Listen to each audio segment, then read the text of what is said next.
Dear distinguished representatives, dear colleagues, ladies and gentlemen, welcome back to the second session on the Intergovernmental Meetings, Day 3. Since the start of the session on Monday, we have made significant progress.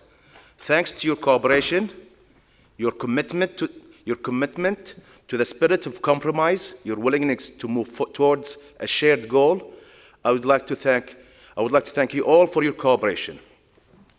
Very significantly yesterday, we also considered and approved those paragraphs that were left in bracket during the first session of our meeting in April. As a customary, the results of our meeting, that is approved, paragraphs 1 to 137 were circulated to all member states. We have 4 paragraphs remaining in the body of the text of the recommendation to consider and approve before moving to the preamble. Today, we will resume where we left yesterday. We were left off yesterday. That is paragraph 138.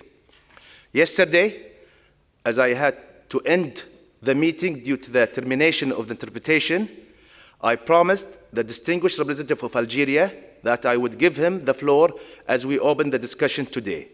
Therefore, I would like to invite Algeria to take the floor if they wish to. Dear Representative of Algeria, you have the floor.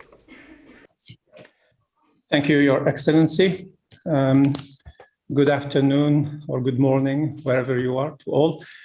We ended on one point, and you possibly misinterpreted what I sent on the chat. It was just to confirm what I had presented orally, that is, on the paragraph that we were discussing, when we decided not to have the detailed listing of all the United Nations and UNESCO entities and bodies, I suggested to have it in just one expression: United Nations entities and UNESCO bodies. And the distinguished representative of Germany also supported the suggestion. There was a point of order from the distinguished representative of Austria to remind you and everybody of this. But we ended abruptly, and we only kept United Nations entities. So this is what I wanted to remind you of, Your Excellency, and thank you very much. Thank you, dear Representative of Algeria. Shukran, Ahmed. Okay. Dear Representative of Algeria, the discussion paragraph 137 has closed. The paragraph, as circulated yesterday after our meeting, was placed on the screen and approved. To be consistent and to follow the basic rules of our meeting, I cannot reopen that paragraph. However, I do understand your position concerning the significance of the role of UNESCO's ethics committees, both in terms of the role that they have played in the normative standard setting and in the implementation of UNESCO's instrument once they are adopted. I also sense support from the floor, as I understand, like you said, from Germany, but I would like also to hear from them in a little bit, from the floor, for the idea of having reference to the UNESCO. Therefore, there is agreement from the floor for this. My suggestion would be to consider having such a reference in the next paragraph, paragraph 138. So, to accommodate the concern for your input, but like I said, to follow the rules and procedure, I cannot reopen 137. But your point of view, and I see it, after looking at the 138, it can be reflected there and will cover, you will serve the purpose of having UNESCO. So, without any further delay, let's proceed today with the debates where we left yesterday, paragraph 138. And I would like to ask the secretariats, please, to read out the paragraph with the addition, read the paragraph with the addition where I suggested to incorporate what the dear colleagues from Algeria to be reflected there. So paragraph 138 with all the amendments would read as follows.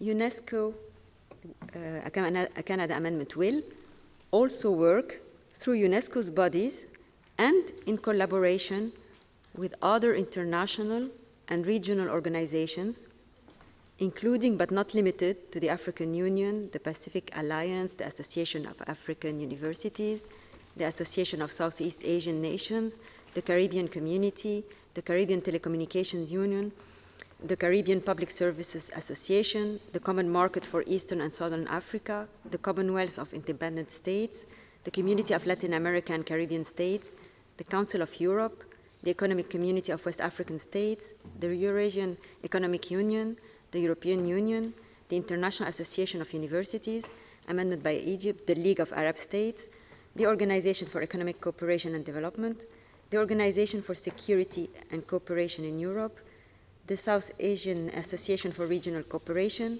the Southern African Development Community, the Southern Common Market, amended by Russia, the World Trade Organization, as well as the Institute of Electrical and Electronic Engineers, the International Organization for Standardization, and international financing institutions such as the World Bank, the Inter-American Development Bank, and the African Development Bank. Okay, thank you. Please, typist, because the way you're presenting here, it shows like Canada having that through UNESCO's bodies. So before through, add, I don't know, not chair, but add something that so reflects it's not Canada's amendment. Addition. Before I give the floor to the member state who submitted amendment, I would like to give the floor to the dear representative of Algeria, Ahmed. You know, if that satisfies your concern in paragraph 38, I would like, in 138, I would like to hear from you if that's okay with you, Ahmed. Thank you, Your Excellency. Just as a respectful reminder of what was happening yesterday, in 137, there was a whole listing and there was an agreement from the delegates that we should shorten that listing and just mentioning the United Nations entities and the UNESCO bodies. Here I see that there is this whole listing. So allow me just to leave the ground to the delegates who have suggested amendments. It's fine here through UNESCO's bodies and in collaboration with, but I'll leave the floor to the delegates who have introduced amendments, and then possibly the discussion will take on. Thank you so very much, Your Excellency. You know, to me, I want to make sure, you know, after we left yesterday, at least I can you know, reflect your concern in this paragraph. To me, it's just to make sure, I want to make sure, you know, every member state is comfortable how we are running. I just want to hear that you're okay with this, right? Before I open the discussion. I perfectly appreciate, and thank you so very much, Your Excellency. Thank you, Algeria. Okay. Once again, I thank everyone for their flexibility, their understanding. With that, I'll give the floor to the member state who submitted amendments on paragraph 138, which is, we have Canada, followed by Egypt, then Russia. Please, dear representative of Canada, you have the floor. Thank you so much, Mr. Chair. Good morning, good afternoon, everyone. This amendment is fairly simple. It's just to align with the rest of the text. We're talking about a non-binding document, and usually shall be assigned to legal obligations. So it would be inappropriate here in a non-binding instrument to use it, and would be inconsistent with the rest of the text. We propose will, could be should as well, so we can be flexible if there are preferences. Thank you very much. Thank you, Canada. Again, you know, we came close several times, and I think all the times we approved what's Canada, you know, when they're proposing will instead of shall. So I think that we have consistency in that. So saying that, I'll give the floor to the dear representative of Egypt, followed by Russia. Egypt.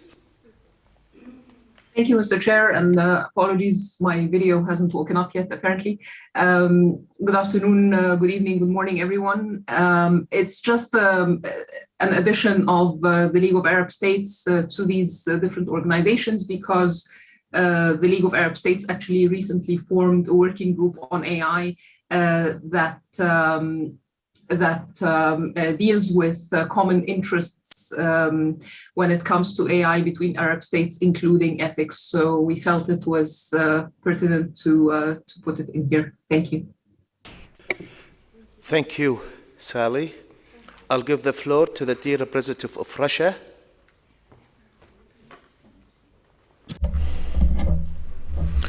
Good morning, Chair, and good morning or good afternoon to all participants. Our amendment arises from the previous paragraph, since we had a list of organizations. The WTO is not a universal organization, and it's not part of the UN system. We feel it would be more consistent to mention the WTO in the list. Thank you, Chairman. Thank you. Thank you, Russia. I'll give the floor to Mexico. Mexico.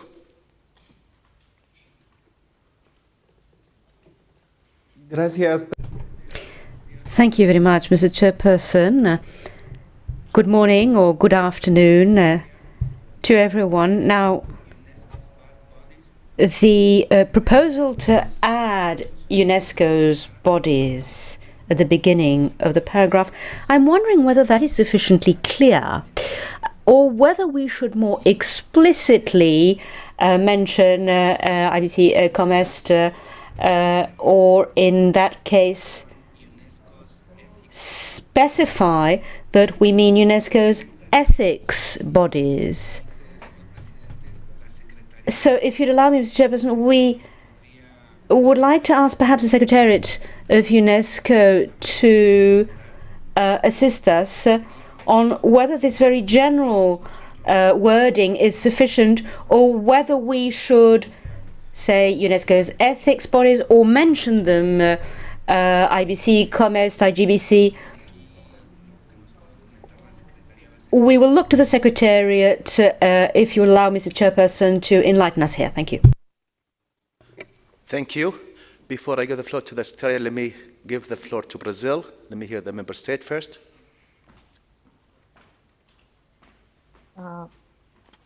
Thank you, Mr. Chair, and good afternoon.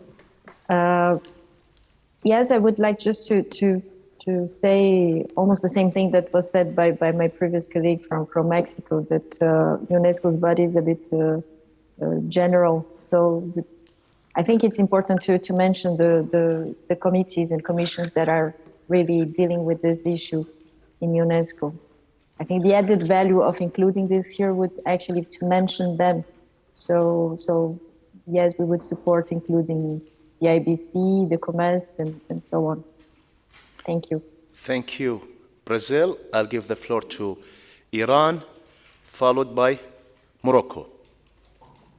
And thank you, Excellency. Excellency, let me thank you and also your team and Secretariat for your hard work. Yesterday, our delegation mentioned that there is a direct link between 137 and 138, because yesterday, UK asking for deletion of the listing. Our delegation mentioned that if we deleted the listing of the UN systems, agencies, that dilute the rules of the UN systems. And then here, if we have the same practice, yesterday we proposed that if we wanted to follow this practice, let's have the same practice for 138. So our delegation would like to propose that we have the same proposal like yesterday and delete the listing, and then having a short and direct paragraph here as well. Thank you. Thank you. So we have a proposal. Iran, instead of having this listing, is deleting and having a short one. Okay. I'll give the floor to Morocco, then I'll give to the Secretariat. So Morocco, then the Secretariat. شكرا السيد الرئيس صباح الخير أو مساء. Thank you very much, Mr. Chairperson. Good morning, good afternoon, or good evening to all colleagues, permanent delegates of member states. On the paragraph in question, when we are talking of UNESCO's bodies, we in fact include all programs, committees and commissions of UNESCO, and then we list international and intergovernmental and regional organizations. And that would be sufficient if we leave it at that. And then we could avoid having this very extensive list, and we would avoid the discussion about, does this organization really belong in the UN system or not? What is its role? What is its place? To avoid that whole discussion, and also to avoid the risk of forgetting an important organization. The distinguished representative of Egypt said, because we had indeed forgotten to mention the League of Arab States. So our proposal would be to avoid a long list and simply to mention UNESCO's bodies and the international and regional organizations, and that's enough. Thank you. المغرب شكرا المغرب على المداخلة. So again we have some now another member state wanted to not to list. So also now let me clarify the position. So we have some member state wanted to go specific in the UN bodies. That's one. Some member states.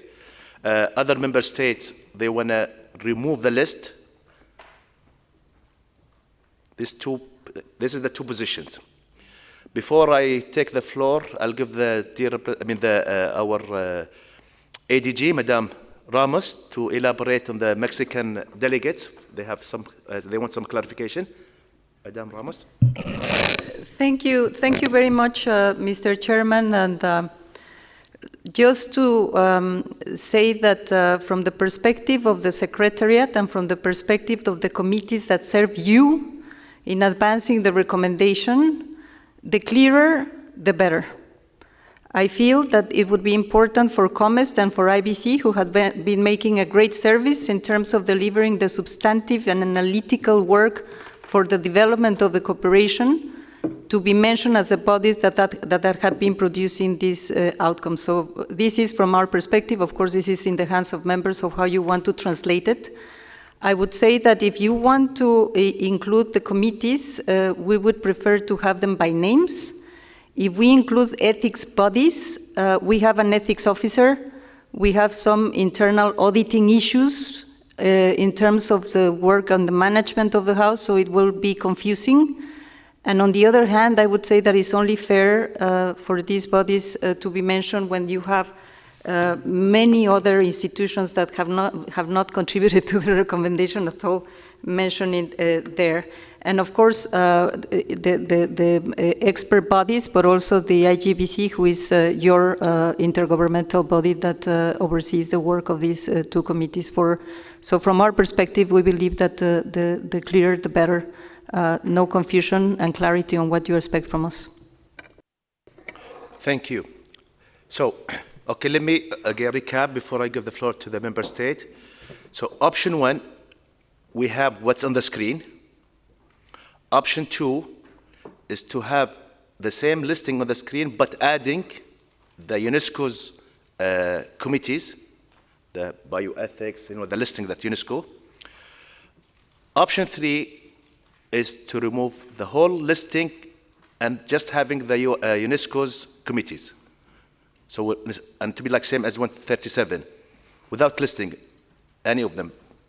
So this is the three, I think, options so far I'm reflecting from the floor. So anyone would like to take the floor?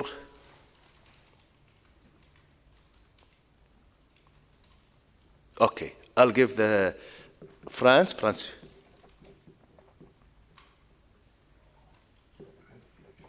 Merci, Monsieur le Président. Bonjour à tous. Thank you, Chairperson. Good morning, good afternoon, everyone. I hope you can hear me clearly, or do you prefer me to wear a headset and a mic? Monsieur le Président. Thank you, Chair. Our position, Mr. Chairperson, concerning these listings remains unchanged, and therefore we would support the proposal put forward by Morocco. Thank you, Chair. Thank you. I'll give the floor to the UK, followed by France. Sorry, UK followed by Mexico. UK, you have the floor. Thank you, Chair, for giving me the floor, and good afternoon, colleagues. From a UK perspective, we would be very happy to see the specific UNESCO bodies included in this listing, I think. With regards to the other options in terms of streamlining, of course, we do agree that there's a risk, of course, if you're listing of leaving organizations out, and that might give a certain impression of the sort of level of relevance of different organizations. So we could be content with deleting the list after regional organizations, but we also do understand that colleagues feel quite strongly about some of the organizations in the list. So we can be flexible on that point, but we would be happy to specify the UNESCO bodies at the beginning. Many thanks. Thank you. So we're saying, more people, it's okay to list the UNESCO, but not to have a list. I'll give the floor to Mexico, followed by Morocco. Sorry, Mexico. I'll give the floor for the people who did not take the floor. Since Morocco took the floor, so please you wait, Morocco. Mexico, followed by Namibia, then Bangladesh. Mexico, please. Thank you, Chair. We will support, actually we don't have strong feelings about the list of organizations, but we will strongly support to mention the UNESCO bodies. I mean, COMEST, IBC, and IGBC. Thank you, Chair. Thank you. Okay, can I see that so people, when the next people take the floors, can we reflect those? Meanwhile, I give the floor to Namibia. Thank you very much, Chairperson. I think from our side, we also do not have a strong preference or objection for keeping the regional bodies, but we want the UNESCO ethics bodies to be included by name. Thank you. Thank you. I'll give the floor to Bangladesh, followed by Burkina Faso. Bangladesh, Professor. Yes, thank you, Chair. Actually, there are the many name of the organizations, but I am very happy to see only the UNESCO listing bodies within this recommendation, because it is the recommendation of the UNESCO Ethics AI, and there are many other in addition of these international bodies, which are not included. So it is better to keep only the UNESCO bodies. Thank you. Thank you, Bangladesh. I'll give the floor to Burkina Faso, followed by Algeria.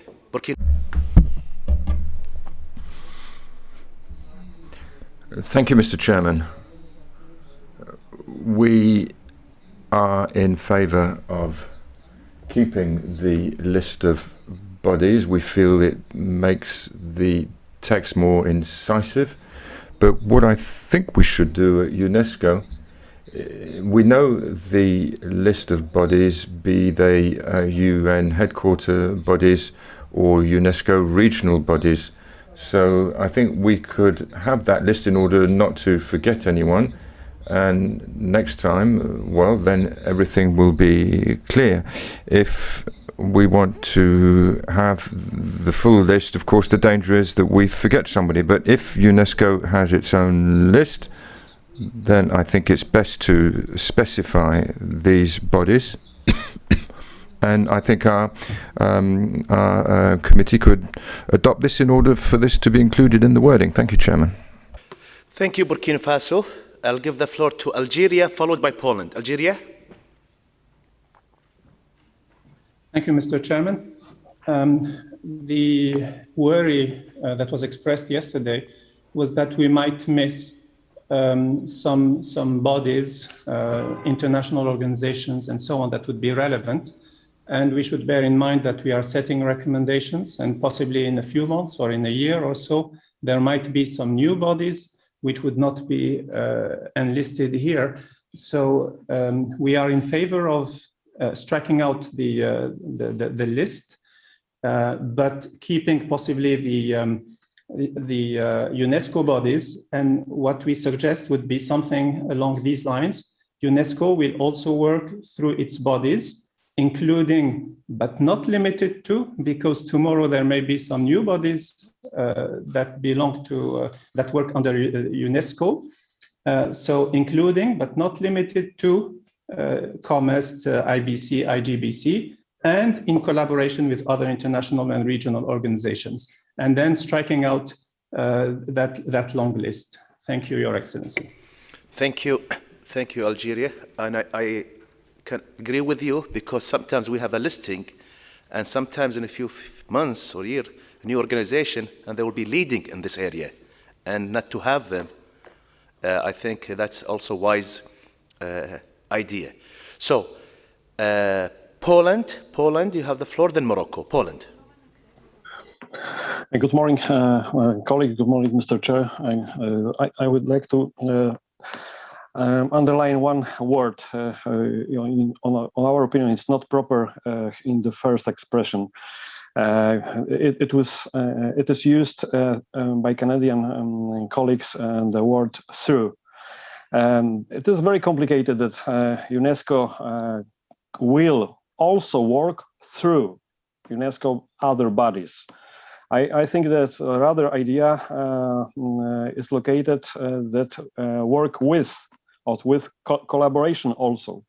Why I would like to underline this? Because UNESCO is the leader of that recommendation and has a mandate to define the agenda of cooperation with other bodies. Other bodies on the United Nations level have a different agenda, very often not relevant to that recommendation, and is very important to see that final result of that recommendation could enrich other agendas, but not oppositely.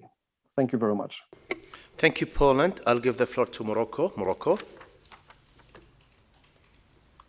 شكرا السيد رئيس على من إعطائنا الكلمة مرة. Thank you, Mr. Chairman, for giving me the floor once again.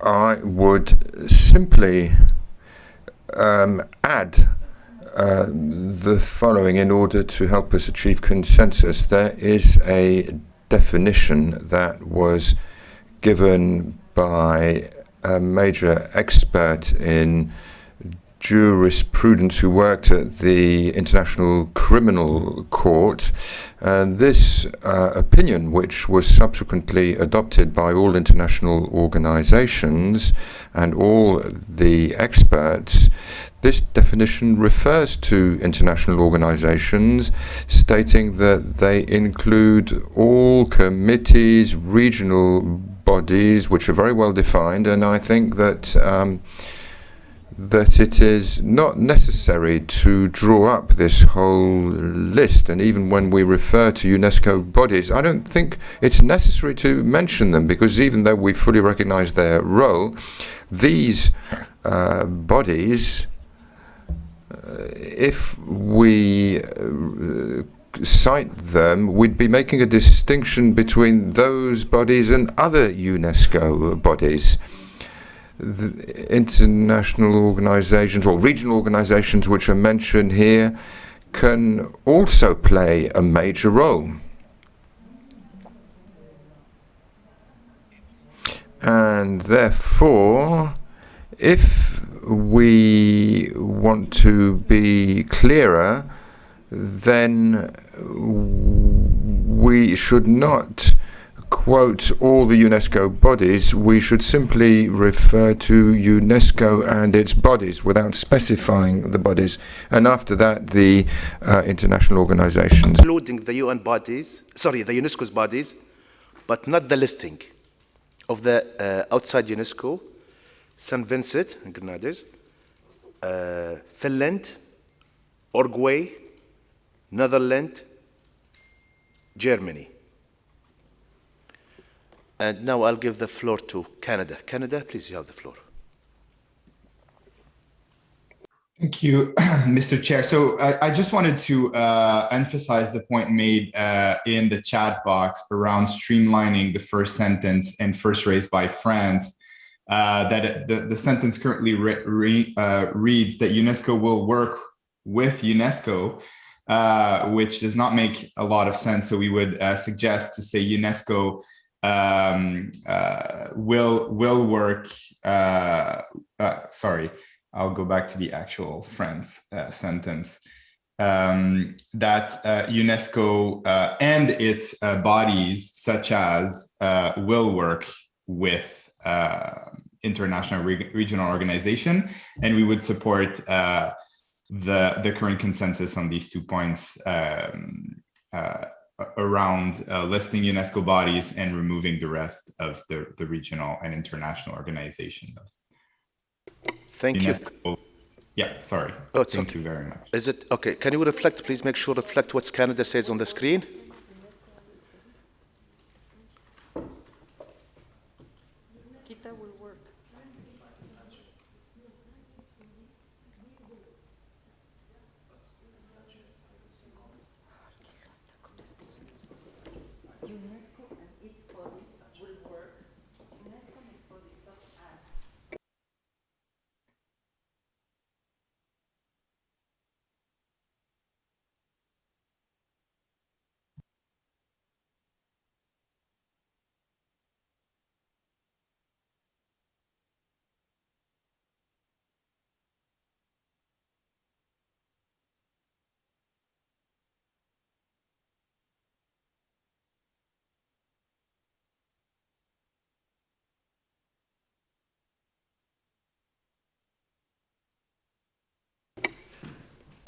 And remove the list of the international organization, international regional,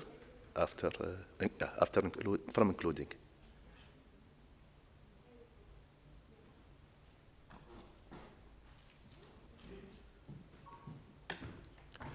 So, is everyone okay with the text in front of us? I have Bangladesh would like to take the floor, followed by Russia, Bangladesh.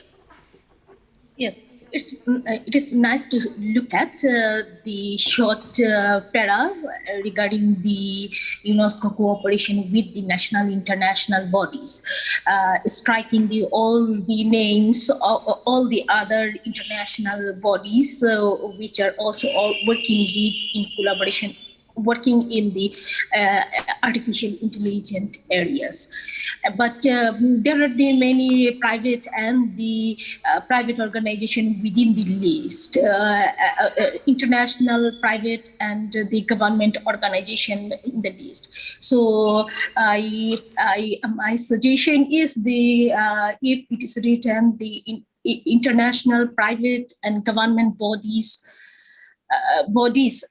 if it is included, so all the bodies who are working with the artificial intelligence guidelines or the ethics of the artificial intelligence can include, because so after the before the international bodies committees, IBC, Canada will also work in collaboration with other private and after other private government and private international and regional organization. So all the other civil society also can also include in this 138 section. Thank you. Thank you, Bangladesh. I'll hear from Russia, then I'll try to reflect your point of view on the paragraph. Russia, you have the floor, Russia. Language. We'll try to express ourselves in English. It's not a strong point. We are fine with the para as it is on the screen. However, maybe it would be better to see UNESCO as a family, maybe UNESCO including its bodies, such as the World Commission and so on and so forth. In our humble opinion, the wrap-up of this paragraph is not that sharply formulated. What is the substance of this collaboration? Promotion of the recommendation, implementation of recommendation. Maybe this is not, again, a strong point on our side. Thank you. Thank you, Rasha. Can we have and reflect UNESCO including? Yes?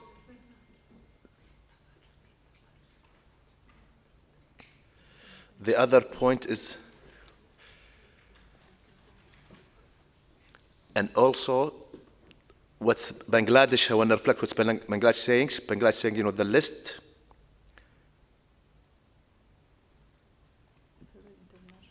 International.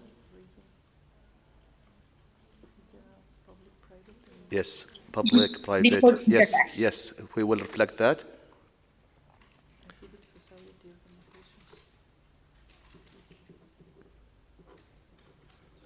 Government, comma, private, and civil societies. That was Bangladesh. So, okay. St. Vincent would like to take the floor. St. Vincent, please. Thank you, Mr. Chairman, and good afternoon or good morning. My delegation supports this text now as it is by removing the list, but I would like to add after international comma, regional and sub-regional. After regional, sub-regional organization, which will include CARICOM and other sub-regional communities. Thank you. Thank you, St. Vincent. I'll give the floor to the UK. Thank you, Chair, for giving me the floor. I wonder if we might need to add the word organizations after international, regional, and sub-regional organizations, as well as other. I just wonder otherwise if we sort of create the impression that the organizations would necessarily be governmental, private, or civil society when they may in fact be intergovernmental, or I don't know. I think it might just help to add organizations after sub-regional before going on to add the reference to civil society organizations. I also think perhaps elsewhere in the text we've used the term non-governmental organizations, and that might be clearer than private and civil society, but I no strong feelings in that regard. But I think as formulated at the moment, it reads a little strangely as international and regional government organizations. That formulation doesn't quite work. Thank you. Okay. Can we reflect the changes from St. Vincent and the clarification of the UK on the screen, please? Regional and sub-regional organizations.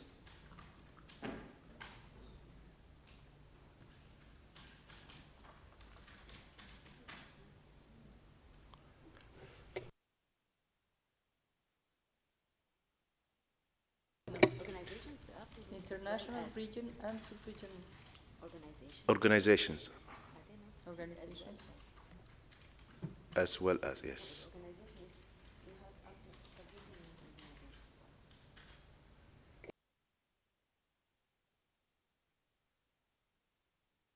Okay. Could we have consensus, or does anyone will elaborate? And the Russians' point of view is the objective at the end. I have Iran. Iran, you have the floor.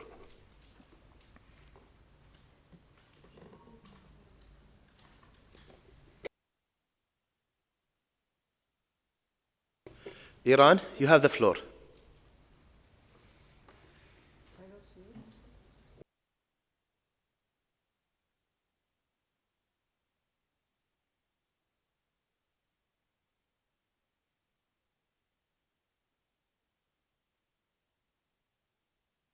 Iran.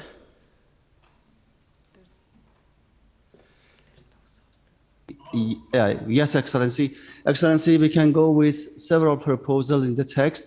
The focus of the paragraph is on the bodies, and we supported the bodies that mentioned in the paragraph, but we cannot go with the proposal of the UK, not because of we are not supporting that one. The reason is that one, the focus of the paragraph is on the bodies. If we propose the multi-stakeholderism, so it dilutes the essence and also the focus of the paragraph.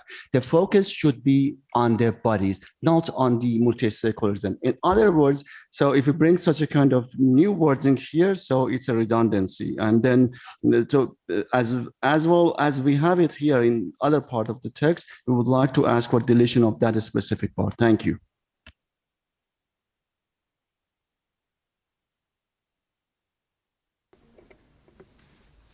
So,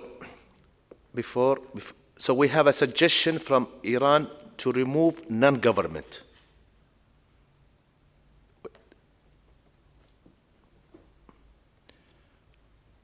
Okay. Is everyone okay with the text in front of us?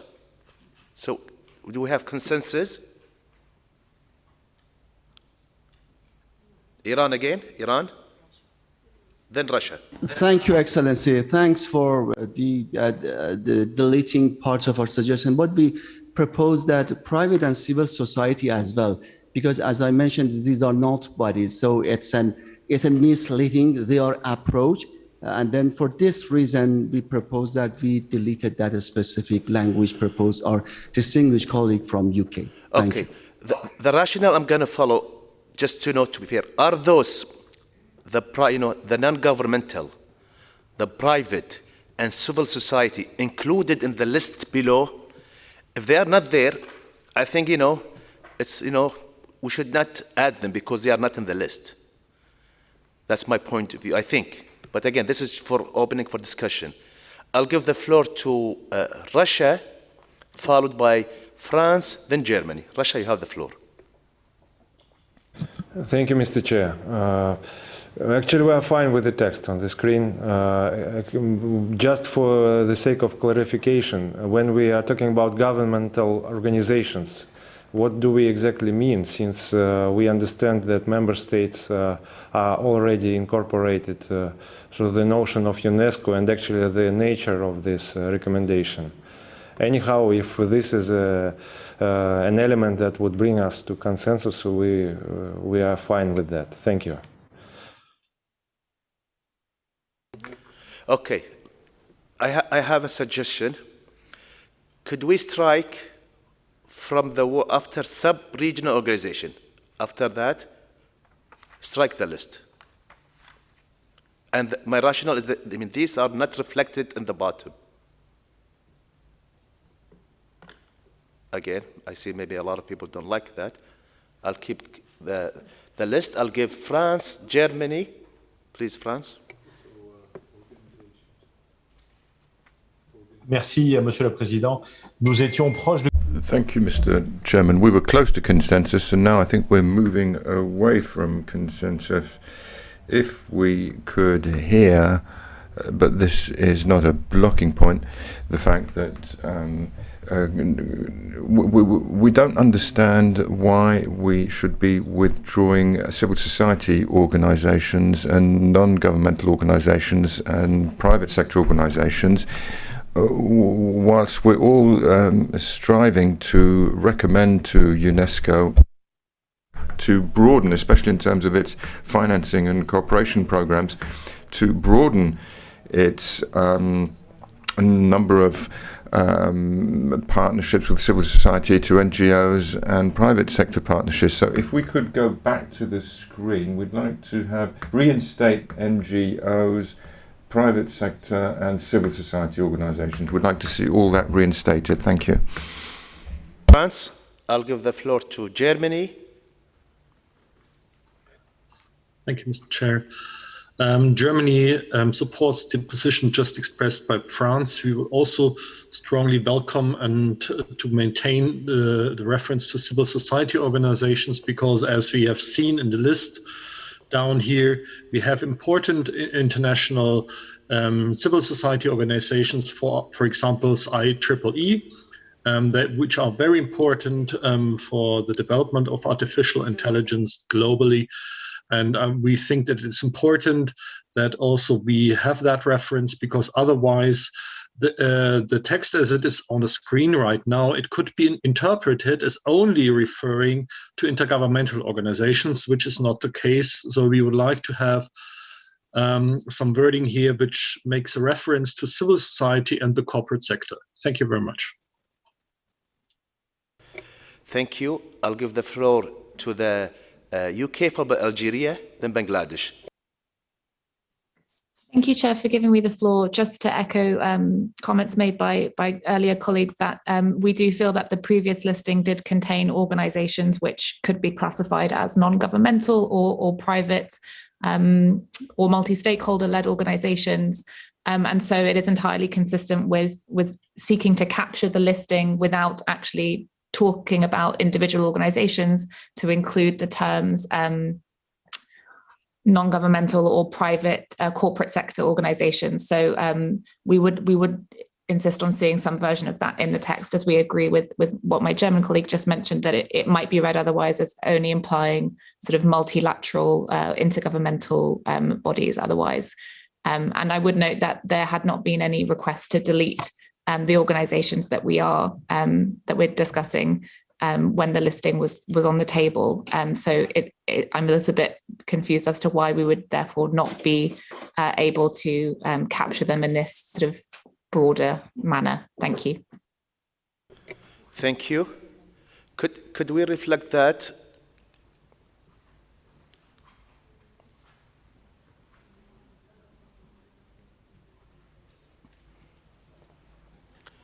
And I see some member states, they are still not comfortable with the civil society.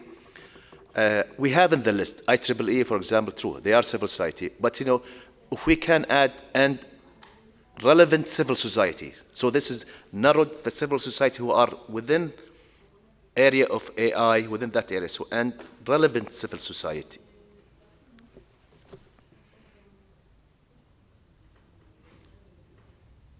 So it's not any civil society, relevant civil society, please.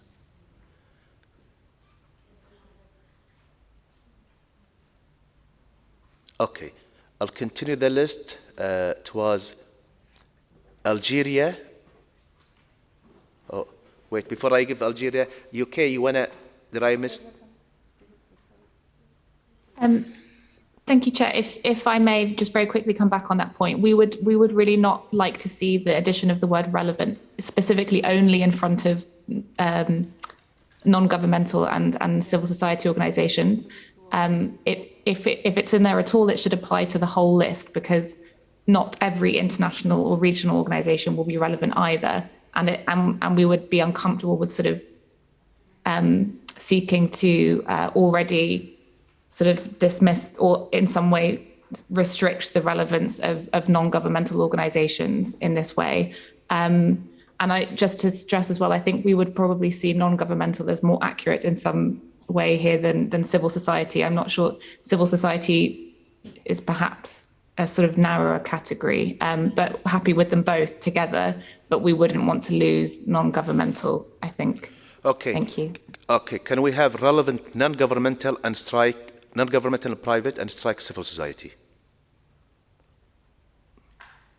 Thank you. So because the non-governmentals will include that one. Apologies, Chair. Just to clarify, my point was we would not be content with relevant in front of non-governmental and private. If relevant is in the text, it should apply to all of the organisations. So with other relevant international and regional, something like that. But we would prefer it not to be there at all. Thank you. But we definitely could not accept it only in front of non-governmental. Thank you. Let's please try to stick for the listing. I'll give the floor. Where was I? Algeria. Algeria have the floor. Thank you, Mr. Chairman. We support your suggestion of adding the word relevant.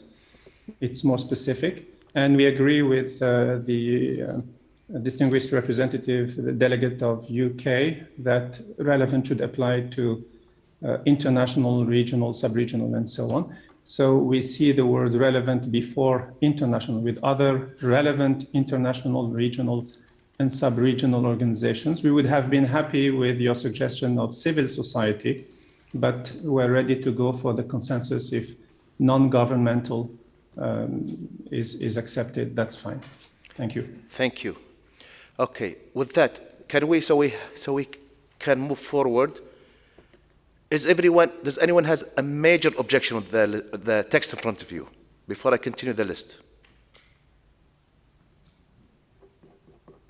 Okay, I'll give the floor to the member state who did not take the floor, which is Cuba, followed by Italy, the ones who did not take the floor.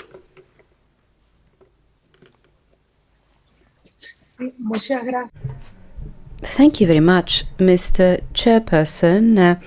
Good morning or good afternoon, colleagues. Now, we can accept the text as it now is, but if you look at paragraph 139, there is an explicit recognition of civil society. And we believe that, therefore, we might want to include it here as well, because in other paragraphs, it is quite clear that UNESCO will also be working with civil society and will be promoting its legitimate role in this process on the ethics of artificial intelligence. So in order to avoid duplication, of course, we want the clearest possible text. We could do without it here. We don't have any major objection to the text as it is now. We agree with adding relevant as proposed by Algeria. But if you look at paragraph 139, and that is our question, we do have a paragraph that is only discussing civil society, and that might be enough. Thank you. Thank you. Thank you, Cuba. I'll give the floor to Italy, followed by Bangladesh. Italy.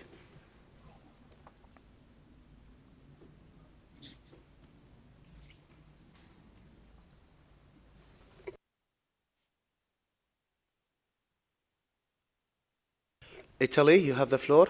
Okay, thank you, Chair, and good morning, everybody.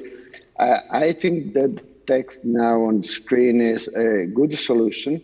I have just some doubts about the word relevant.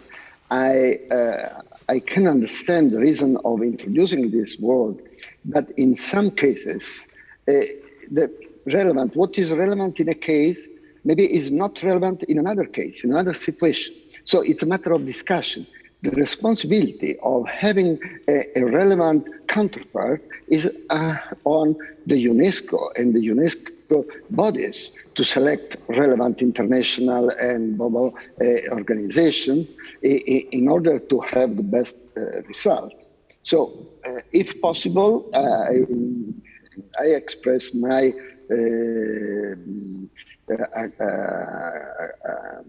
my agree on this text without the word relevant. Otherwise, also with the word relevant. Thank you. Thank you, Italy. I'll give the floor to Bangladesh, followed by France. Bangladesh. Thank you, Chair. Actually, striking the international government, it excludes all the government or intergovernmental organizations. Therefore, the inclusion of the government is very relevant. And non-government and private is there, but non-government is striking. It excludes all the government organization below listing below. And I support the chairman notion that in the list there is a strong non-governmental organization, Institute of Electrical and Engineering, Electronics Engineering, that is a strong body, non-governmental body. So, and there are the many governmental bodies. So government, if my humble request to include the word government and non-government and the private. and the civil society. Yes, below there is a inclusion of the civil society in subsection subarticle 139. But this section is talking about the inclusion of all the international and national bodies. So my humble request to include the governmental and the civil society here. Thank you. Thank you, Bangladesh. Okay, so we have Bangladesh wanted to include the government. Okay, I'll continue the list. It's France, St. Vincent, then Iran. Merci, Monsieur. Thank you very much, Chairperson. Apologies for taking the floor again. But we are not comfortable with the word relevant wherever it is placed, especially since, at least in French, we see it twice. It is though we are preempting the future, Mr. Chairperson, and deciding whether the mandates of organizations will or will not change or develop, and we would like to do without relevant because it is in fact obvious, and we would like to look to paragraph 128 with the mention of civil society. The logic of a text is frequently to start with the broadest possible definition and go down to the more specific, and in 139 we do have civil society, and it would be comfortable, customary, and in fact necessary to include civil society here in 138. Thank you. Thank you, France. I'll give the floor to St. Vincent, then Iran, then Jamaica. Thank you, Mr. Chairman. I would like to support what has been said by France and Italy. We prefer to remove the word relevant because we don't know, it is who will decide which is relevant, which is not. So we prefer to keep international, regional, and sub-regional organization without relevant, and to restore the civil society. The civil society has a fundamental role in many areas. I repeat, for instance, the 2005 Convention, and this is very important to keep them and to give them also the place they deserve in the ethics on artificial intelligence. Thank you, Mr. Chairman. Thank you, St. Vincent Grenadines. I'll give the floor to Iran, then Jamaica. And thank you, Excellency, and thank you very much for your patience. We had very good deliberation here. And then we also, for a compromise, we can go with the proposal mentioned in the room. If we have relevant, we have governmental and relevant and relevant non-governmental organizations. So we would like to ask for the deletion of the private, and then before the proposal of the UK, we add the relevant, because it's a confusing message if we mentioning that non-governmental, which one? So those that are relevant. So it's an appropriate place that we have a relevant. But Mr. President, we also send at least some of the list of the UN organization that has a direct link with the topics. I appreciate that you and the other colleague take a look. It's started from the WIPO, ITU, ILO, UNCTAD, the Ancestral, and UNICEF, because it has a added value to be here as the work and the functions of such a kind of intergovernmental organizations. Thank you for your patience, Excellency. Thank you. Thank you, Iran. I'll give the floor to Jamaica, followed by Algeria. Thank you very much, Mr. Chair. I want to return to the initial intervention by the UK and to support the position which was advanced to remove relevant entirely. I don't support even relocating relevant, and I say it for this reason. It has absolutely nothing to do with what might happen in the future. It has everything to do with what is happening now. We're talking about a general purpose technology which will be transversal in its effects, changing the operating systems of society. If there is any time in recent human history when we need all hands on deck, it is now. I cannot fathom any existing organization which will be irrelevant in this Herculean task of ensuring that artificial intelligence is a ship that lifts all ships. And for that reason, we also should include expressly civil society, because the greatest challenge now is information asymmetry, the black box nature of artificial intelligence. It is civil society which is going to play a key role in helping us to get ordinary people to understand the effects of the technology we're talking about and to change their lifestyles, their skills, to look at their capacity to be able to survive in a digital economy and society. So in summary, no relevance, because almost everybody is relevant when it comes to the ethics of artificial intelligence, and civil society will have a key role to play in addressing information asymmetry. Thank you, Mr. Chair. Thank you. Thank you, Jamaica. Again, please, dear colleagues, let's try to have some flexibility and try to reach consensus. You know, we spent almost now an hour for this para. I know it's important, but let's try to focus and not repeat our argument again and again. Saying that, I'll give the floor to Algeria, followed by Brazil, then Kuwait. Thank you, Mr. Chairman, and apologies for taking the floor again.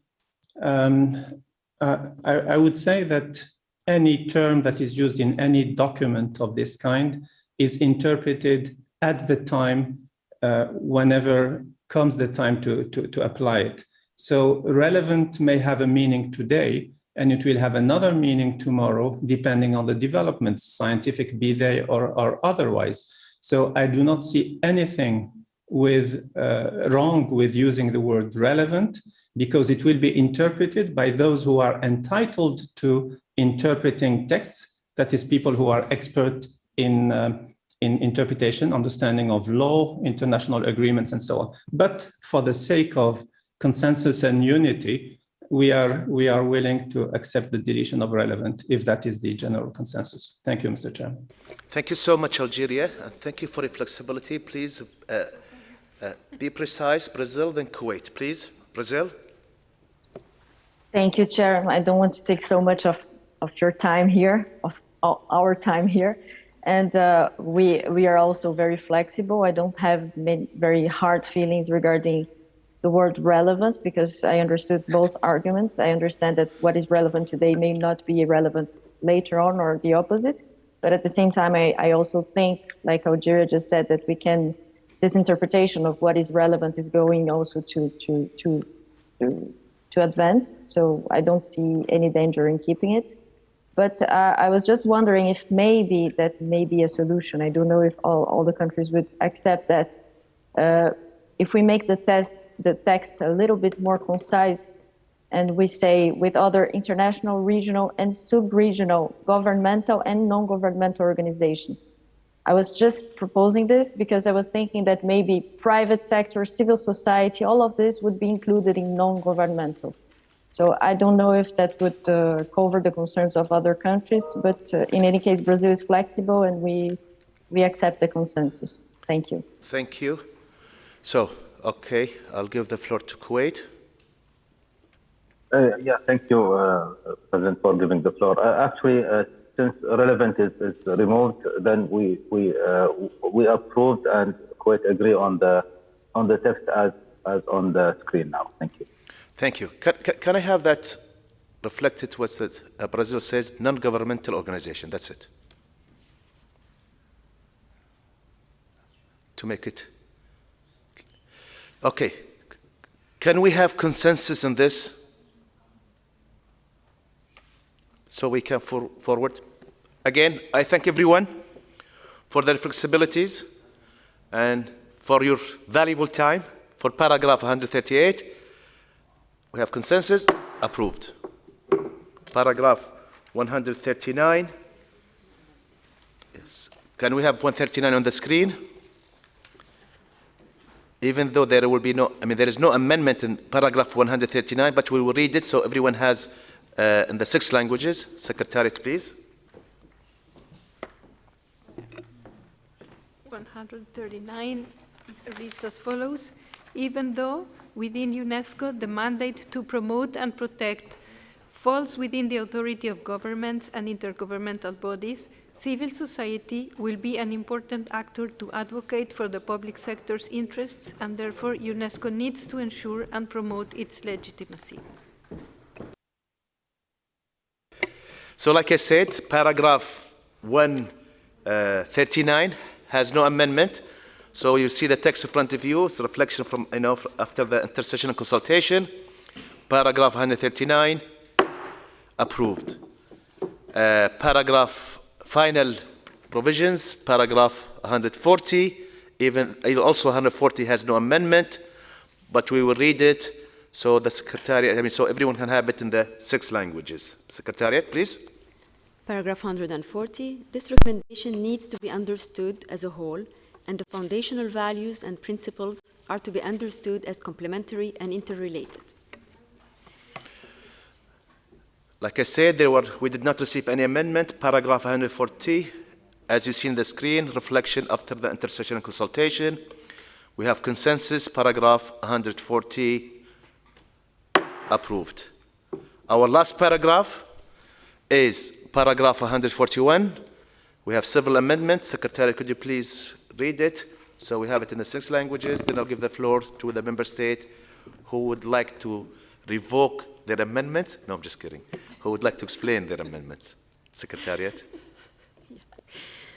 Well, nothing in this recommendation may be interpreted and amended by UK, removing in prejudice to, as replacing, altering, or otherwise prejudicing states' obligations and or rights under international law, and an amendment from Russia and domestic legislature, UK removing and adding or, as approved by any state, other political, economical, or social actor, group, or person to engage in any activity or perform any act contrary to human rights, fundamental freedoms, and an amendment from UK removing human dignity and concern for the environment and the ecosystems, living and non-living. And there is also an amendment from Iran that says nothing in this recommendation may be interpreted in prejudice.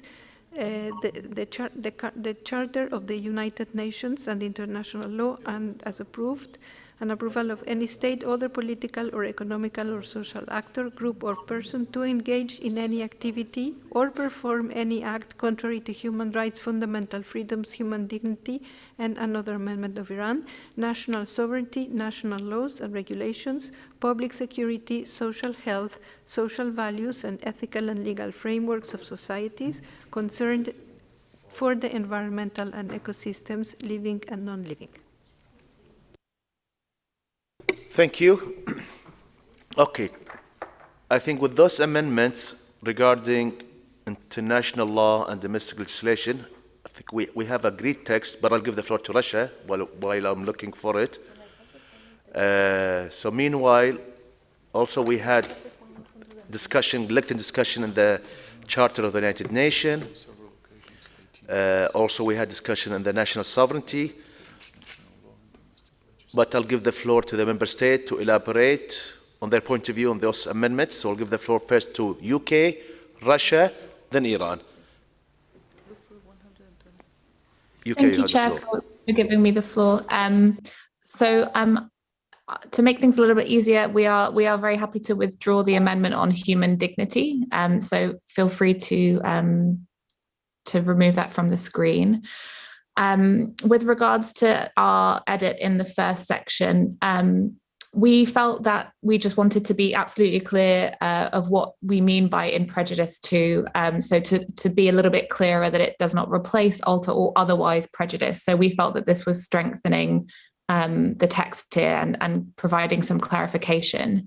And then the small technical edit again, preferring to swap the and with or, just as that otherwise they might be read together. So we felt that it was important to sort of separate those two things out.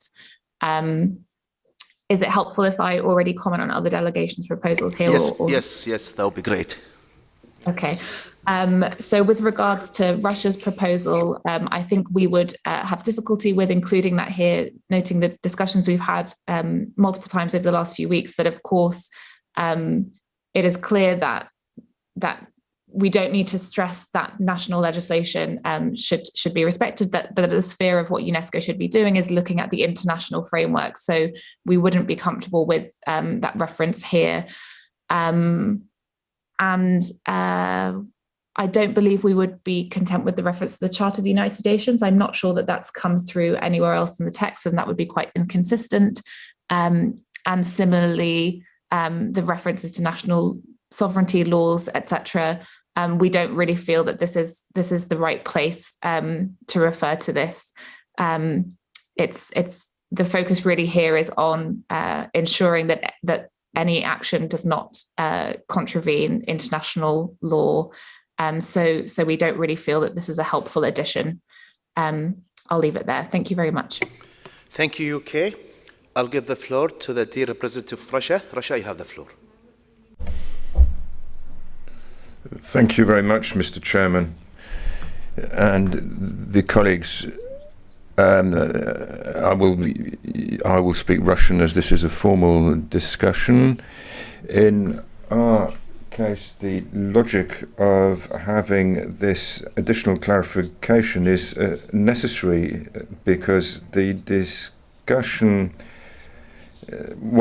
looking at what is being proposed, the distinguished colleague from the UK, if this were to be adopted, we are prepared to withdraw our amendment, but what we do need is for the balance of the paragraph to be preserved. So if the text moves in a different direction, the wording moves in a different direction, then we will probably need to do additional work. Thank you, Chairman. Thank you, Russia. I'll give the floor to Iran.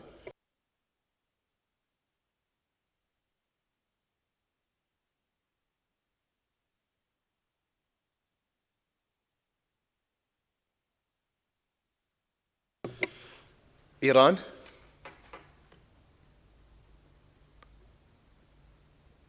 So as I understood correctly, our dear colleagues from Russia is okay to withdraw if we accepted the UK.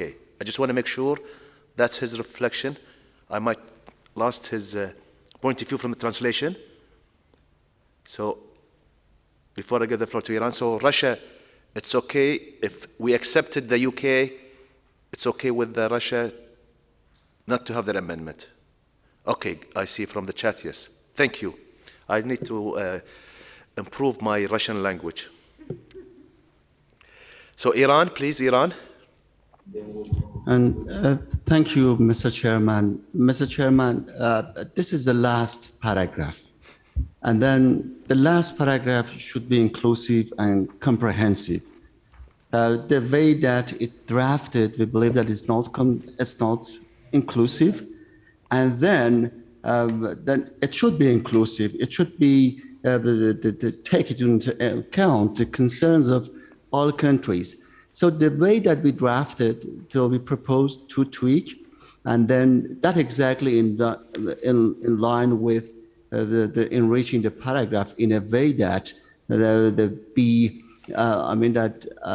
take into account our concerns as well. So our first one is the Charter of the United Nations. We consider this paragraph 141 as a legal one. And then legally, we cannot mention international law while we do not mention the Charter of the United Nations. Very humbly, I would like to ask the colleague that be flexible at least once, that the Charter of the United Nations will be reflected in the text. And then, Excellency, by your permission, let me go to the second part of our admission. There are a lot of international documents that recall the sovereign rights and sovereign rights of the countries. to implement the provisions in a manner consistent with the national legislations and also developing priorities, as well as cultural and ethical values, religious backgrounds, and in line with internationally recognized human rights issues. So this is a fact.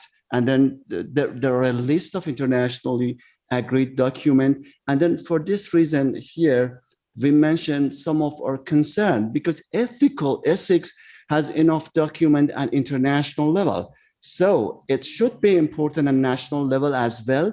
And then for this reason, we're mentioning our concern and as well as the points that based on the human rights principles are important for us. Human rights principles for us are the public security, social health, social values, and ethical and legal framework. And for this reason, we, as well as we mentioning the national sovereignty and national laws, because as I mentioned, Excellency, this is a legal, is a paragraph that focuses on legal issues. And then for this reason, we strongly suggest that the paragraph be inserted in the text. And actually, finally, let me conclude by mentioning that international covenant, the political and all as well as social issues is one of them that can be also reflected in this paragraph. Thank you, Excellency, for your patience. Thank you, Iran. I'll give the floor to the Dear Representative of Australia, followed by Brazil, please. Thank you very much, Chair. We would not agree with the reference here to the Charter of the United Nations, the references to sovereignty, etc., proposed by Iran. There's been a lot of discussion on these types of amendments throughout the text. And as we've said previously, some of these issues could be covered in the preamble. So we don't think that this is the right time at the very last paragraph of the body of the text to attempt to include this language. I would also like to refer to the reference to human dignity earlier in the paragraph. Australia had also proposed deleting it. We understand that the UK has proposed to leave it in the text, but potentially as an alternative to deleting the reference, to leaving the reference as it is, I would like to propose a reference that is in line with other legal documents, such as the International Covenant of Economic, Social and Cultural Rights, and also the International Covenant on Civil and Political Rights, which refers to human dignity in a manner consistent with international law. And that is as follows. If we go to the reference to human rights, perform any act contrary to human rights, could you please add which is derived from the inherent dignity of the human person? No, you don't add. Wait, don't add. Just express your point of view, then I'll continue the discussion. Yeah, sure. Yes. All I'm saying is that Australia had also asked to delete the term human dignity. We still prefer to not have the term human dignity. Sorry, just to make sure that you submitted an amendment to delete the human dignity? Yes, we did. I don't see it in the text. I'm in front of me, so it must be either after the deadline or not. So meanwhile, let me double check. I want to make sure. Because this is also what's discussed. Okay, let me make sure. Meanwhile, continue discussion. Sure. Your point of view while we check with So that. I was simply proposing an alternative reference to human dignity that would be more in line with international law. But according to my records, we did submit a request to delete human dignity. But happy for you to check. Yes, I'll check and I'll come back to you. Sorry. I'll give the floor to Brazil, followed by Morocco, then France. Thank you, Chair.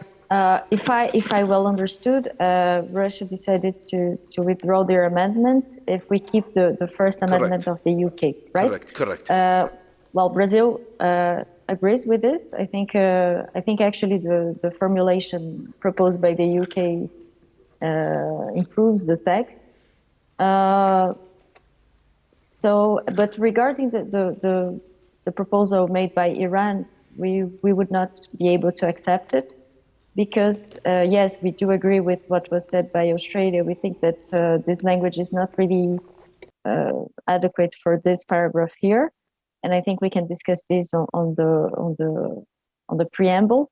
And at the same time, from my perspective, and I would like to recall this to the distinguished delegate of Iran, I think actually it's not needed to include here the UN Charter, because when we mention international law, it's implied. You know, the UN Charter is one of the big documents of international law, so I don't think it's needed. And at the same time, all these other listings that they added in the end of the phrase, I think they also are not needed. They are subsumed in the idea of human rights. You know, when you talk about social values, social health, and all these things are in the International Covenant of social and economic rights. So I don't really see how the need to include this here, and I think that the paragraph would be too long and more confused. So we would favor keeping the paragraph as it is in the screen, proposed with the amendments of the UK, and yes, that's it. Thank you. Thank you. Again, let me go back to the dear representative of Australia to go and check into the record that was not submitted or resubmitted according to the timetables. So after, they did not resubmit it. They only resubmitted. Let me see which number. 56. Let me double check. It was only resubmitted 66. Paragraph 66 and 51. So in our record was not. There's no amendment. Okay, I'll give the floors to the list to Morocco, followed by France. Morocco. شكرا السيد رئيس. بداية. Thank you, Mr. Chairperson. First of all, we would like to thank our colleagues of the United Kingdom for the efforts made to improve this text. We would like to welcome these proposals as they do improve the text. Concerning international law, obviously, the Charter of the United Nations is, so to speak, the constitution of the international community. And in particular, Article 103. So, international law should suffice. It is not necessary to mention the Charter of the United Nations when we talk about national laws. I think that is also unnecessary. If we talk about international law, it is stated that national laws, of course, must be respected. Also, it is not necessary to mention other international conventions or international pacts, such as the Vienna Convention. If we're talking about international law, that is in itself sufficient. We do not need to mention national sovereignty, as it is guaranteed by international law.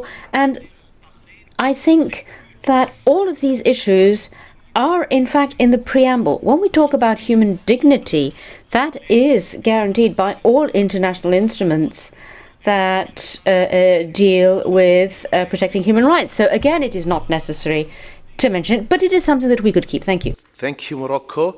Again, let me clarify, there is no amendment in human dignity, so when we open the discussion, it will not be discussed. So only you have the UK if you're supporting, and I see a vast majority, so far, vast number of member states who are supporting the UK. So I'll continue my list: France, Germany, Singapore.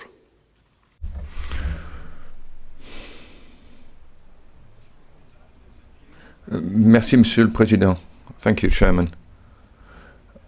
I will be brief and quick and I also have a comment which I'll pose as a question on one of the other paragraphs. We thank the United Kingdom for its flexibility regarding the withdrawal of its amendment on human dignity, and we're happy with the wording as it appears on the screen. We also thank the United Kingdom because its amendment at the beginning of 141 improves the wording, and it seems to be acceptable to the Russian and Iranian delegations, and I thank them for their flexibility. However, for all the reasons that are stated previously, and we won't reiterate them, we cannot accept the amendment proposed by the Islamic Republic of Iran. Chair, I have a question. And I'm not asking for the discussion to be open, but I would like clarification on paragraph 138. We have adopted wording which does not include a reference to civil society on the basis that civil society is represented by NGOs which are cited. But my fear, Mr. Chairman, is that the private sector may have fallen victim to our haste. Were we in agreement to withdraw the reference to the private sector, or was it simply that we rushed through, and this may in fact be diverting us from what was intended? Thank you, Mr. Chairman, for clarification. Thank you, Franz. Just to go back to clarify, several member states are not wanted to have civil society, and their reasoning was it's covered in the non-governmental, so it's include the civil society within it, and no, we did not rush it. Saying that, I'll give the floor, as the list in front of me, Germany, followed by Singapore, then Italy. Germany. Thank you, Mr. Chair. Merci, Monsieur le Président. Thank you. As all delegations which spoke before me, we would like to echo that we are in support of the UK amendment to 141. We thank the UK and also Russia for the withdrawal of their amendments. And we would also like to echo the reasons given by, in particular, Morocco and Brazil for not accepting the addition made by Iran. We would like to make an additional argument because the Islamic Republic of Iran has stated that in their perspective, 141 is actually an article which has a more legal character than all the others. And from our perspective, this is clearly not the case. The entire recommendation has the same legal character. All its 141 paragraphs all have the same legal character. This last paragraph can be read as a severability clause, which indeed seems to make the impression that it is a different legal character, but actually it is actually the standard practice also in non-legal documents to have such a severability clause. A severability clause does not change at all the legal character of a document, so we cannot agree and accept this argument made by the Islamic Republic of Iran in the first place. Thank you very much. Thank you, Germany. I'll give the floor to Singapore, Italy, then Venezuela. Thank you, Chair. Good evening, everyone. Good morning, good afternoon.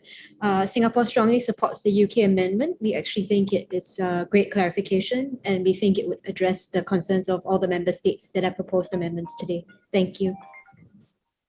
Oui, alors? Ah oui, je vais vous ouvrir.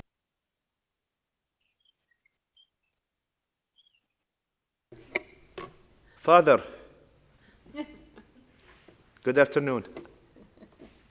All right. It's not now Italy, not the Vatican. Italy, you have the floor.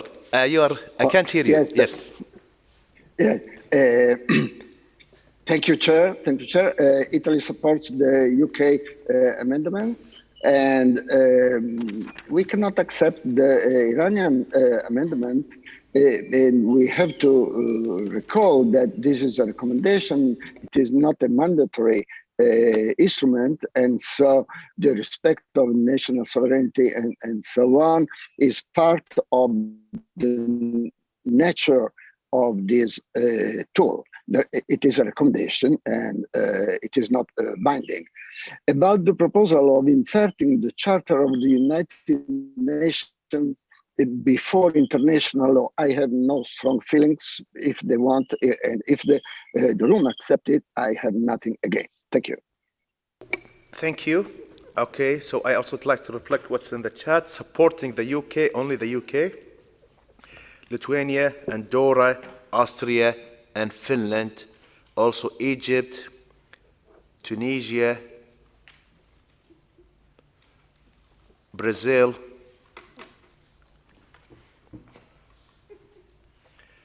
Morocco. Meanwhile, I'll give the floor to the dear President of Venezuela. Venezuela, you have the floor.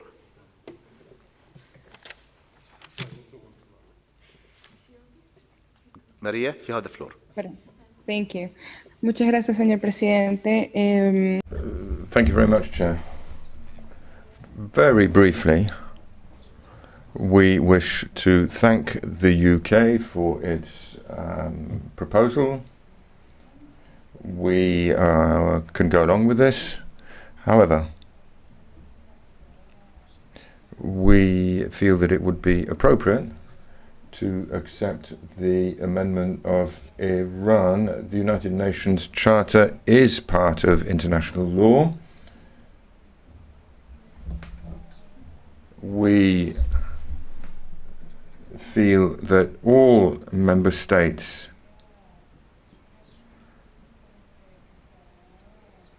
not all member states are subject to international law, whereas the United Nations Charter includes sets out the principles by which we're all governed. And we feel that the reference to the Charter would be a useful addition to the text and does in any way call into question the non-binding nature of the document from a legal standpoint. So we feel that it would be pertinent to refer to national sovereignty, to international law in the closing paragraph, in the final paragraph, but we're prepared to be flexible, but I simply wanted to contribute to the discussion. Thank you. Venezuela, Iran, please. If you have any more clarification, Iran, please. Then the floor to Austria. Iran.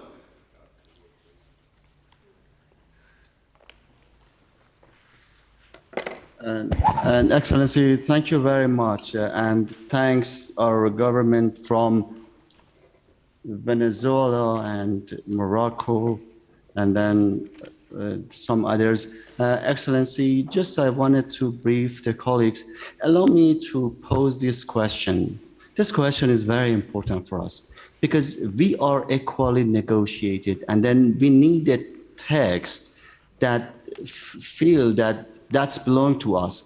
But the question is that, is the text before us balanced? Just I give an example that shows, no, it's not balanced as we expected. The reason is that, but my question is that, how many times have we referred to the international human rights law? Let me count it, more than 70 times. While the international human rights law is part of the international law, and then we supported that one. But why but whenever we wanted to accept that this, I mean that the logic that whenever we refer to the international law, there is no need to refer to the Charter of the United Nations is totally unacceptable. Because this figure before us shows that. So we accepted the double standard in the text. But why we accept the double standard? We should not follow a standard such like this. So then, regarding the human rights, regarding the Charter of the United Nations, so this is our constitution, and respecting the fundamental principles of international law, as they constitute the cornerstone of the rule of law at the international law, and then purpose of the Charter of the United Nations is our constitution. The point is that that includes the principles of sovereignty and sovereign equality of states, territorial integrity, not interventions, and the internal affairs of states, as well as the principle of non-use of force or threats to use of force in international relations. So this is the reason. And beside that one, the good news is that for the colleague that do not support that one, the ICCPR, International Covenant on Civil and Political Rights, the Article 19, 20, and 21 covers all the values that we propose in this paragraph. So this is a region that's a part of that international agreed the values. So for this proposal, for this reason, we propose it here. And Excellency, we strongly propose that this amendment be here. Otherwise, we would like to request for vote under the rules of procedure for this specific articles. Thank you. Thank you, Iran. Okay, as a chair, let me just clarify a couple of things, because I heard there is double standards, and I have a moral and a professional obligation. Until 141, everyone's point of view was listened, heard, and whatever we agreed on the text is a reflection from the member state. It's not from one side or other one. It's the consensus and agreement from all one. And my role as a chair to ensure that, and I believe, in my humble opinion, that was reflected so far. And if you go back, if you go into the numbers, maybe our colleagues from Iran had the most time of presenting their point of view over and over and over. So I made sure your point of view was heard, but I go at the end, what's the room's decision? Saying that, regarding now, I continue with the list, and I have Austria, followed by Bangladesh, then Australia, then I would like to close this paragraph. Thank you. Austria, please. Thank you very much, Chair, and good afternoon to everyone. I'd like to comment on the proposal put forward by Iran. I think there's already agreement in the room that we all accept the UK amendment as a quite useful addition. So we cannot accept a reference to that because, and we've discussed this in the last weeks, and I think we said this in the last weeks 20 or 30 times. We did come to an understanding with the distinguished delegation of Iran that a reference to the Charter would be best placed in the preamble, something to the effect guided by the purposes and principles of the Charter of the United Nations. And I understood that all in the room agreed. I'm quite surprised that this agreement is not honored, and I regret that. But let me maybe just reply in terms of substance. I've looked up a couple of UNESCO recommendations, and there's nowhere ever a reference to the Charter of the United Nations, for a good reason, because UNESCO is not about the issues that are enshrined in the Charter of the United Nations. We are dealing here with the ethics of AI. UNESCO is dealing with things like education, culture, communication, information. These are not the issues that are discussed in New York, where a reference to the Charter, a reference to national sovereignty, territorial integrity might make sense, and where these things are discussed. So I'm afraid that maybe, and I don't want to sound in any way disrespectful, but I honestly like to plead with the distinguished delegation of Iran to understand that within UNESCO, we don't have these discussions. Never. I've been here for 4 years. We don't have discussion on territorial integrity because we are not the body to discuss these things. And I find it utterly inappropriate in the context of the ethics of AI to discuss these issues. And we said it time and time and again. And as a way of a concession to distinguished delegation of Iran, we agreed that we could have a reference to the Charter in the preamble. And we could actually, ask the Secretariat. I think I've honestly, in all the documents I've read so far, and might have missed my attention, but we've never had a reference to the Charter. It was never felt to be the right, appropriate reference. But for the purpose and for the sake of being flexible and also seeing to it that the distinguished concerns are taken on board, we agreed to a reference in the preamble, and we would respectfully and humbly ask the distinguished delegation of Iran to agree to that formal understanding we all reached, that we do it in the preamble. I thank you very much. Thank you, Austria. I'll give the floor to Bangladesh, then Australia. Bangladesh, you have the floor. Please, someone to mute their microphone. Someone has their microphone on? Muted. Okay. Bangladesh, you have the floor. Thank you, Chair, for giving me the floor. I'd like to thank the UK for amendment in the first part of the text and which improved the text indeed. And I also like to thank the Russia to flexible of his amendment. But I actually, third part of the UK amendment, I disagree. Actually, human dignity, it is a very important thing in the ethics, and the human right, that is the legal term, and the freedom also the legal term. But here the human dignity, that is the ethical term. So, and human dignity, if we have the right, but we don't have the dignity, we are actually nowhere. Dignity is a very important meaning, and I propose that if UK flexible to withdraw the human dignity striking. So I request to keep this term, as this is the ethical draft for the AI. So human dignity, it is appropriate here. Thank you. Thank you. I'll give the floor to Australia, please. Thank you very much, Chair. I just wanted to briefly echo my support for Austria and its statements earlier. I'd also just like to correct the record when it comes to Australia's proposed amendments.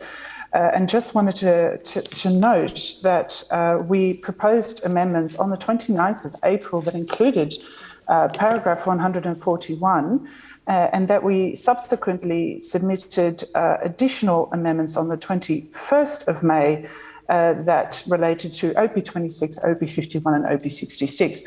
I would be quite concerned if the Secretariat thinks that our only remaining amendments are those three paragraphs, when indeed the Secretariat had requested additional amendments. And our amendment to paragraph 141 was included in our amendments submitted earlier on the 29th of April. Now, I am not going to request that our amendments are taken up, because obviously the discussion has moved on and we are very happy to go with consensus. We do not, as Australia, oppose references to human dignity at all. We just wanted to make sure that the reference to human dignity was consistent with international human rights and principles, as they, for instance, are established in the International Covenant of Economic, Social and Cultural Rights and the International Covenant on Civil and Political Rights.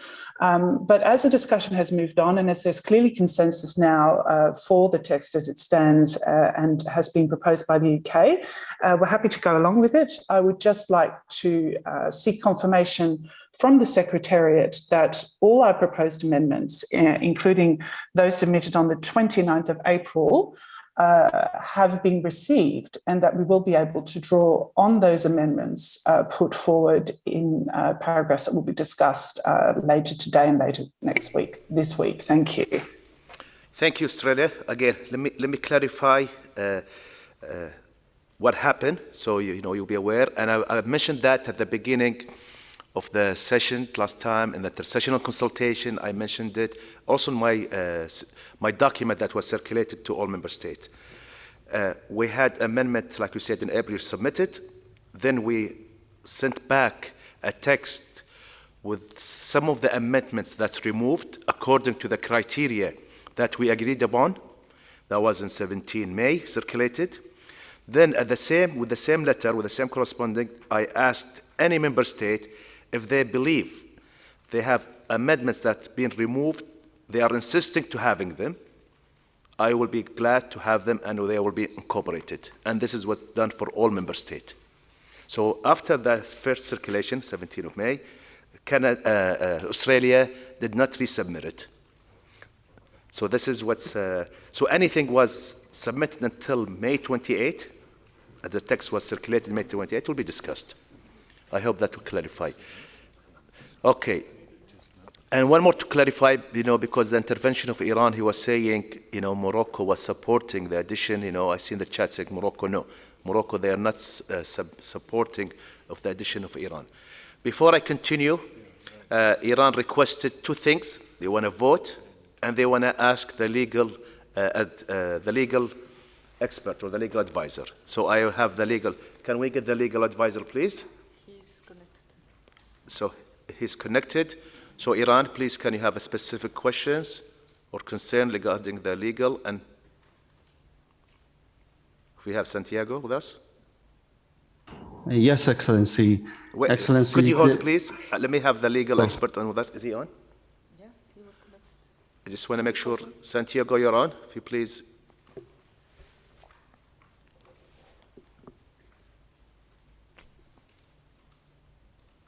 Okay, he's presented, right? Okay, Iran, could you please be specific? I mean, have your legal concern, Iran?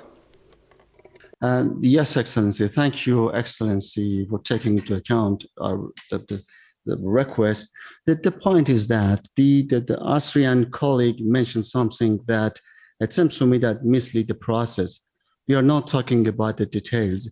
We are talking about the Charter of the United Nations. UNESCO is a part of the UN system. And then it's not like, and then UNESCO created to promote peace. And then the culture of peace. And for this reason, I don't know, whenever my people asking me that why the charter is not in this recommendation, I don't have any answer. So because the charter focused on the peace. We wanted to propose the peace, and the reason that we focus, because the peace for us is a vital, for us, for a region.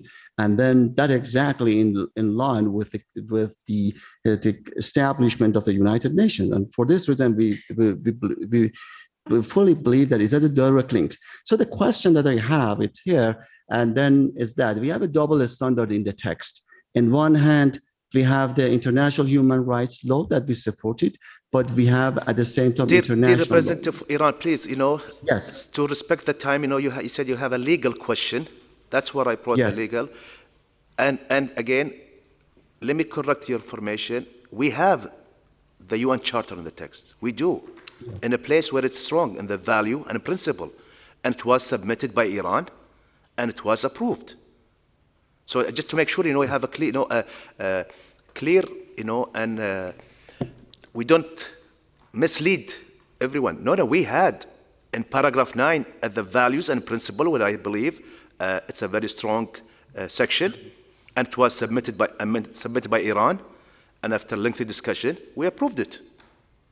So like when you said, how can I go back to my people and not have it? No, be assured you can go back and tell them it was submitted by Iran, and it was approved at the values and principle.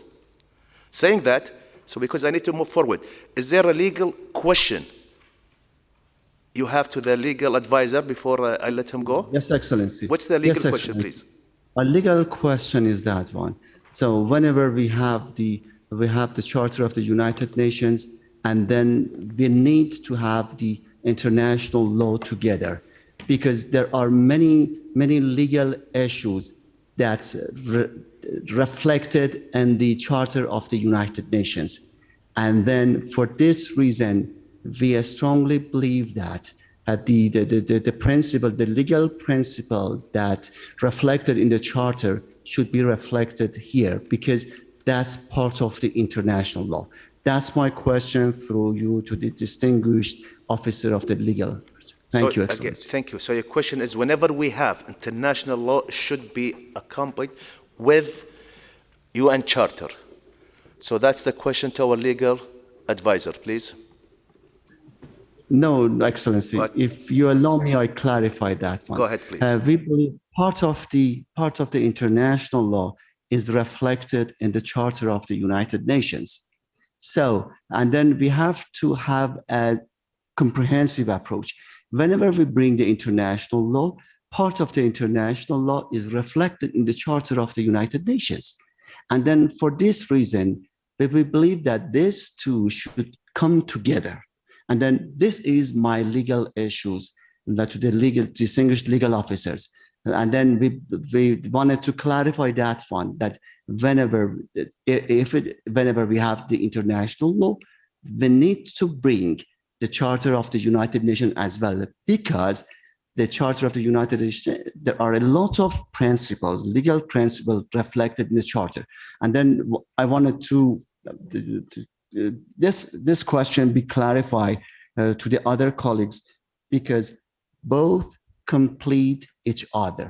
Thank you, Excellency. Thank you, Iran. So I give the floor. Before I give the floor to the legal advisor, I see in the chat Germany also has a question. Please, Germany.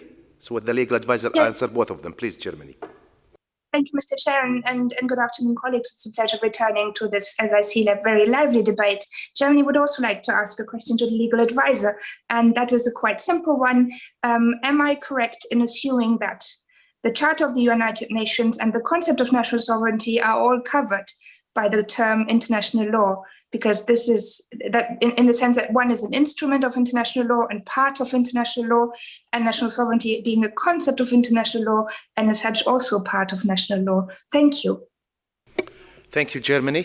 Now I'll give the floor to the legal advisor. Santiago, you have the floor.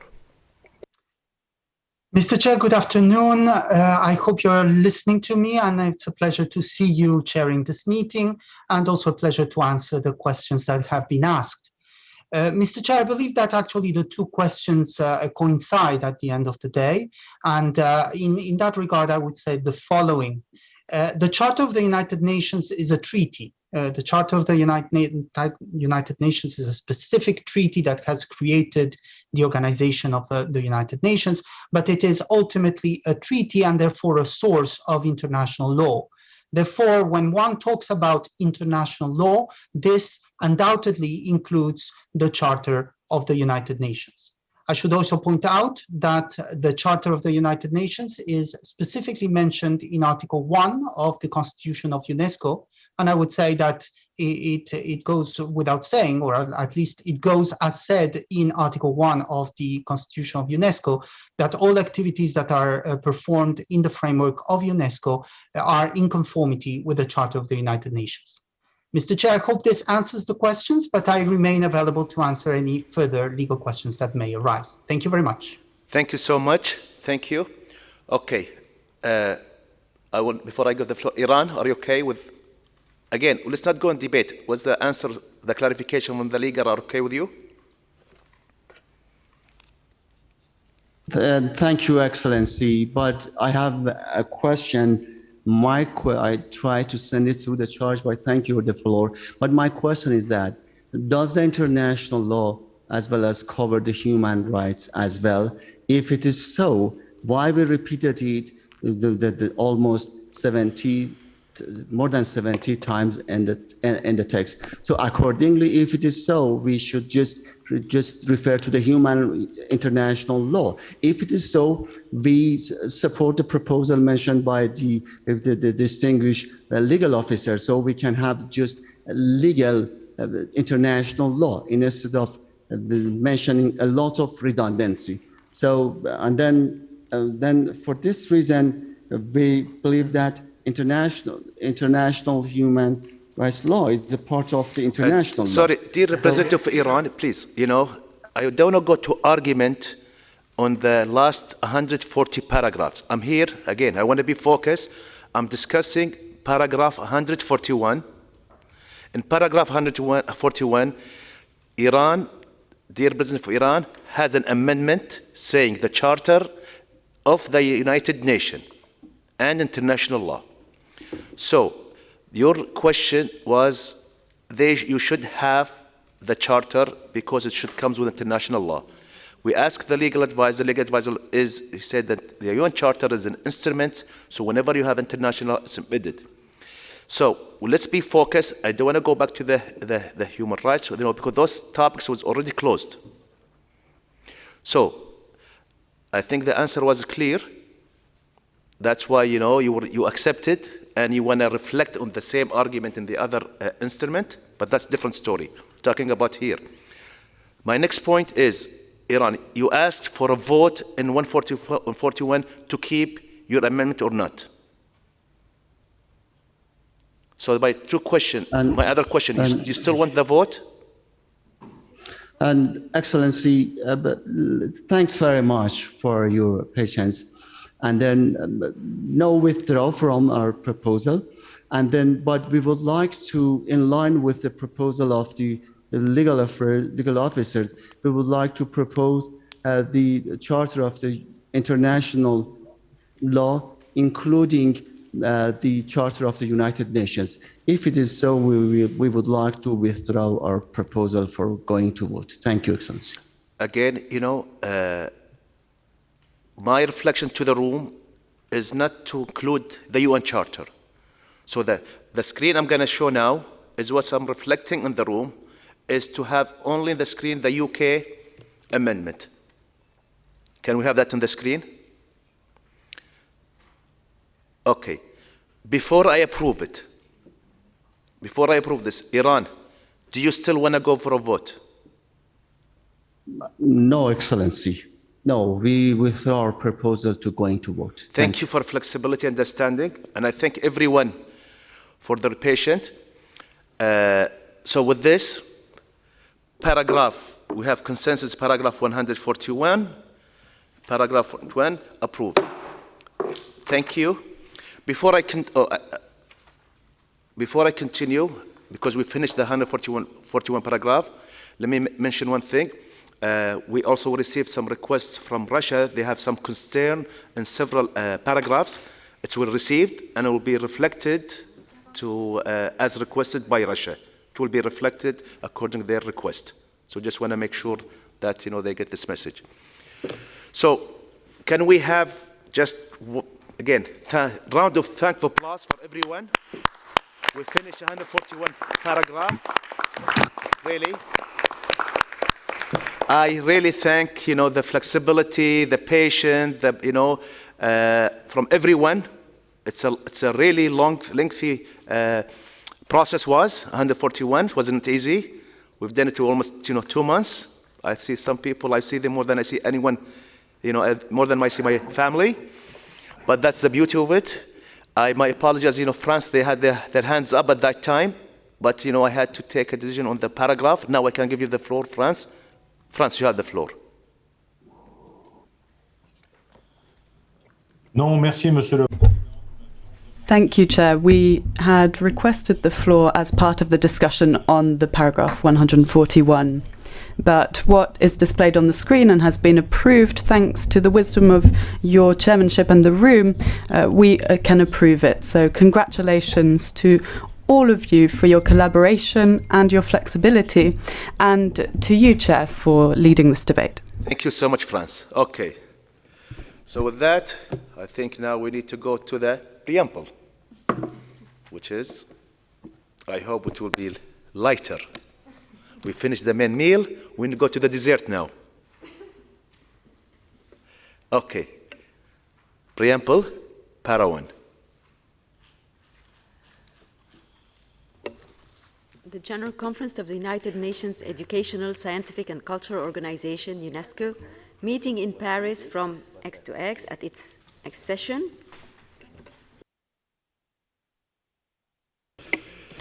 That's a very good start.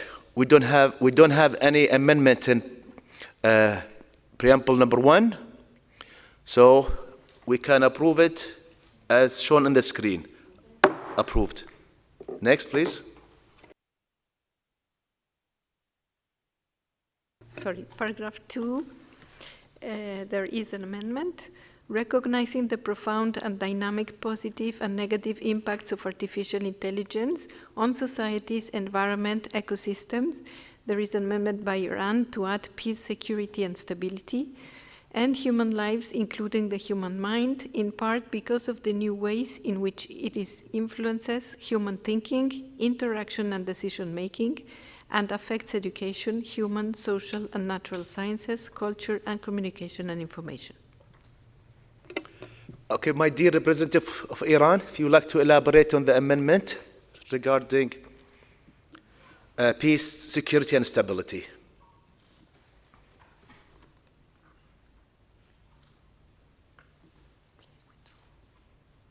Thank you, Excellency, for the floor. Excellency, we believe that we support a world free of war. And then for this reason, and this specific one, we take a look to the PP3, it's also focused on peace and security as well.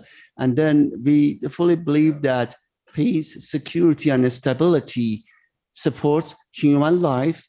And then for this reason, we propose this amendment. Thank you. Okay, thank you. Does anyone would like to take the floor? Is everyone okay with the amendment? Okay, I have Germany. Please, Germany, have the floor. Thank you, Mr. Chair, and I would like to thank the Iranian delegate for his amendment and his explanation. Germany, however, cannot support it as it stands, and it is for the following reasons.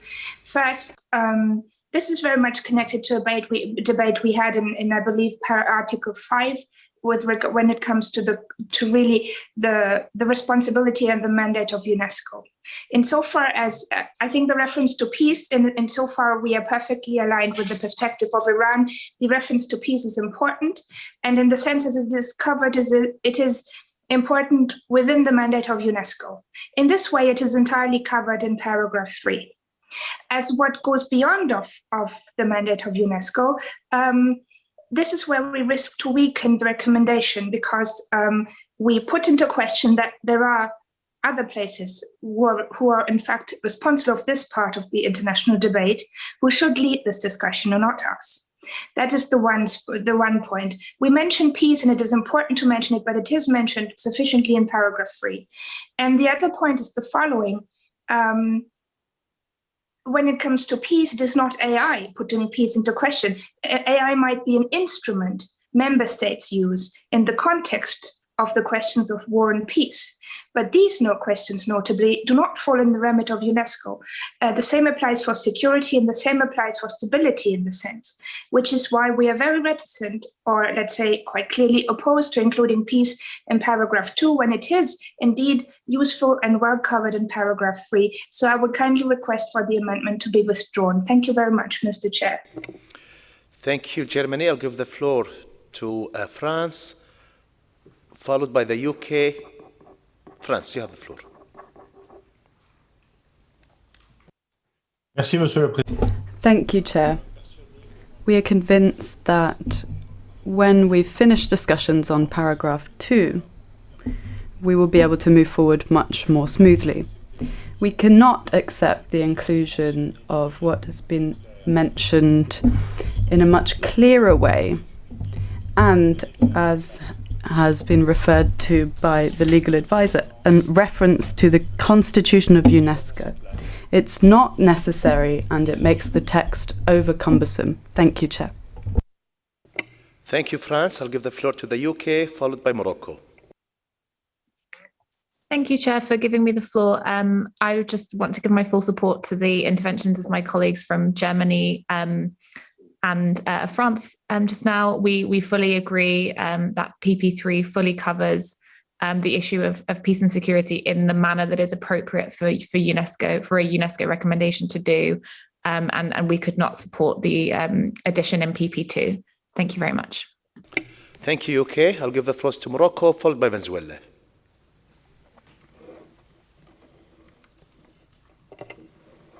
شكرا السيد رئيس ونحن أيضا. Thank you, Chair.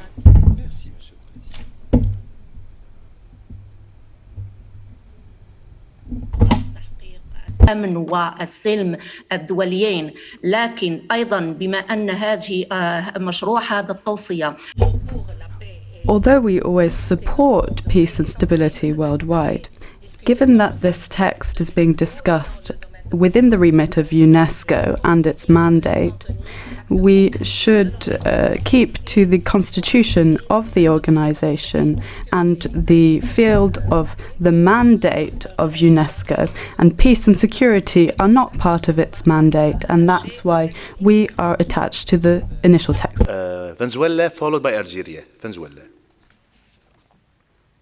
Thank you very much, Chair. Muchas gracias, Presidente. Thank you, Chair.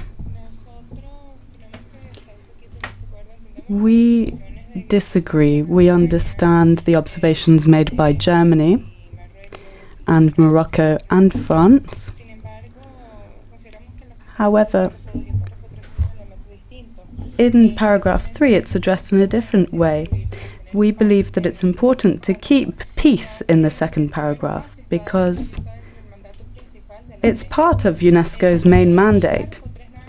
And in paragraph 3, we are talking about the terms of the Constitution, whereas paragraph 2 refers to the dynamic impact of artificial intelligence. So this is a different item altogether, as well as impact on the environment and ecosystems. So therefore, peace has a link to these dynamics, and it's something that can affect nations. So this is why we believe it's fully relevant, and we believe that we should keep it in PP2, the reference to peace. Thank you. Thank you, Venezuela. I'll give the floor to Algeria, followed by Cuba. Thank you, Mr. Chairman. Possibly on the same basis of the dynamics that the distinguished representative of Venezuela has just mentioned, I would argue otherwise, namely that peace, security, and stability in the context of the impact of AI are implicitly included when we talk about the impact of AI, positive and negative impacts of AI on societies, environment, ecosystems, and human lives. So implicitly it is included in there, and I do not think that there is a direct need to mention peace, security, and stability. And I think that PP2 and PP3 have been very precisely worded, recalling the aspects of peace and security in PP3. So we do not support adding explicitly peace, security, and stability here. Thank you, Mr. Chairman. Thank you, Algeria. I'll give the floor to Cuba, followed by France, then Brazil. Thank you, Chair. We will support consensus within the room, but as was mentioned by the delegate from Venezuela, we believe that we should perhaps keep the reference to peace. It adds value to the paragraph. And the recommendation refers to the importance of respecting human rights. This is something that we have supported. And we believe that we should also be mentioning the importance of maintaining peace. Peace is defined in the Constitution as one of the major objectives of the organization. So we believe that keeping it here actually enriches the paragraph. And the threat to the existence of human beings and human rights is the lack of peace. So therefore, we believe that although we understand the concerns regarding security and stability, although we could include security in the paragraph, we believe that keeping peace could enrich the paragraph. However, we can support consensus within the room. Thank you very much. Thank you, Cuba. I'll give the floor to France, followed by Brazil. France. Merci, Monsieur le Président. Thank you, Chair. We simply wish to highlight an important point. Peace and security, as understood by the various speakers before me, are not part of the mandate of UNESCO. It's about building in the minds of men peace and security through culture and education. So therefore, what's mentioned here goes beyond the remit of UNESCO, which is science, culture and education, and the reference in paragraph 3, in our view, is fully sufficient and explicit. Thank you. Thank you. I'll give the floor to Brazil, Mexico, then Bangladesh.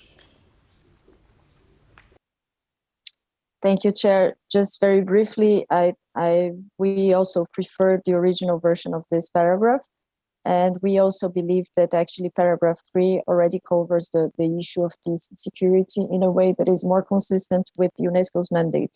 So that's the reason why we would prefer to keep it the original as it was originally presented.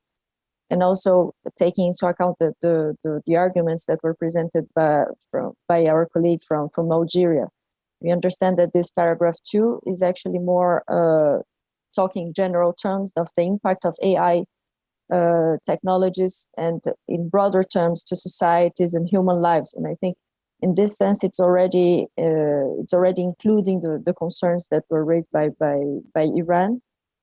And then the second one talks specifically about UNESCO's mandate. And then I think it's important to stick to the mandate as it is formulated in UNESCO's constitution.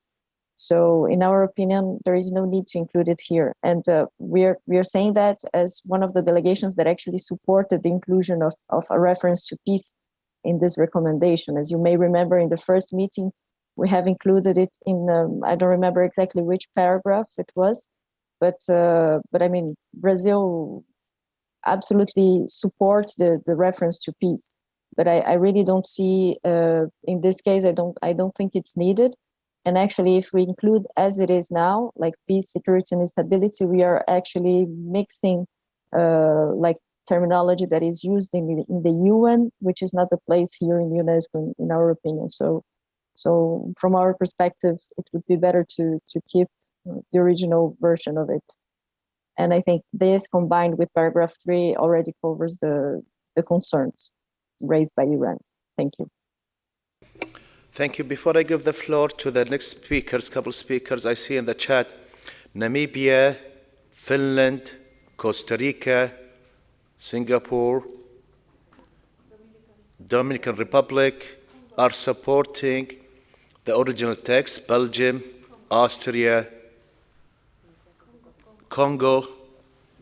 So before I continue the list, can I ask our colleagues from Iran if they are flexible to go with the consensus and we keep the original text?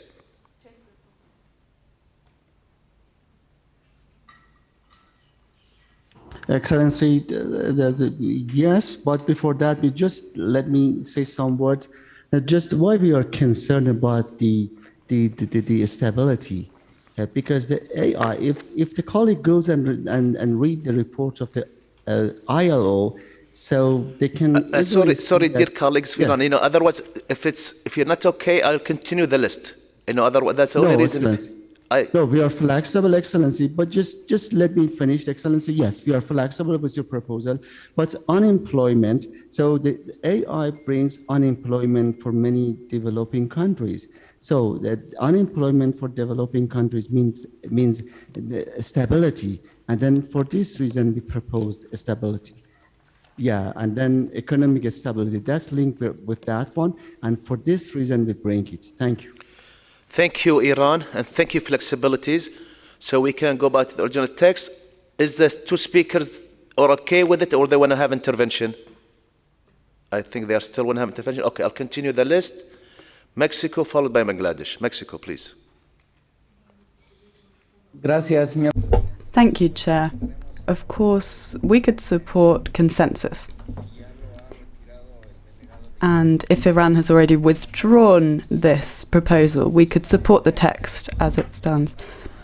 However, as mentioned by our colleagues from Venezuela and Cuba, we believe that in paragraph 2, we're recognizing the impact of artificial intelligence on peace, security, stability, for example. But in paragraph 3, what we're doing is recalling the contribution of UNESCO in these fields. So we don't believe that it's redundant, but of course we support consensus. Thank you, Chair. Thank you, Mexico. I'll give the floor to the dear representative of Bangladesh. Bangladesh.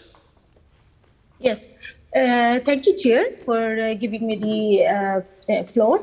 Actually, in the paragraph 2, it is stated the what are the elements will be hampered due to the positive and due to the negative impact of the artificial intelligence. So that are the society, environment, and ecosystem.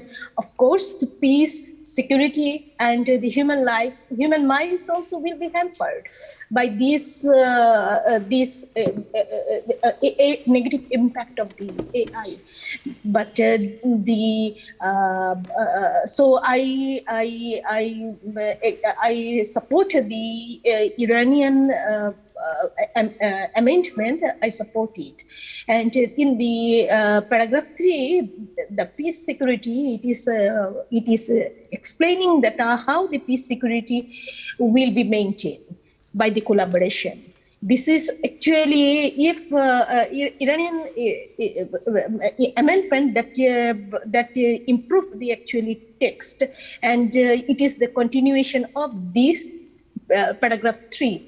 How the peace and security will be maintained. So and the peace security, these words are the mandate of the UNESCO mandate. So it is this words which gives the paragraph flourishing. So I support the Iranian inclusion. Thank you. Thank you, Bangladesh. And would like also, once again, I thank the dear representative of Iran, the delegation of Iran, for showing their flexibilities. So with that, I say paragraph 2 is approved with consensus as shown on the screen. Go to paragraph 3.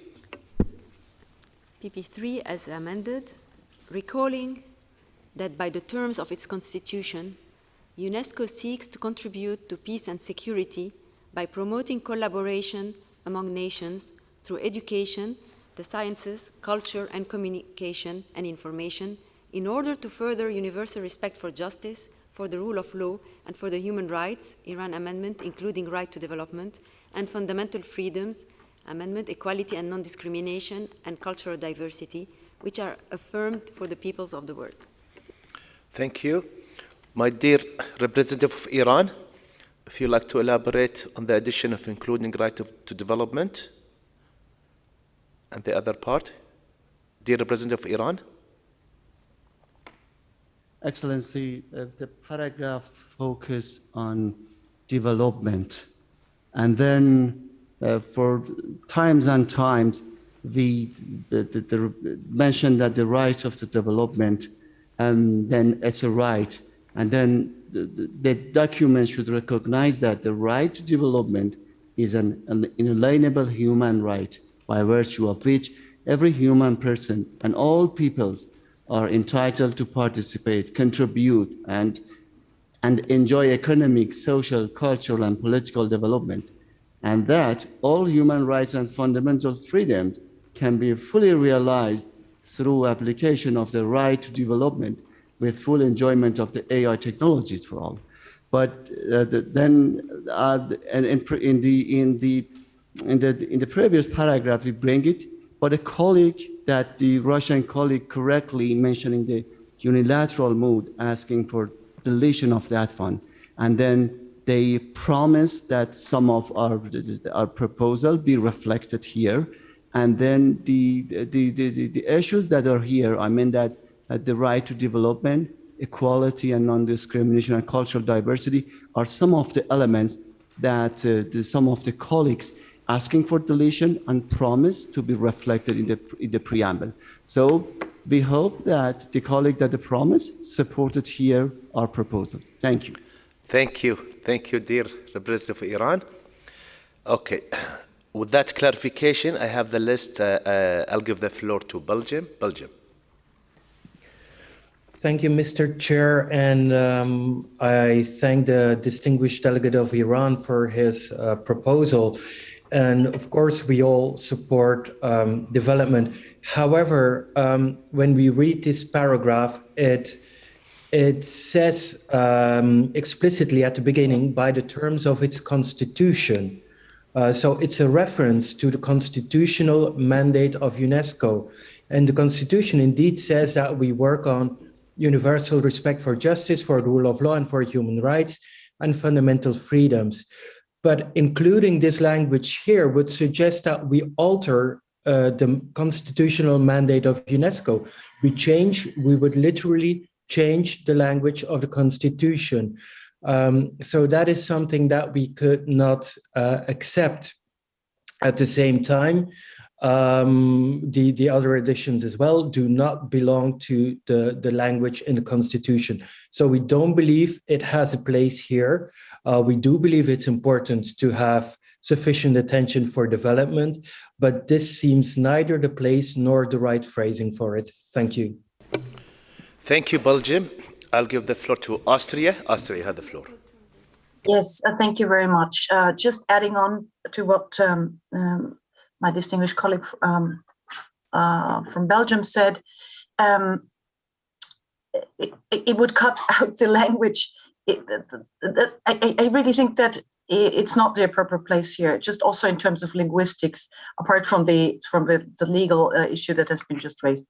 Can I propose maybe an alternative? Because indeed, we were also, I think, the ones saying that we could have a reference in the preamble. But I would suggest that we have, and I think that would be much more comprehensive, that we refer to the Declaration on the Right to Development, where the right to development is mentioned, and that we included in the list in preamble of paragraph 16, if I'm not wrong. So I think that's exactly the appropriate place. We have a reference, I think, by way of a UK amendment, if I'm not wrong, to the Agenda 2030, and then it would also fit there. And we would ask the delegation of Iran whether this would take care of their concerns. I think it would be even more comprehensive because then you have the whole text of the Declaration on the Right to Development, which has been adopted by the General Assembly in 1986. Thank you very much. Thank you, Austria, for your suggestion. And we looked into this before. I'll give the floor first to France, followed by the UK. Merci beaucoup, Monsieur. Thank you, Chair. We do not support the addition here of the Iranian amendment for a simple reason. In addition to what has been expressed by our colleagues, and particularly the ambassador of Austria, the simple, straightforward reason is that paragraph 3 refers to the constitution of our organization and precisely and specifically quotes the words of the constitution. It's not up to us, and particularly in a recommendation, to amend these terms or to expand them or limit them. Thank you, Chair. Thank you, France. Okay, before I continue the links, the list to the UK, let's see preamble number 16.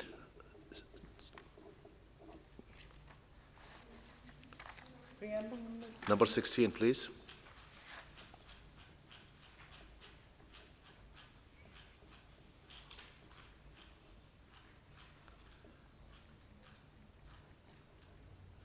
So, this is what our dear colleague from Austria says. Its potential, it can be discussed here. So I suggest, again, like all our colleagues, paragraph 3, this we're talking about exactly the constitution of the UNESCO. So we don't have, I think, the right to go into changing. So after the permission of the member state, can I move that amendment, Iran amendment, to be discussed in paragraph 16 to be more practical? Does anyone object that? Okay, I'll continue the list. So let's go back. I have the floor. UK, Mexico, Brazil. UK. Thank you, Chair, for giving me the floor. Just to echo colleagues in giving the UK's full support to maintaining the original text here. Our colleagues have outlined the reasons very, very clearly, and I won't repeat them, other than to say we don't think it's appropriate to alter the terminology of UNESCO's charter through this text that we're developing here. So we absolutely could not support this change.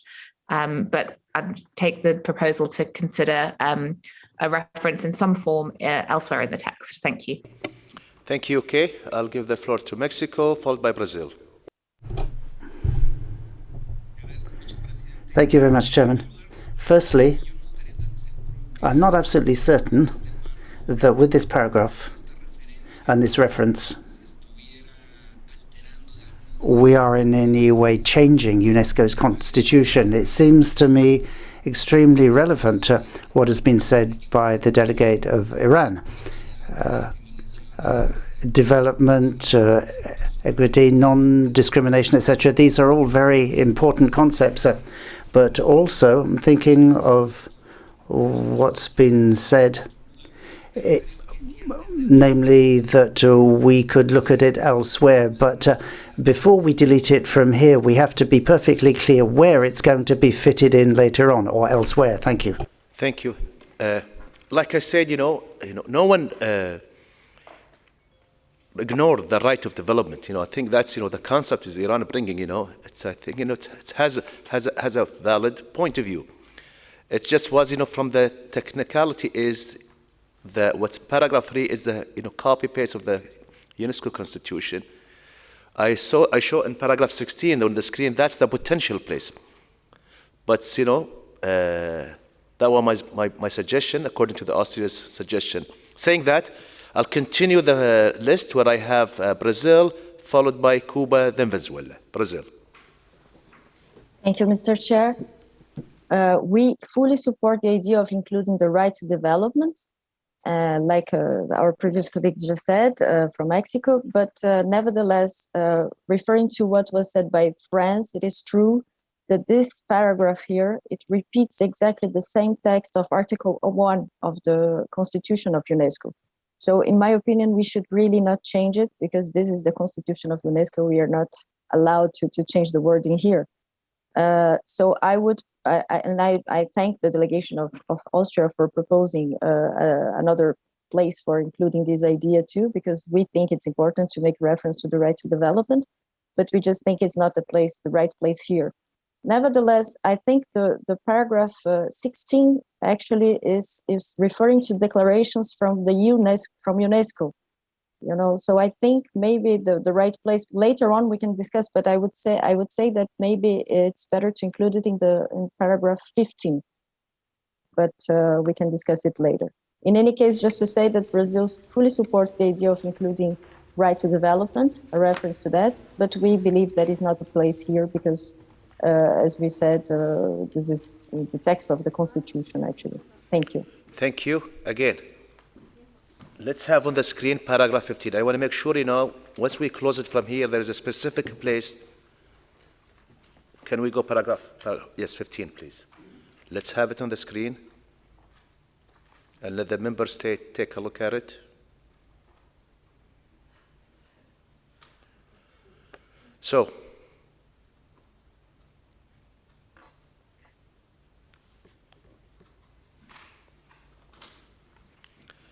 that now we have two suggestions, either 15 or 16. I'll continue the list, and even if we move forward, we all agree we don't want to change the text, Article 1 of the UNESCO. But we still want to maintain the right of development, and it will be moved either 15 or 16 as we go along. I'll give the floor, continue the floor, please. Cuba and Venezuela.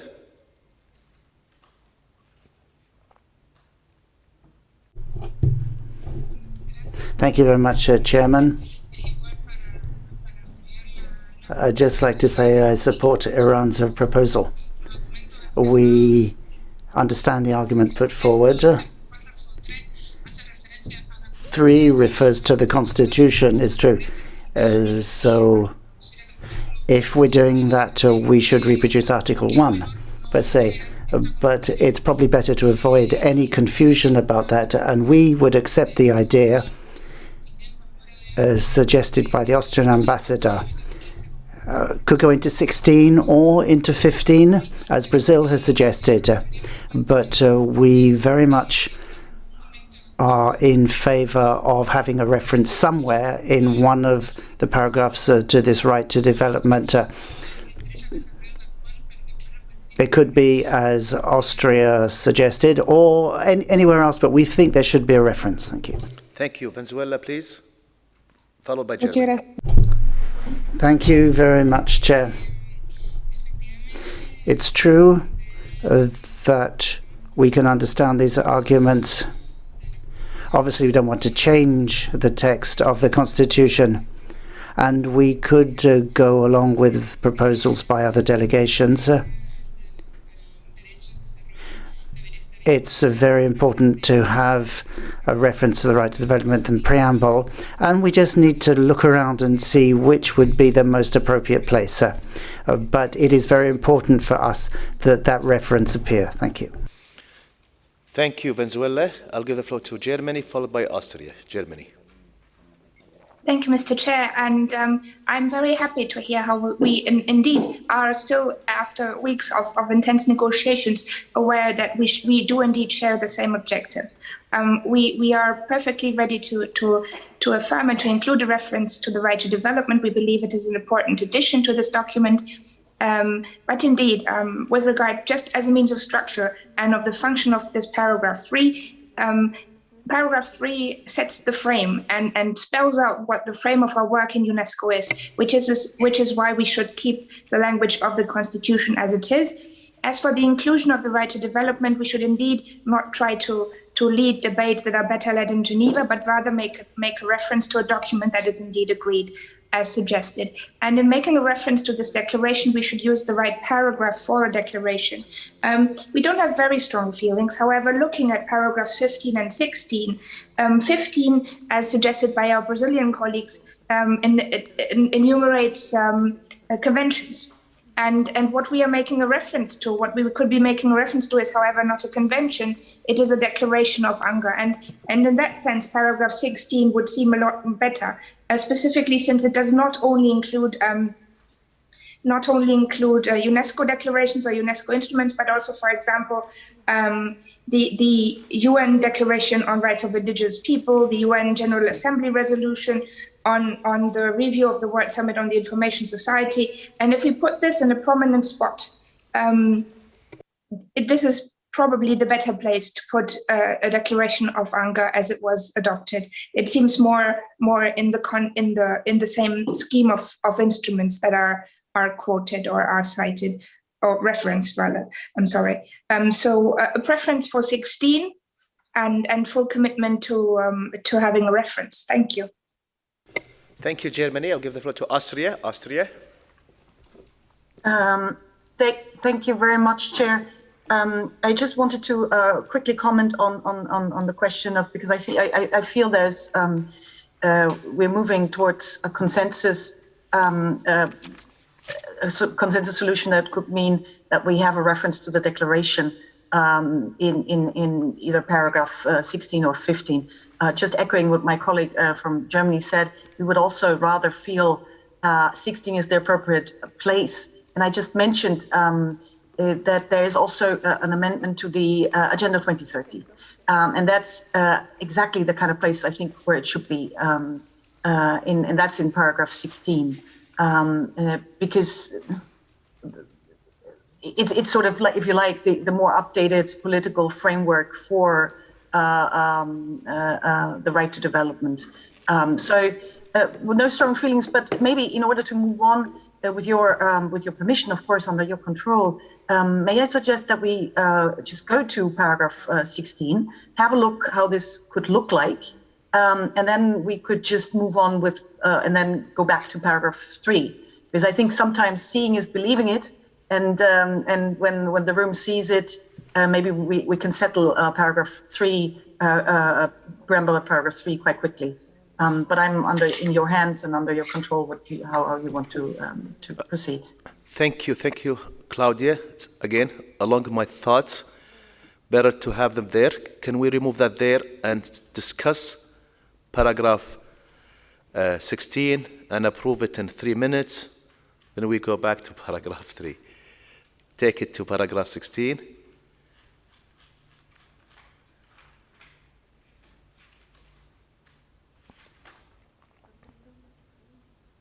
Okay. Now, I have a suggestion. Can we take a break now, just to see where to insert it? I'll give the secretariat to see where to. Okay. Iran, you would take the floor. Iran, please. Iran. Thank you, sir. Thank you for giving the floor. We suggest we have some other places for insertion of the right to development in paragraph 4 after the human rights, and we can have it in paragraph 5 after the human rights. We can insert it, and also P12.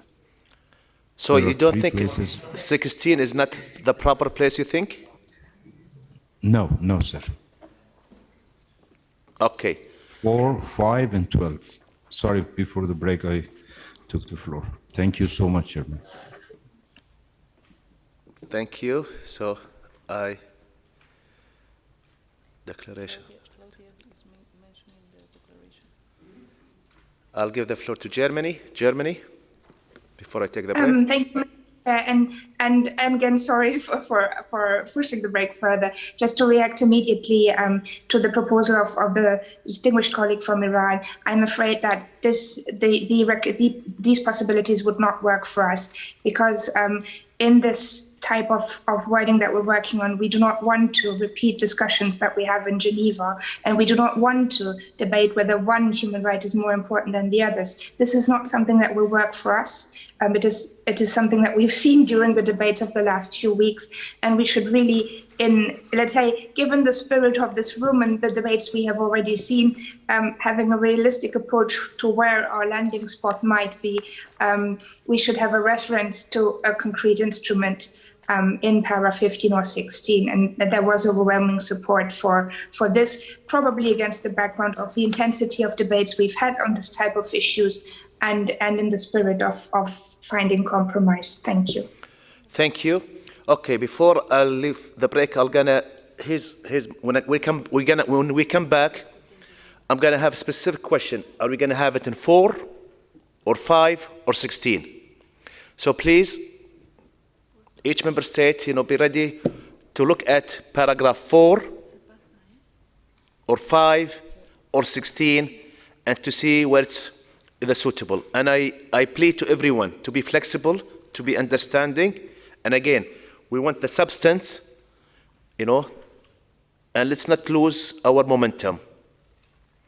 I thank you all, and we'll be back at 4:05. Thank you. Bye-bye.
Recording in progress.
So, welcome back.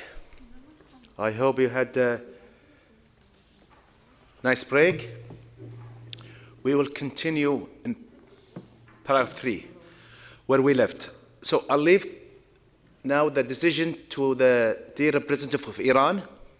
Iran, where you want to reflect your amendment to be in 4 or 5 or 15 or 16.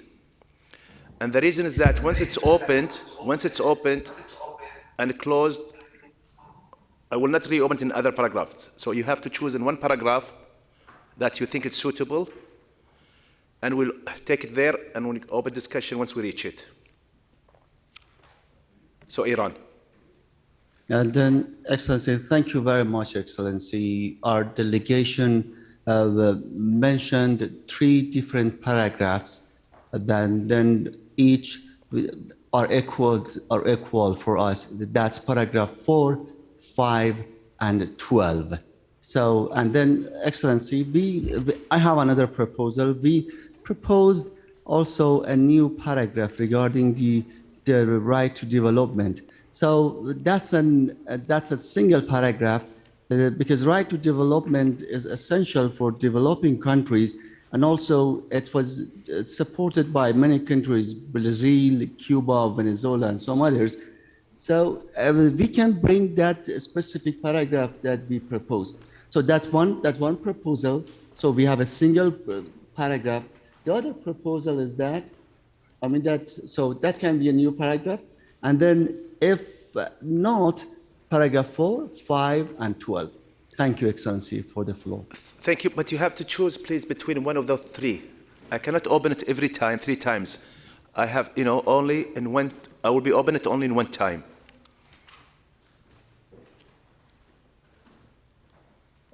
So either 4 or 5? Yes, 4, Excellency. Either, I'm saying 4 or 5 or 12, you said. So you said 4.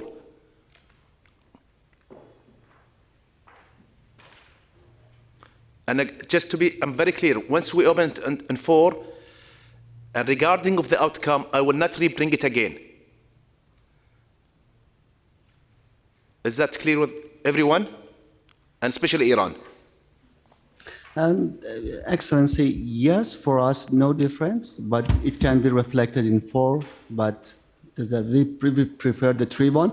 But Excellency, you closely witnessed that during the negotiation, whenever we proposal, the colleague proposed that in preamble. So we are in the preamble.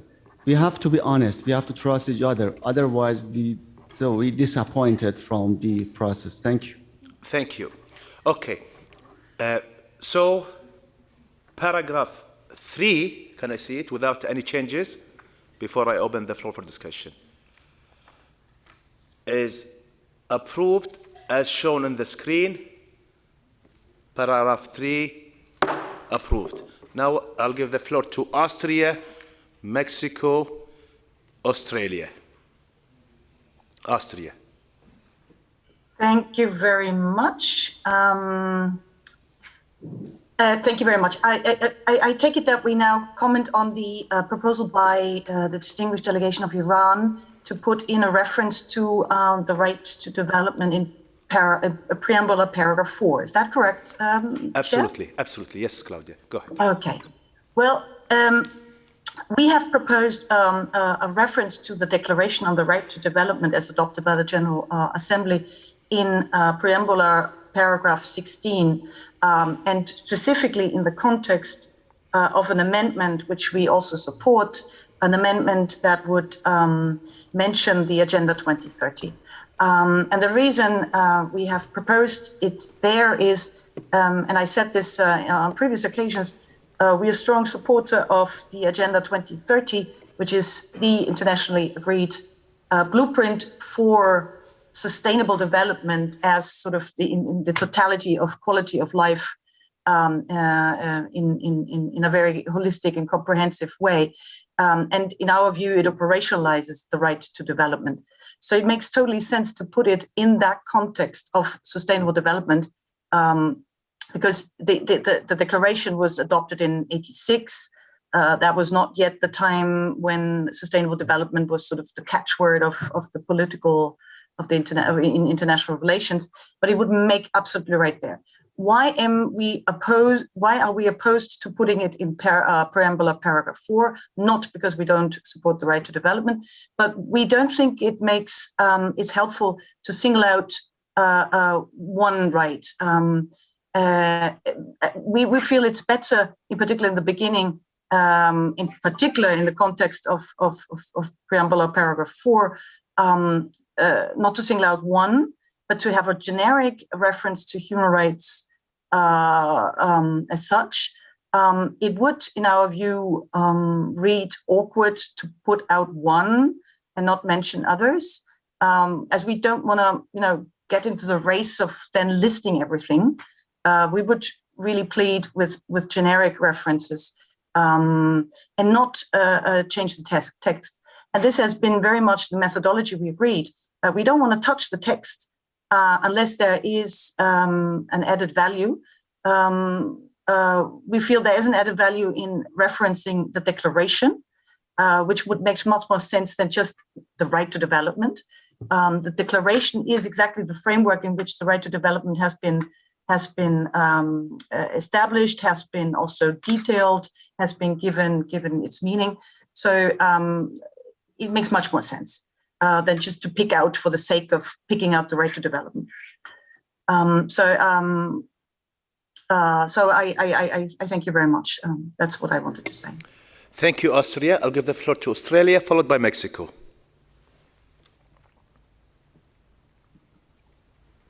Thank you, Chair, and good afternoon, colleagues. I can be very brief here, as I believe my colleague from Austria mentioned many of my points, but to put on the record, we don't support attempts to elevate the right to development over other human rights, and we would see that focusing on this specific right in the context of this paragraph would do so, and that also a listing exercise, as we've seen in every other paragraph that we've gone through here, only leads us into a very, very long discussion, which would not help us get through the other 24 paragraphs left in the preamble.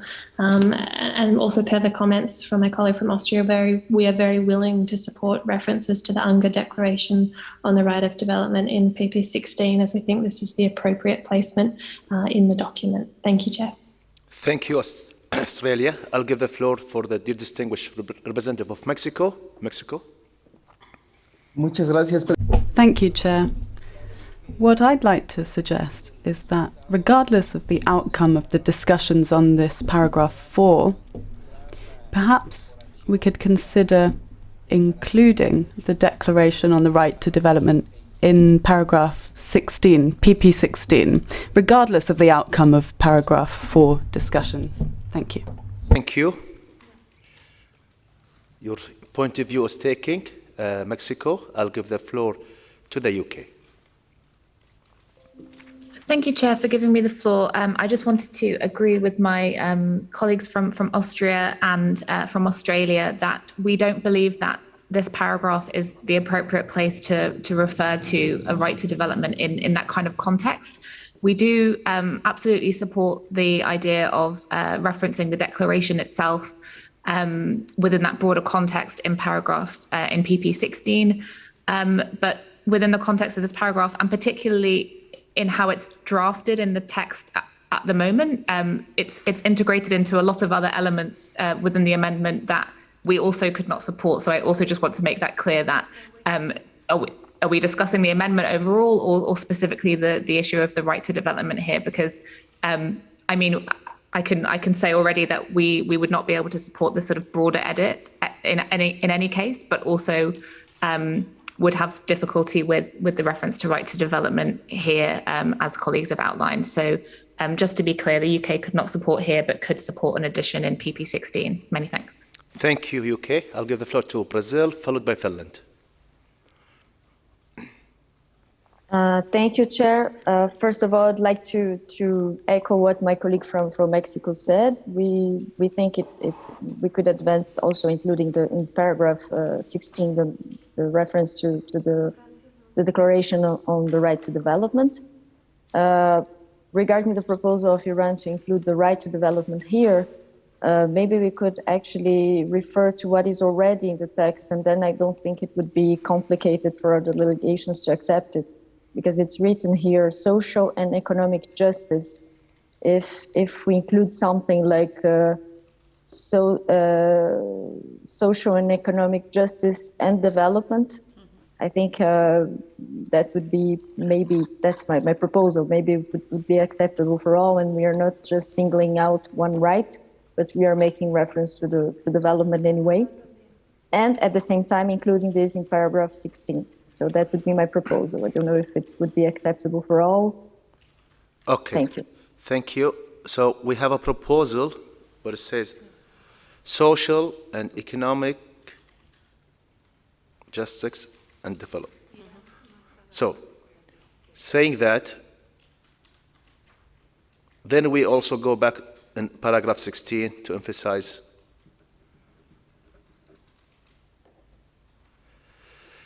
okay. Before I give the floor to Finland, let me ask our colleagues from Iran if it's okay with it. Iran?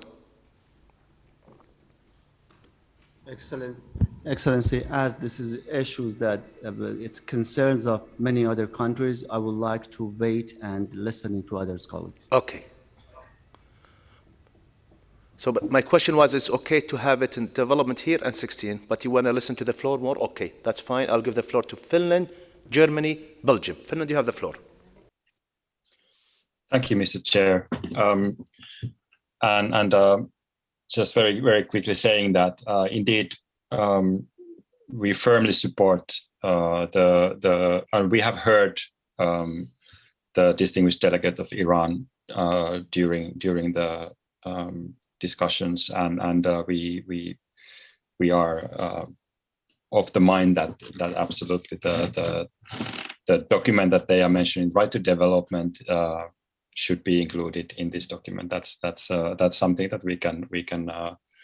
It's a consensus that no one seems to doubt at the moment. I think this is a unanimous project now to just find a correct place to that, and I would like to just kind of add our voice to supporting this. And when we do that, I think it's important. Two things are important. One is that we include, don't leave it open and isolated, but include a reference to the document, to the UNGA declaration. I think that's important to be specific. And when we do that, the other important point is that since it's already a little bit dated, it's from 1986, that we kind of bring it in the context of our current understanding and our current framework for development, which is the Sustainable Development Goals, the Agenda 2030, and therefore what has been proposed by Austria sounds to us the best possible way of doing that, and there was in para 16 or the preamble or para 16 there was a proposal by Canada to include a specific or include an explicit mention of the Agenda 2030, and in that context, I think referring to this UNGA declaration would be very nicely at home. And finally, I would like to support what Brazil has just proposed here. I'm thinking that this would be a good way, a really, really important step towards consensus. In this case, we wouldn't have any problems with that. It wouldn't, as we've heard many countries are saying, that singling out one right in this context would be extremely problematic. But mentioning development here would be at home. So I think this would be a very good move towards consensus. Thank you, Mr. Chair. Thank you, Finland. I'll give the floor to Germany, followed by Belgium. Germany, you have the floor. Thank you, Mr. Chair, and very much in line with what my colleagues from Finland, Brazil, and Austria said before. I would like to remind colleagues where we initially came from. You've all seen the amendments that were submitted, and you saw that, and you can be aware because, of course, given our general positioning, we all know that a number of member states would not naturally ask for the inclusion of the right to development, of the term most notably. We know that very acrimonious debates are led about this issue in Geneva. And in the spirit of compromise, and because we've seen that in the very beginning, that this is an important element for many, notably for the distinguished delegate from Iran, who has made the point repeatedly, we went home to our capitals and were looking for a solution. It was not our initial position to include the right to development. We were looking for a solution, and we tried to make movement in order to have a good compromise text, which is how we end up today in the position of being able to support a reference to an Ankara declaration that doesn't indeed set it out. I'm very, very grateful to my colleague from Brazil that she recognizes the difficulties we are all in, because we cannot make progress on debates that have not been solved in Geneva. And we should not waste time on demonstrating to each other the firmness of our positions. I think we all respect, and we have all heard and listened a lot, and we very much appreciate the level of engagement during the negotiations. So in this spirit, we can support the mentioning of development. We think it adds to the substance as proposed by Brazil. And with regard to the additional proposal by Austria and adding the reference to the declaration in paragraph 16, indeed next to the SDGs, because this is what we're all discussing. This is when it really comes to development, what we all work for and work on in our everyday work and life at UNESCO. So in order to have an operationalized reference as well, we should include both the declaration and a reference to the SDGs. So full support for the declaration, for the proposals by Brazil and Austria. Thank you. Thank you, Germany. I'll give the floor to Belgium, followed by Argentina. Thank you, Mr. Chair. I'll be very brief. The Austrian proposal already had my full support, and now I believe that the Brazilian proposal is a very good compromise. Just one thought, if we are going to mention development here, maybe it's even more accurate if we say sustainable development. Thank you. Thank you, Belgium. Argentina, followed by Morocco. Thank you, Mr. Chairman. My intervention is mainly to support and to celebrate the proposal made by our colleague from Brazil. I think that it's an excellent point of meeting two different ways of seeing maybe or of thinking around this concept. So I celebrate it. I give our full support, and also to support the proposal made by the delegation of Austria with regards to paragraph 16. Thank you very much to all our colleagues for a very cooperative exercise. Thank you, Argentina. Thank you. I'll give the floor to Morocco, followed by Iran. Morocco, you have the floor. السلام عليكم. شكرا سعادة السفير. Thank you, Chair.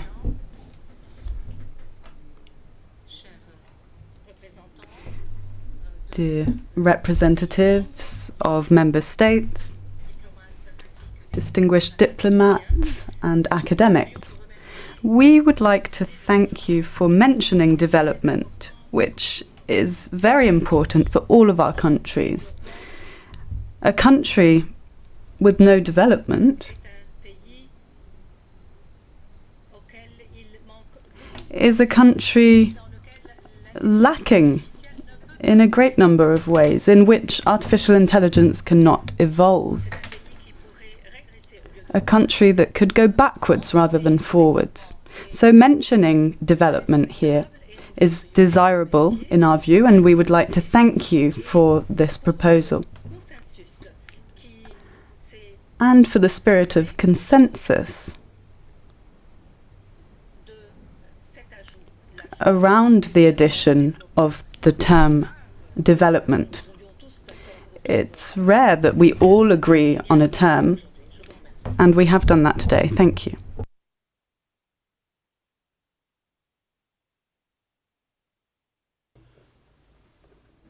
Iran.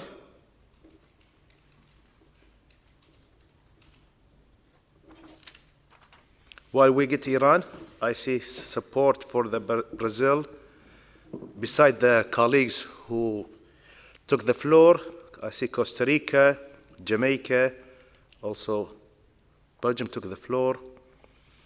So Iran? Yeah, Excellency, thank you very much. I carefully listened to my distinguished colleague, but I wanted to raise two issues. Maybe Excellency, it also be helpful. So, the right to development is an essential right for developing countries, and then I saw that the many developed countries also supported that one, and then from the beginning they suggested that be discussed in the preamble one. And then we are in the preamble, Excellency. The point one, I wanted to highlight that we cannot go with a proposal that be reflected in the paragraph 16. And then because we ask for deletion of that paragraph, and that's the reason. And then, Excellency, I have another proposal as well. So with your permission, we can paragraph 9 as well, that we propose paragraph the right to development in that specific paragraph. And then I appreciate that the colleague take a look. Maybe that's an appropriate place for them. Thank you, Excellency. And then I'm sorry, before finishing, I have another proposal. We proposed a new paragraph in this regard under it's a paragraph 5Bs. That's also helpful. And then because that's also referred to coronavirus as well under this difficult situation, and then right of the development reflected appropriately in that one. Thank you. Thank you, Iran. Again, before I give the floor to the last speaker, Kuba, here's what I'm going to reflect what I see in the floor is to keep the word development here and to reflect the amendment of Iran in paragraph 16. That's what is reflecting on the floor. That's what I hear from member state. And I think this is the way moving forward. I'll give the floor to Kuba, please. Kuba, you have the floor. Thank you very much, Chairman. We were particularly interested to hear. Oh, we've lost the connection with Cuba. I think we're hearing Cuba again. The microphone must have been turned off. We are hearing Cuba now. You can hear me, Chair, can you? Okay, well, I'll start again. Thank you very much. So I was saying we're particularly interested to hear what was said as we followed the debate about development. As has been said, the right to development is a universal, inalienable right for all individuals and all peoples. And the effective implementation of the declaration adopted is an important issue, and if it hasn't been, it's because lack of political will. And we have referred to the debates in Geneva, and in that context, our country has objected to any reinterpretation of the right to development. It is a human right, and we shouldn't just talk about it in terms of sustainable development. They're completely different ideas. And the fact that we approved sustainable development years ago doesn't mean that our right to development per se is diminished in any way. It's a political right of all states to be able to implement this effectively. So this has been the debate in Geneva, as we know, and our country has always maintained the same status. And we're talking about including the right to development within sustainable development, although sustainable development is a very essential right as well. Right to development is a collective and individual inalienable right, and therefore it's very important for us that the reference be maintained. Having said that, in a constructive spirit of compromise that has prevailed in this debate, we go along with Brazil's proposal. We could keep development here and also maintain the reference to the development declaration, as Austria said. But we want to make it clear that we're not talking about development and sustainable development as the same concept, rather, that they are completely different. Development is not necessarily the same as sustainable development, vice versa. That's unacceptable as an approach for us and many other countries, developing countries in particular. Thank you very much. Muchas gracias. Thank you. Okay, here's how we're going to move forward.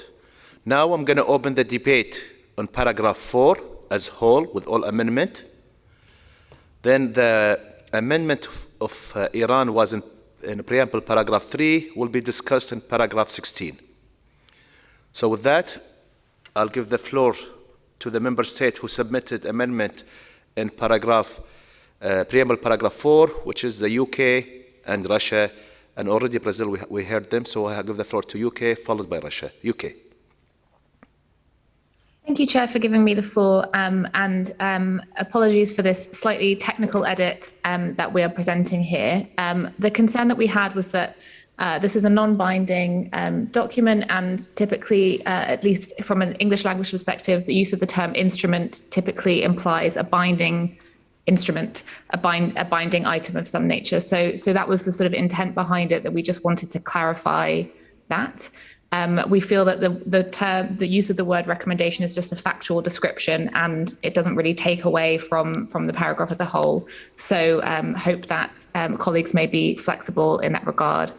And similarly, we weren't sure in the second part what was really meant by a global normative approach based on a global normative approach, and we didn't feel that it necessarily added anything here. We felt that this could be deleted, but welcome comments from the floor. Thank you. Thank you. And my apologies also, there is an amendment by Iran. I'll give the floor Iran in the order of the amendment shows in the paragraph. Iran, you have the floor to elaborate on your amendment regarding the Charter of the United Nations, please. Yes, Excellency, the room heard the Iranian proposal regarding the Charter of the United Nations, and then we expected that the Charter of the United Nations be reflected in the text, not in the preamble, but that some delegates proposed that be in the preamble. Now we are in the preamble. We don't have anything to add. We raised the issues many times. As the colleague proposed that be reflected in the text, we showed our flexibility that be reflected in the preamble. Now, Excellency, the leadership is yours. We are in the preamble section. Thank you. Thank you, Iran. I'll give the floor to the dear representative of Russia to elaborate on the striking and global normative approach. Dear representative of Russia. Thank you, Chairman. My UK colleague has perfectly set out the reasons behind this, and we have nothing to add. Thank you. Thank you. Thank you, Russia. Okay, now I'll open the floor for discussion, and I have my list. Austria, you have the floor.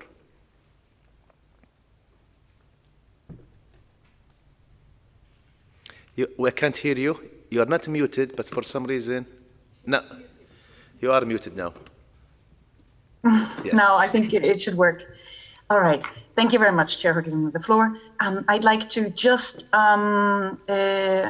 reflect on the proposal by the distinguished delegation of Iran. Indeed, we'd like to fulfill our promise that a reference to the Charter should be placed in the preamble. We are, however, not convinced that it's the right place here, and would suggest to have a new preamble or para 4 bis, where we just say guided by the principles and purposes of the Charter of the United Nations, which is sort of, I think, quite a standard proposal that we normally do. So with that, I think we should have taken care of the concerns of the distinguished delegation of Iran. regarding the Charter of the United Nations. And I think we don't need to enumerate the principles of sovereignty, integrity, non-intervention. It's a whole list of 1,000 different concepts that are sort of all mixed up together. It doesn't really help with the readability of the text. I would just be, sweet and simple, guided by the principles and purposes of the Charter of the United Nations, which is quite a standard formulation in UN texts. We would think it would be more appropriate. Thank you very much. Thank you, Austria. I'll give the floor to Brazil, followed by Germany. Brazil. Thank you, Chair. Well, actually, I would prefer to not accept the amendments that were presented by the UK and Russia. We would prefer to keep standard setting document. This is the term we usually use to refer to recommendations by UNESCO. The same thing referring to a global normative approach, because I think this document is a global normative approach, even if it's not legally binding. I think regarding the reference to the UN Charter, we could go along with the proposal made by the delegate of Austria, but we could also accept to include it here. In this case, we could do something, but in a much shorter reference. From our perspective, it's not needed to include all the rights that are enshrined in the Charter of the United Nations. So we could just mention the United Nations Charter, for example, after international law and on a global normative approach, including the Charter of the United Nations. That would be the ideal paragraph for us. So that's it. We would not accept the British and the Russian amendments. We would accept the mentioning of UN Charter here, because I think that's true that we have during the whole negotiations we have said that we could include it here in the preamble, and I think that could be the place. But we can also go along with the proposal made by Austria, if the room prefers. Thank you. Thank you. I'll give the floor. And of course, we want to keep development as we have proposed. Are you sure? I was doubting. Good. I'll give the floor to Germany, followed by the UK. Thank you, Mr. Chair, and I would like to thank colleagues for their amendments and explanations provided. I go one by one. On the recommendation, obviously this is simple. However, standard setting instrument is a term that UNESCO regularly uses, not only for binding but also for non-binding instruments. And most notably, what this says is that guiding AI technologies in a responsible direction at the very end of the sentence, which is what this instrument does, this recommendation, it is specifically by setting standards. So there is, in fact, value in making a reference to the standard setting. So I wonder if there's, as a line of compromise, if our colleagues could accept recommendation as a standard setting instrument. So it would be clear that it is through the setting of standards, in fact, that we guide AI technologies in a responsible direction. That is one point. On the Iranian amendment, it is a point I've made at several occasions. We are uncomfortable with spelling out or highlighting some principles of international law and not all. So we feel this is not a proper reflection of what is in fact guiding us, or what we are basing on, because we are basing our work on international law in its integrity, which is why we cannot accept this addition. We do not have strong feelings on the global normative approach. At the same time, we don't see that it hurts very much. Anyways, no strong feelings about it. Support, of course, for the Brazilian amendment. And then eventually, because of course we have heard the Iranian delegate making the point with regard to the Charter several times, if it is included, we would insist on it being a separate paragraph as proposed by our Austrian colleague. I think this is very much in line with usual UN technique, basically technique of drafting a document, and also it avoids the very important problem for us of picking out one instrument before others. Thank you. Thank you. I'll give the floor to the UK, followed by Mexico. Thank you, Chair, for giving me the floor. I just wanted to respond to the overall, to the other amendments on the table here. So we would very much support the proposal by our colleague from Austria to have a separate PP that describes that sort of uses the terminology related to the Charter that is typically seen in documents of this kind. We would be comfortable with that. We wouldn't be content with the amendment as it is here, proposed by the delegation of Iran. We find that it's far too sort of specific in areas that are not really within UNESCO's mandate, and we've had lengthy discussions about the relevance of sort of questions of security issues such as use of force. So we don't think that's appropriate here. To come back to my colleague from Germany's proposal, I think we could go along with that. And I also appreciate the explanation that this is a typical formulation seen across both binding and non-binding instruments. So I think that compromise suggested is perhaps a good one, and we could go along with that. Okay, can we have that before I give the next speakers? Where it says recommendation as standard setting instrument. As standard setting instrument. You keep that. Okay. So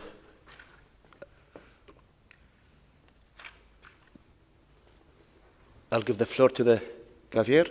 Mexico, please, you have the floor. The First Amendment, it's okay now.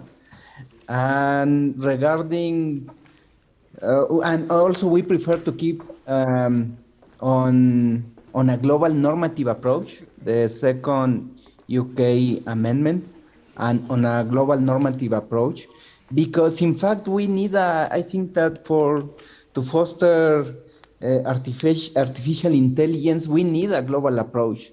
Actually, maybe that's the reason we are here in this global forum.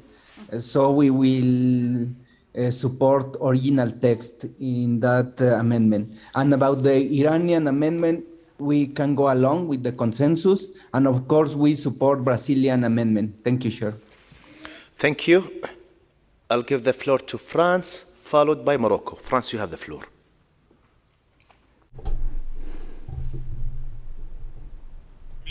Thank you very much, Chairman. I'll try to keep this brief. Well, Chairman, there are 193 member states in our organization. That's a lot.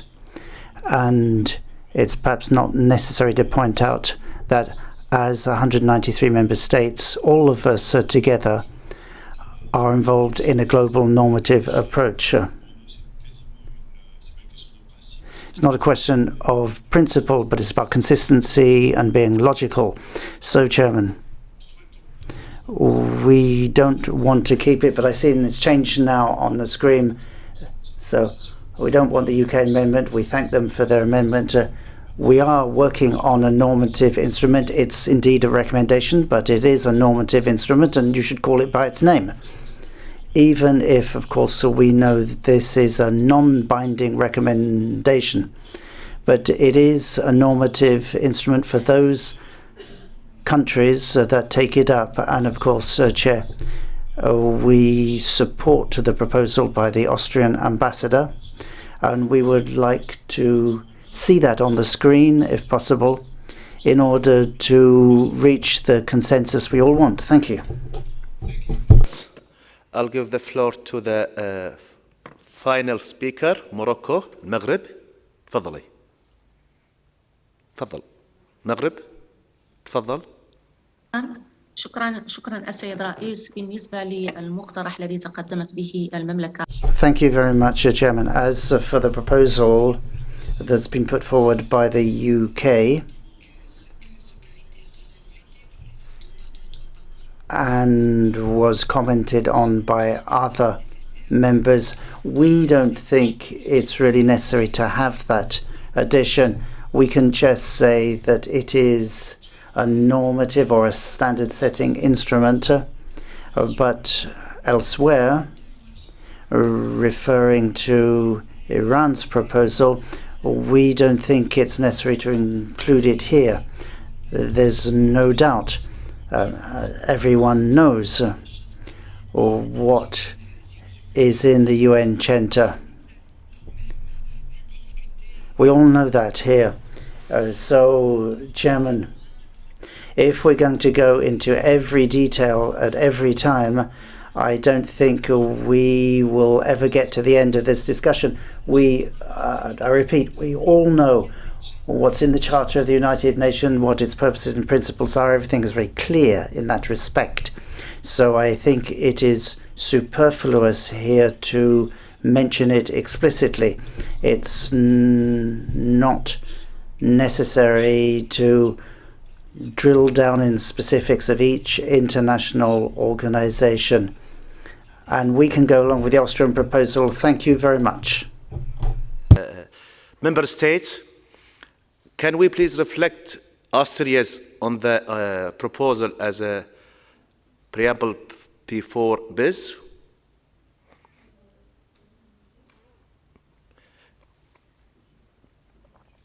Again, I just want to remind our colleagues, since day one, whenever any member state has a suggestion, I will reflect it, but after I hear several member states, if I see there is acceptance of that proposal, then I reflect it, so we don't go back and forth.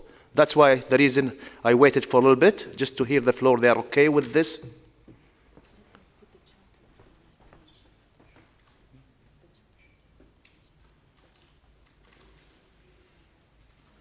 While they're doing that, and also please, let them finish this. I see member state, they want to keep end on a global normative approach. So unstrike that.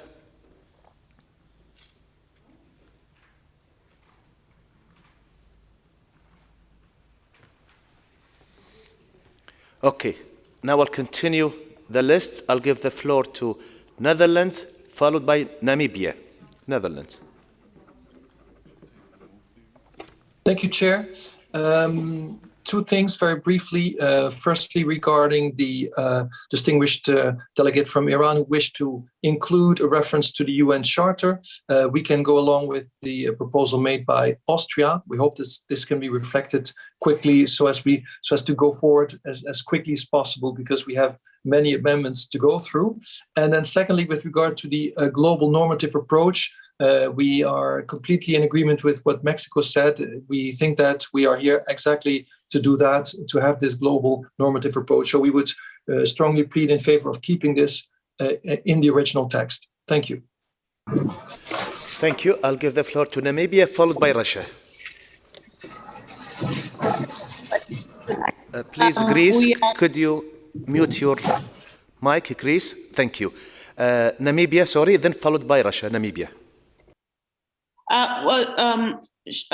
Briefly, we are quite happy to keep the phrase on global normative approach, because that's what we are doing exactly with this this work, which is a normative framework. So we just wanted the inclusion of that phrase. Thank you. Thank you, Namibia. I'll give the floor to the dear representative of Russia, followed by Iran. Russia. Ваше превосходительство, здравствуйте. Yes, thank you very much, Excellencies. Good afternoon. My delegation would hope that we could delete global normative approach. That's what we want, because our legal advisors have told us with insistence that that expression is not accepted as part of international organizations' terminology. Obviously, delegations are not disputing international law, but the normative approach is just one part, or one theory, if you like, that comes from sociology. And I don't think it would be wise to introduce new language that has not been internationally agreed into a text by UNESCO. So I would ask you to strike that out once again, global normative approach. Thank you. Thank you, Russia. but again, I will look after, hearing from the floor. If I don't see support, depending on the floor where it's going. I got your, your point of view, Rasha. You still are insisting on striking the global normative approach, but yet let me hear from the floor if they are supporting or not. I'll give the floor to Iran, followed by Hungary. Iran. Then, Excellency, thank you very much for your leadership in this specific paragraph. And then thanks Australia and other colleagues that trying to fulfill one of their promise. We appreciate that. Then I hope that they fulfill the other promise as well. We welcome that. Excellency, we can go with that one, but there is a small problem here. In line with the PP4, the PP4 verb here is based on, and then for consistency, we propose that the guided, deleted, and then based on be reflected here. If it is so, we can support the proposal of our distinguished colleague from Austria. Thank you, Excellency. Thank you. I'll give the floor to Hungary, followed by France. Good afternoon, colleagues, and thank you for the floor, Chair. So, from Hungary, we also support the Austrian proposal, but I just as a minor remark, I propose to switch the order of the words principles and purposes. So start with purposes and principles, as it also appears in the UN Charter. And as regards the Iranian proposal, we do not feel that it would be necessary to keep it there. Thank you. Okay, can we reflect that? And if you elaborate, please, on the keeping the global approach, what was submitted by Russia, the global normative approach. Hungary, if you want to put your point, your. Oh, yes, thank you again for the floor. We would prefer to keep the on a global normative approach in the text. Thank you. Thank you. I'll give the floor to France. Merci. Thank you, Chairman. We're very pleased to see that the paragraph starts with a reference to a normative instrument, and we're surprised to see that once that's been accepted at the start of the paragraph, we cannot keep the same attitude to a global normative approach focused on human dignity, human rights, etc. So we feel that should be kept on the screen and in the paragraph. And if we can't reach a consensus on that, or we could perhaps put our heads together to come up with an alternative solution. But in any case, reading the room as you do, Chairman, my feeling is that consensus is leaning towards keeping global normative approach. Thank you. Thank you. I'll give the floor to the dear representative of Russia. Russia, you have the floor.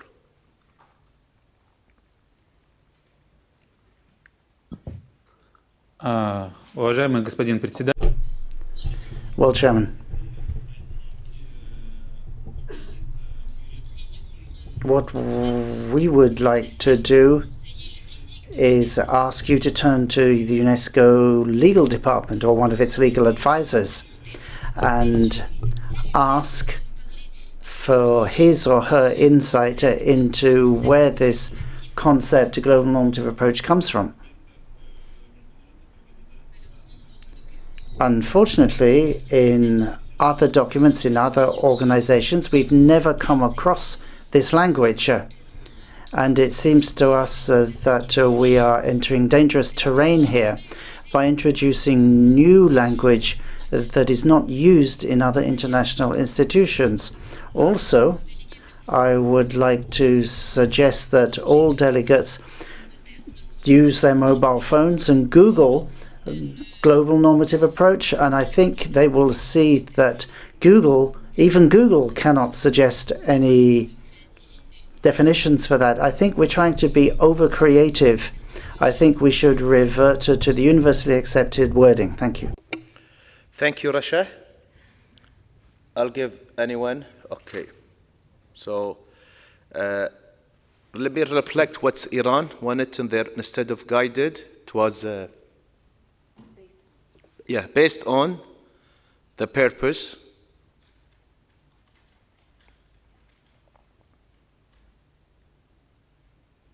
and strike guided by. UK? Thank you, Chair. Just very quickly to come back on that proposal, we feel quite strongly that we should use the language that is seen in the UN Charter and typically in all UN documents of this nature. The phrase is guided by the purposes and principles of the Charter. So we would strongly prefer. Well, I don't know if we could accept, honestly, based on instead of guided by. So we feel quite strongly on that point. And I'll leave it there. I maybe just want to add on the sort of issue around global normative approach. The UK is very prepared to be flexible here, and we can go along with the room. I would say that the way that it's presented in the text, it to me, it doesn't, or to us, it doesn't read as defining what we're doing here with the recommendation, but because it says based on international law and on a global normative approach, our question was, what global normative approach? Because it implies that what we're working on is based on something that already exists. So that's where our confusion came in. We are happy to go along with the room, but we did find that a bit confusing. Okay. To get out of this, can we have the global normative approach at the beginning of the sentence? Let's think it of that way. If someone from the UK can help us in that. If we introduce at the beginning and instead, after international law, will that remove your concern, the UK and the Russian? To be clear, we are happy to keep it in. I just wanted to reflect. We did have some confusion there. I just want to happy to keep it as it is. I just want to make sure I can also get the concern of the Russian. So. Ваше превосходительство, для нас. Thank you, Chair. As far as we are concerned,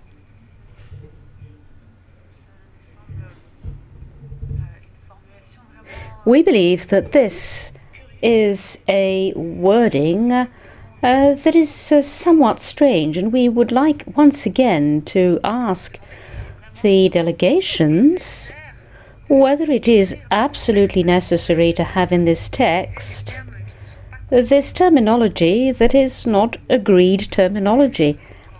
So once again, I would like to ask, so that we can move forward on this text, to rethink your position on this non-agreed terminology. Thank you.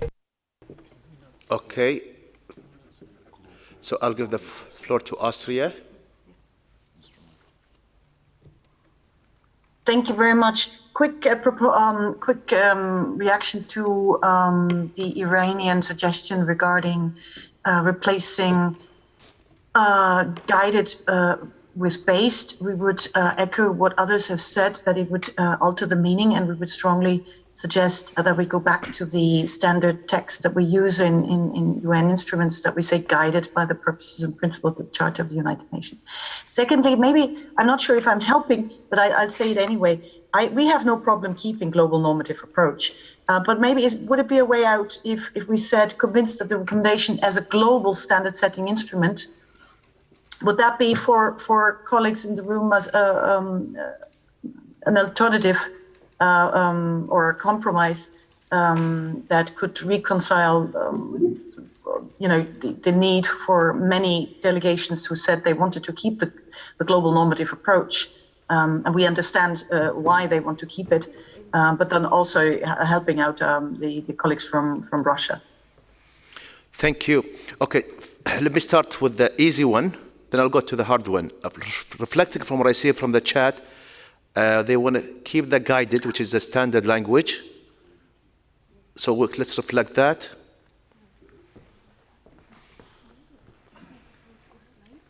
Okay, so this is done. And go back to a suggestion from Austria. Or before I go that, let me give the floor to the Secretariat so they might help us on that. Wait. Madam ADG, please, you have the floor. Thank you so much, Mr. Chairman. After listening to members, it seems that what is causing confusion is that the recommendation based on an ethical framework is developing a global normative approach.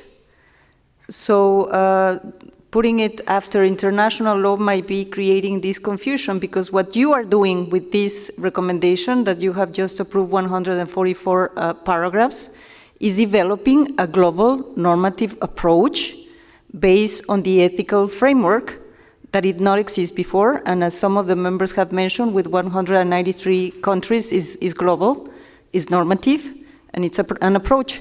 But this is the recommendation, so maybe the best way to put it is at the top, Mr. Chairman, not to confuse it, because it's also based on international law and all of the other issues, but the global approach is the ethical one.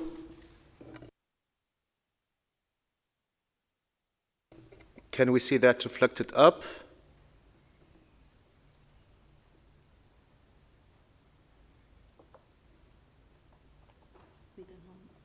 And it's not Austria. We could say, no, is a recommendation, comma, a standard setting instrument based on a global normative approach. And then we can see how we go about with the other.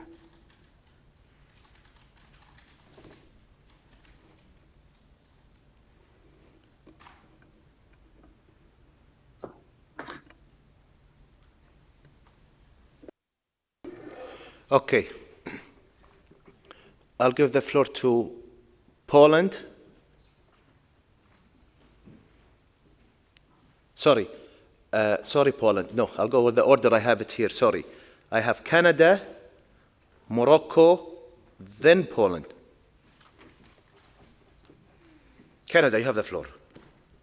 Thank you, Mr. Chair. So first of all, thank you very much for the PP4 bis. I think we fully support the modification to guided by. On the other debate, the only thing I would say, I think the recommendation by the ADG makes a lot of sense. However, I think it would read now as that the recommendation as a standard setting instrument based on a global normative approach based on international law. So I think that wouldn't necessarily work as a paragraph. So perhaps we would then bring international law back up. We don't have very strong views on the phrasing, but I think we would want a phrasing that actually is coherent. Thank you. Thank you, Canada. Let them reflect. I'll give the floor to the next speaker. Morocco, Germany, then Poland.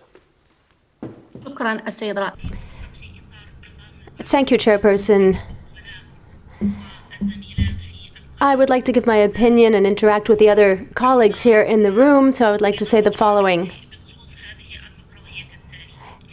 We suggest the following. Sorry, I have a point of order of Russia. Sorry, Morocco, I'll give you the floor once I finish with the point of order. عذرا المغرب عذرا. My apologies, Morocco. Point of order of Russia. Благодарю вас, господин председатель. Thank you very much, Mr. Chairperson. I would also like to thank the ADG for the explanation provided concerning the aims of this paragraph and the concept that we had some difficulty understanding, the global normative approach.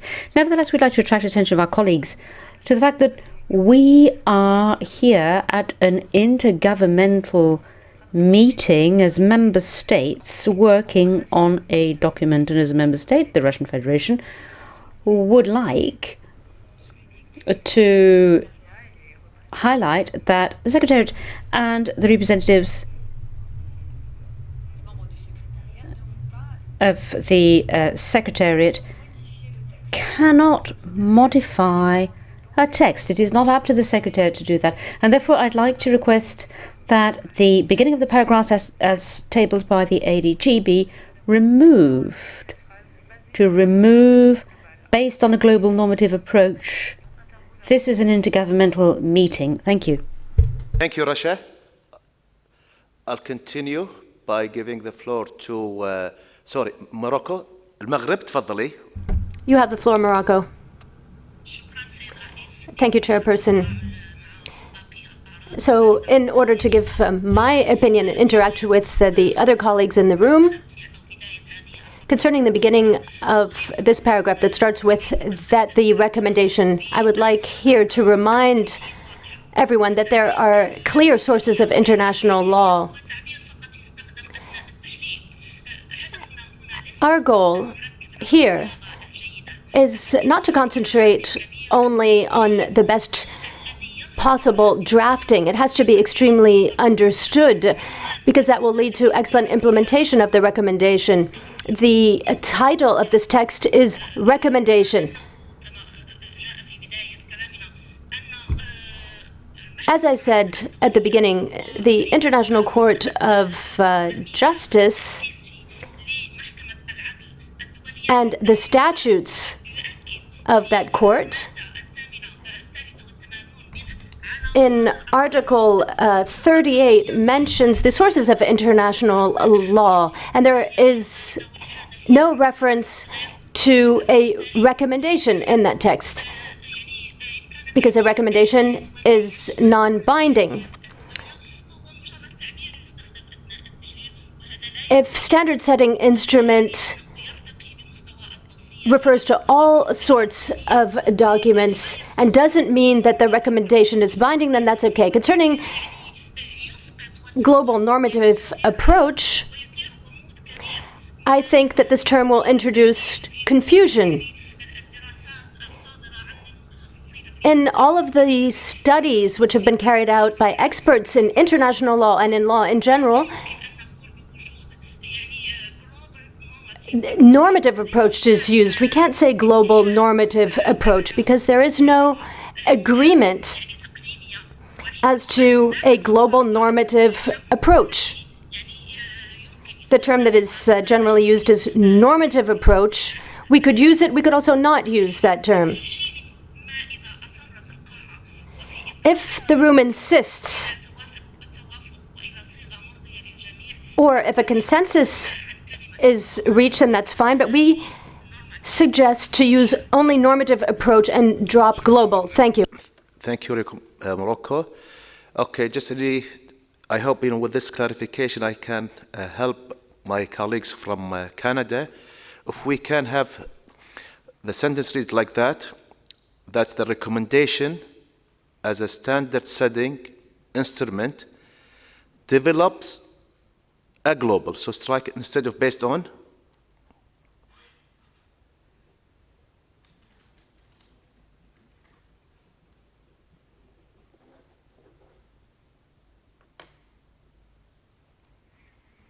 A global instrument.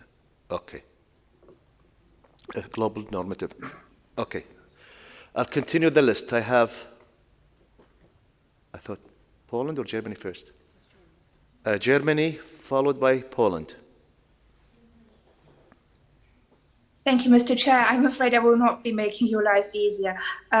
We are fine with developing a global normative approach as it stands. I understand it's the normative which is a problem for colleagues.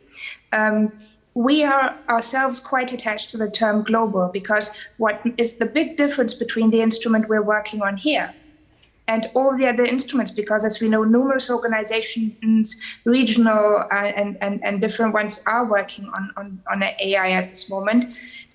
The one specific difference between them and what we are doing is that we have indeed a global approach. So for us, it's the global that is important. It's not so much the normative.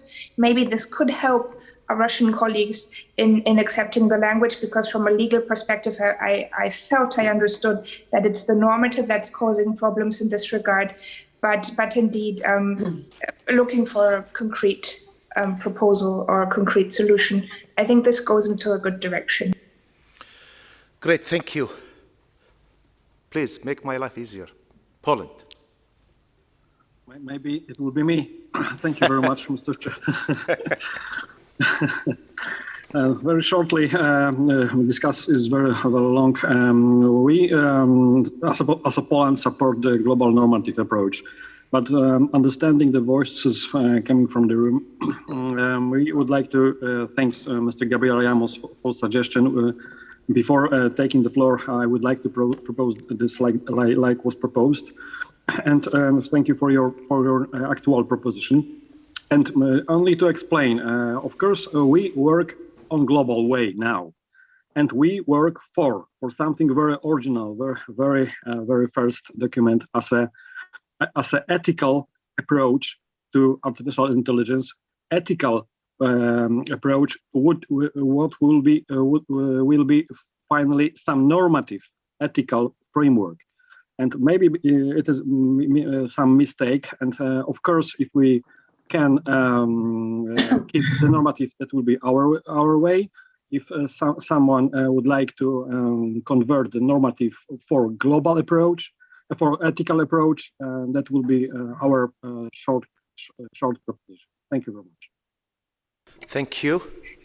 So we'll keep that as a global approach, but wait, don't reflect that. Let me hear a couple member states to see. So Poland saying, is we are just go global approach. But without global ethical approach. Oh, global ethical approach. Because this is our challenge, yes. Yes, we will put that in mind. Just let me hear the floor, if they're okay with that, and I mean, or with the text in front of them. I'll continue with UK, France.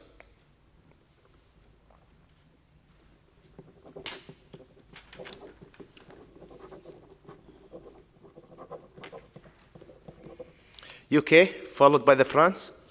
Oh, apologies. I think my sound was glitching there. I think we would be fine to go along with the idea of develops a global ethical approach. I think in some ways it sort of repeats the concept of a standard setting instrument to talk about a normative approach in any case. So we can be flexible there and go along with that suggestion of a global ethical approach. And then I think it's been mentioned by a colleague from Argentina in the chat that we might need to move a couple of words around if we go with that, and move presented here after the recommendation just to make sure it reads well. But other than that, we could go along with that approach. Thank you. Thank you. I'll give the floor to France. Brazil, please.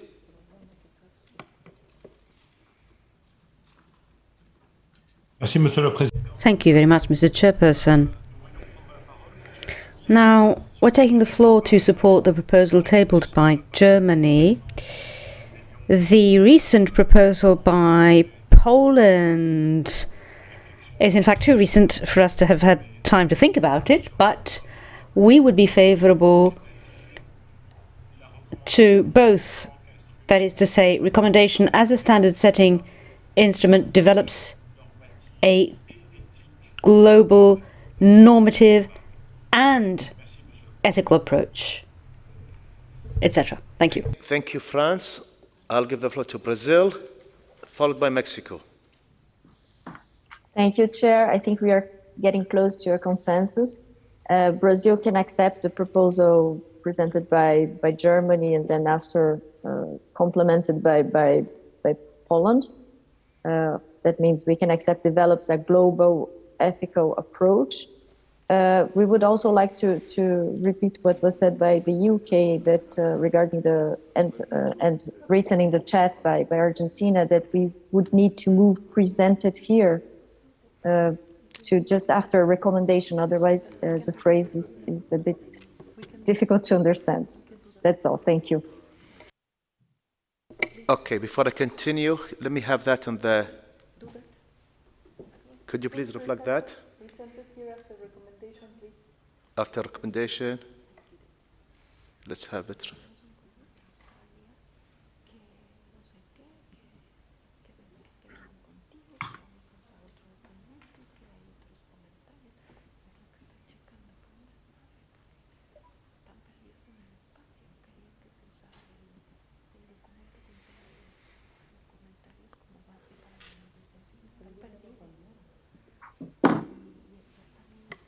through a global, right? That's what the suggestion of the Germany developed through a global approach.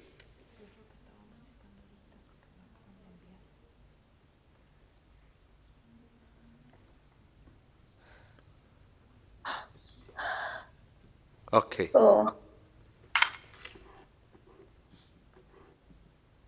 I'll continue the list, and I'll give the floor to the dear representative of Mexico, Javier. Please, you have the floor. Thank you, Chair. First, I would like to thank Mrs. Gabriela Ramos for their insights. They are very useful for this deliberation. I'm afraid we don't support to strike normative. We will strongly support keeping this wording. I mean, to keep develops a global normative approach. I want to point out again, Chair, that what we are doing here in this meeting, precisely we are developing this global normative approach. It's also important to remember that this is not a binding instrument, a binding document. We will use it as a guide, to guide our efforts to foster artificial intelligence in our countries, taking into account this ethical approach. So we would like to keep this normative approach, global normative approach. Thank you. Okay, thank you, Mexico. I'll give the floor to Singapore, followed by Iran, then Belgium. Singapore. Thank you, Chair. Singapore has heard and been following the debate rather closely. We understand the concerns with regard to normative, and we think it's a good compromise text that Germany has proposed, developed a global approach. We don't think adding ethical here would make, develop through a global approach, sorry. But we don't think adding ethical here would make sense because if it's the whole point is the global approach. It's not about the fact that it's an global ethical approach. That would be the entire recommendation. So we would stick with Germany's amendment with the deletion of normative as a compromise text. Thank you. Thank you. I'll give the floor to Iran, followed by Belgium. Please, Iran. Thank you, Excellency. Our delegation take the floor to support Poland that mentioned a global ethical approach. Thank you, Excellency. Thank you. I'll give the floor to Belgium. Thank you, Mr. Chair. We would strongly favor keeping the word normative there. I'd like to point out that UNESCO has rules of procedure concerning recommendations specifically that have been adopted by the General Conference. And recommendations are defined there as recommendations in which the General Conference formulates principles and norms for the international regulation of any particular question. So by the very definition, recommendations of UNESCO are normative. So we would strongly prefer to keep normative. If need be, we can live with the German proposal. Thank you. Thank you, Belgium. I'll give the floor to Namibia. Namibia, you have the floor. Mr. Chairman, Namibia also supports the keeping the phrase normative because it is a norm setting, standard setting instrument, which is by default a normative instrument. So it's a normative approach that we are undertaking. Therefore, we strongly support keeping the word normative in that paragraph. Okay, thank you.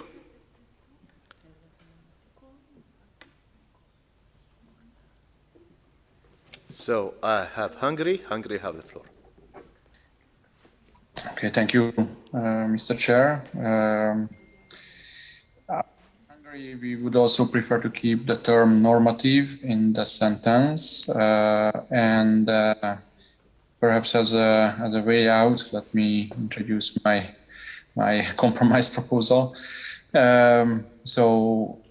How does it go? Yeah, recommendation. So convinced that the recommendation presented here as a standard setting instrument applying a global normative approach.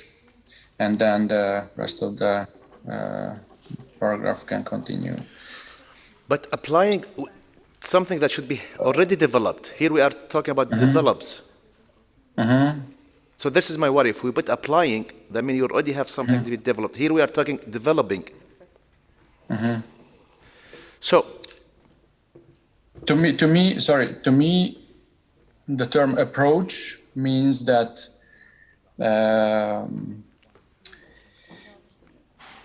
some kind of method was used or an approach was used to operate this instrument, right?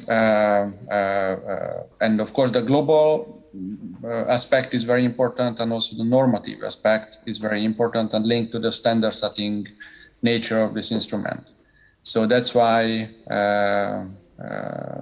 I think what we are doing right now, we are applying a global normative approach in order to come up with this standard setting. Maybe it's, I don't know whether it's clear what I'm saying, but yeah, I just try to help, but I'm flexible. Yeah. Thank you. Thank you. Thank you. I see. Germany should be their amendment again, and I wanted to confirm, according to the chat, is instrument developed through.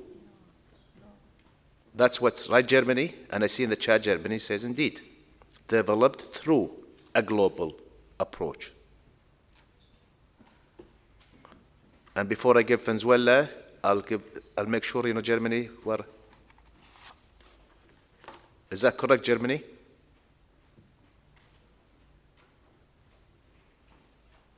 It is indeed. Okay. This is exactly what I wanted to propose. Okay. I'll give the floor to Venezuela, please. Thank you, Chair. Muchas gracias. Thank you very much, Mr. Chairperson. I believe that the text, as it is now, is acceptable. We would prefer without the normative approach. We have many references to standard setting instrument, but this is a way to find a consensus and move forward. We'd like to thank Singapore and Germany for this proposal. Thank you. Okay. I see in the chat Russia supporting what we have in the text in front of me, Brazil. Please, one last time. Is there anyone has a major issue with the text in front of you that he cannot sleep tonight?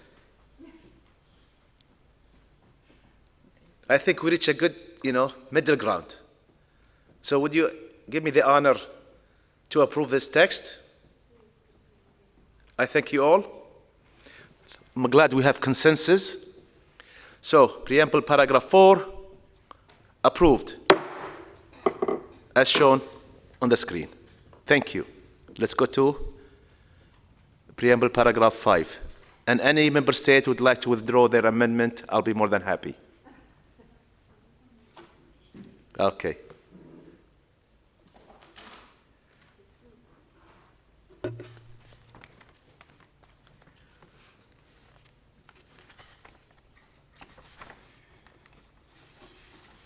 Okay, so paragraph 5 as amended it's considering that AI technologies can be of great service to humanity, and this is an amendment from Iran, and all countries shall benefit from technology transfer and research and development, but an amendment from Greece, enabling the solution of a wide range of societal, economical, environmental, and health challenges, but also raise fundamental ethical concerns, for instance, regarding Iran amendment, disrupting and damaging the order, systems, and natural functions of societies, and the biases they can embed and exacerbate, potentially resulting in discrimination, inequality. Here is an addition from Iran: injustice, digital colonialism, exclusion, and a threat to cultural, social, and biological diversity, and social or economical divides. The need for amendment from Russia to delete transparency and understability, and the workings of algorithms and the data with which they have been trained, and their potential impact on, including but not limited to, human dignity, human rights and fundamental freedoms, gender equality, an addition from Netherlands, freedom of expression, access to information, democracy, social, economic, political, and cultural processes, scientific and engineering practices, and and deletion from Russia, animal welfare, and the environment and ecosystems. And there is also a proposal from Iran, from a new paragraph, that would say, recognizing the negative impacts of the unlawful and illegal unilateral coercive measures imposed by the targeting states on targeted countries, particularly on investment, access to know-how, and enjoyment of ICTs, including the AI technologies, especially in emergency situations like COVID-19 pandemic. And there is also a new paragraph proposed by Iran, which reads, also recognizing that the right to development is an inalienable human right by virtue of which every human person and all peoples are entitled to participate in, contribute to, and enjoy economical, social, cultural, and political development, and that all human rights and fundamental freedoms can be fully realized through application of the right to development with full enjoyment of AI technologies for all, especially in emergency situations like COVID-19 pandemics. Okay. To me, this doesn't look, with the amount of text in front of me, it doesn't look like a preamble. It looks like a thesis. Wow. Okay. We can start with, how about keeping the original text and we go from there? No, I usually give the floor to the member state who have amendment. So I have Iran, Greece, followed by Russia, Netherlands. So, Iran, could you please elaborate on the addition of within the preamble paragraph 5 and the 2 extra addition, please. But please very briefly, Iran. And remember, Iran, this is a preamble. Iran, please. Yes, Excellency. Thanks, Sayyid al-Rais, for the floor. And then let me start. Excellency, can I go to all amendment, or I can focus on the first one? You can do whatever you want, Iran. I can give you the floor for the rest of the preamble. Go ahead. You can do all amendment. Thank you, brother. And then, Excellency, the first one, we are focusing on transfer of technology. Transfer of technology, when the world is based, there are inequality in the world. There are gap in the digital and transfer of technology in the world. So with this, we wanted to send this message that the transfer of technology is important. And then everybody knows that the developing countries, especially some of the groups that's left behind, need transfer of technology. That's Excellency, that's the first part. And then let's go to the second part, disrupting and damaging the order, systems and natural functions of societies.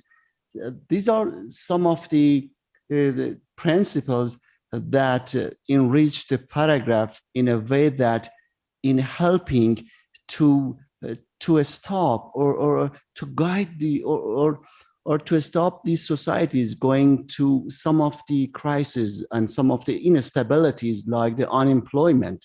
That's the reason we bring it. And then poverty, and then that is the central the problems in today's world. And then the next one is injustice and digital colonialism. We all knows that how the justice is important, and then in line with discrimination, inequality, and injustice, that exactly in the same line with the other principles, and also the digital colonialism. So we have to be aware that the digital and such a kind of AI platform can bring a kind of digital colonialism. And then we know that the colonialism is dangerous for the world.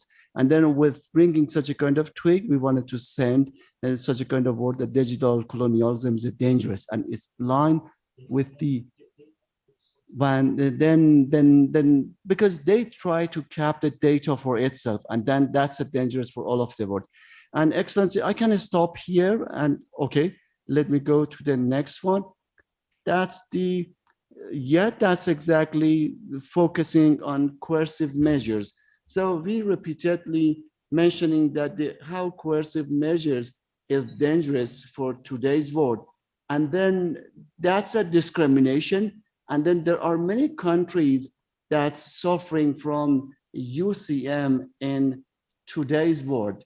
And then for this reason, especially during the COVID-19, and then Excellency, and under such a kind of UCM, our people, 18 million, suffering from the UCM, especially those that directly related to the ICT and then the digital technologies. And then I wanted to voice my peoples here that they are not only my countries and my people, but there are many other targeted countries that's suffering from them.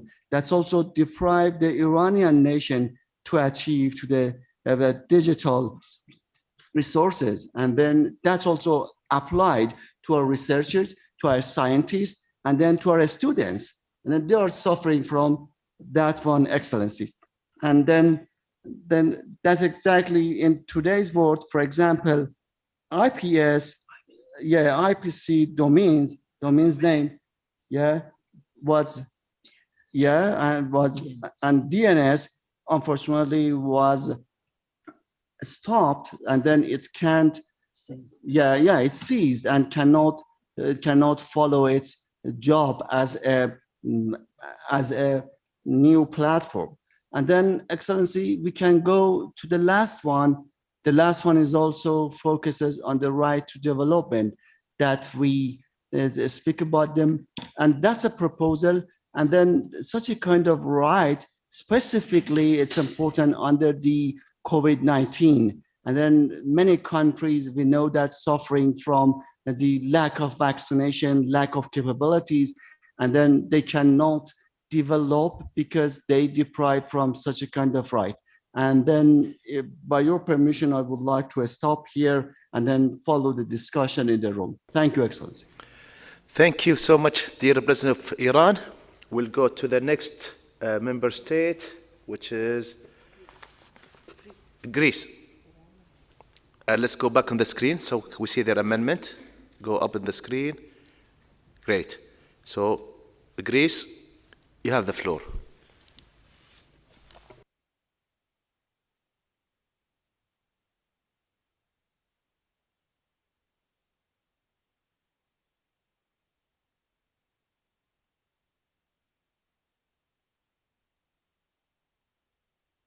Greece? Yes, thank you, Your Excellency, for brief as possible, but brief, Excellency, for your exemplary work in guiding our. Yes, can you hear me? Loud and clear. Can please. you hear me? Loud and clear. Oh, okay. Excuse me, I'm very sorry. I'm outdoors. I'm driving actually, so excuse me. No, just, so I was saying that. Just don't tell me you are in Mykonos, because I will not accept your amendment if you are in Mykonos.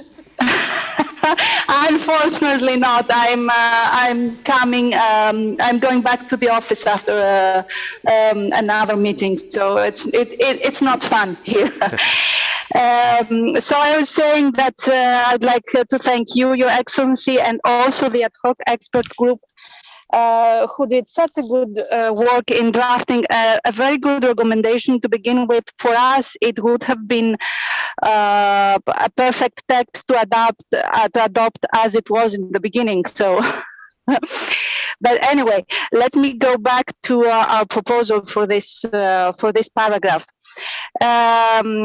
Actually, Excellency, dear colleagues, we feel that to some extent, especially in the preamble, the draft recommendation tends to stress the challenges and concerns linked to artificial intelligence, as it should, but does not highlight enough that artificial intelligence is a real revolution that has the potential to greatly benefit humanity in the best of ways. This is why we propose to add this sentence here, just for highlighting that artificial intelligence is not a negative evolution, is not something that should only concern and perplex us, but it is also something that is very, very positive. That is all from me, Excellency. Thank you. Thank you so much, Greece, and have a safe drive to your house. I'll continue. Okay, the list who have amendment, we have left Russia, followed by Netherlands. Then I'll open the floor for discussion. Russia.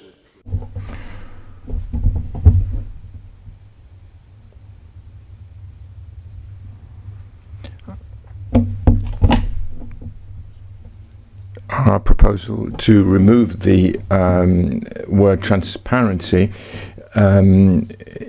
means that at present the work on algorithms, if we've understood correctly, well, artificial intelligence is providing transparency specifically from the standpoint of the meaning of the concept is rather difficult for us to accept. And understandability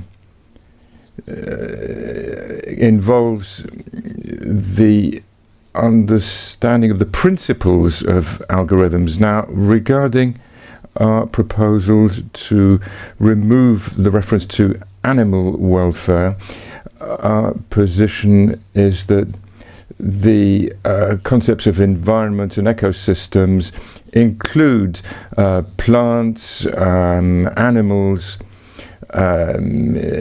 basically anything that is a living entity, with all our sympathy for animals and all our sympathy also for wildlife and flora. Thank you, Chair.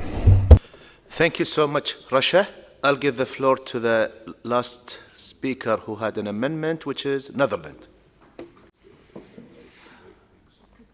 Thank you very much, Chair, for giving me the floor. Actually, following the constructive spirit of today, we would actually, from the Dutch delegation, like to withdraw our amendments, as we think that this is already covered throughout the recommendation, and also to speed up the process. So again, we would like to revoke this. Thank you very much. Thank you. Thank you, Netherlands, for your flexibility. Let's reflect that. Okay, let me also reflect from the chat box who are supporting the proposal of keeping the original text.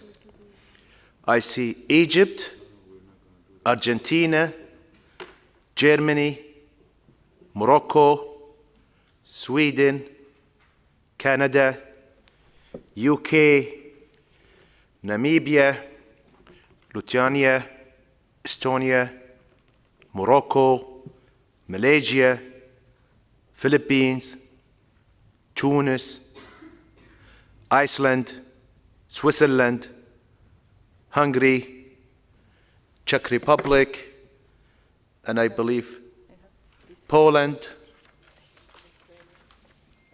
Australia, Belgium, Andorra, Pakistan, Kuwait, Australia, Jamaica, Congo, St. Vincent and Grenadines,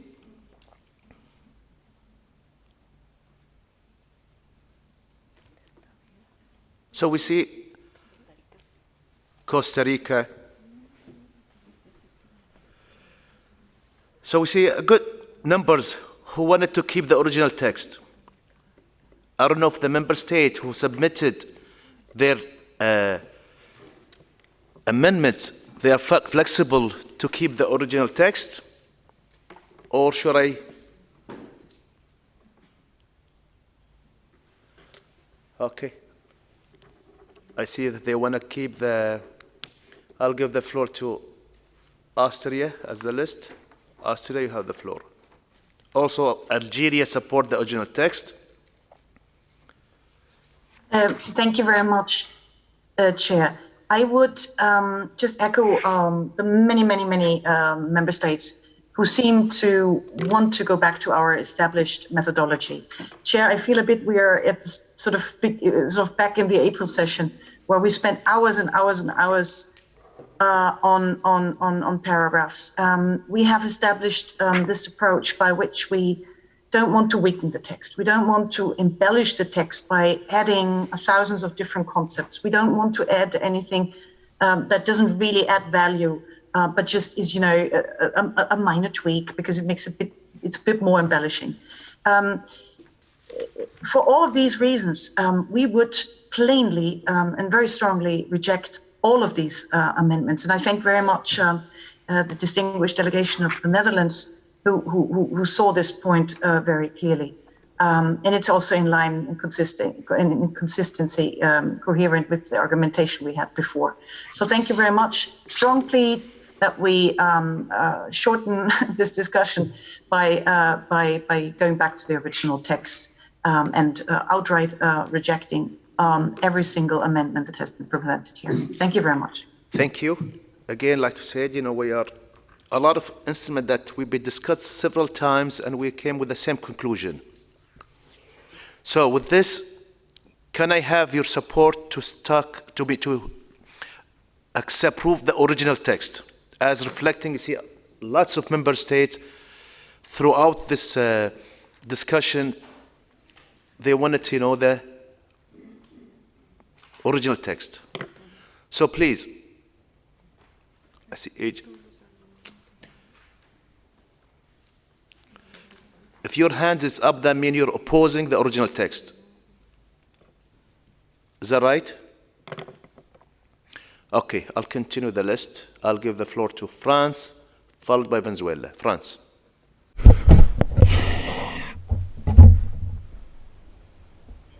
Thank you, Mr. Chairman. In the meantime, I had actually lowered my hand, but since you are giving me the floor, I have three comments. First of all, we place great importance on the principle that has been set out, which is going to the essential points, and the original wording suits us fine. Secondly, we're wondering whether we are involved in a discussion on the ethics of artificial intelligence here, or advocacy, political advocacy of some form. I'm sure that we are dealing with artificial intelligence. And thirdly, many of us, very many of us, have called on in UNESCO and other UN organizations to maintain transparency, and I am surprised that the use of the term transparency should be challenged. We are in favor of maintaining the initial wording of the text, Mr. Chairman. Thank you. I have Venezuela, followed by Greece. Venezuela. Muchas gracias. Thank you very much, Chairperson. Apologies, I hadn't heard you previously. I have a couple of comments and see how we can try to get the best of both worlds. The first remark has to do with the contribution just made by France on possible political interests that might be read into proposals that are being tabled, and I'm quite suspecting he means the proposal tabled by Iran. Now, as a country that is also suffering from unilateral coercive measures, we fully understand how they can affect any country, because it is the case of our country as well. So this is not a matter of political interest, but a matter of preserving the rights of our peoples. That being said, I understand that the way in which it is drafted could lead to some concerns. Obviously, we are trying to improve the text as much as possible. Now, I may be mistaken, and we could go along with the original text. However, we do consider that there's a proposal among those tabled by Iran that could summarize and enable us to achieve a consensus position when they talk about digital colonialism.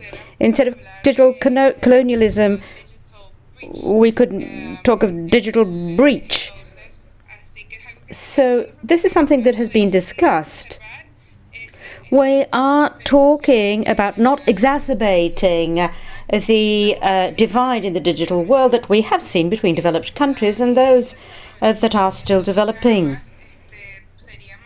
So we would keep that reference that would replace digital colonialism. So it's not that paragraph, it's the previous paragraph, if you could go back up. That's right.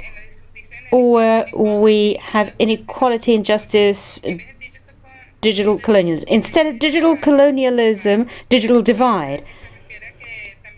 This is a reference to the development of technologies and artificial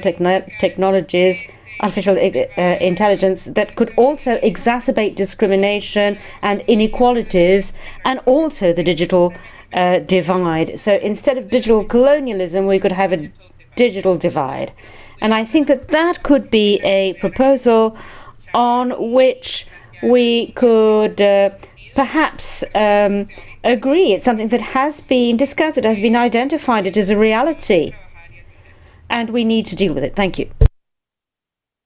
Okay, thank you, Venezuela. Before I continue the list, I think, as we all agreed from the beginning, how we approach this document, and I think the only reason we reached this far is to follow this principle, not weakening the document, not introducing new elements that's outside the scope of this document or this instrument, not to bring something that divides us.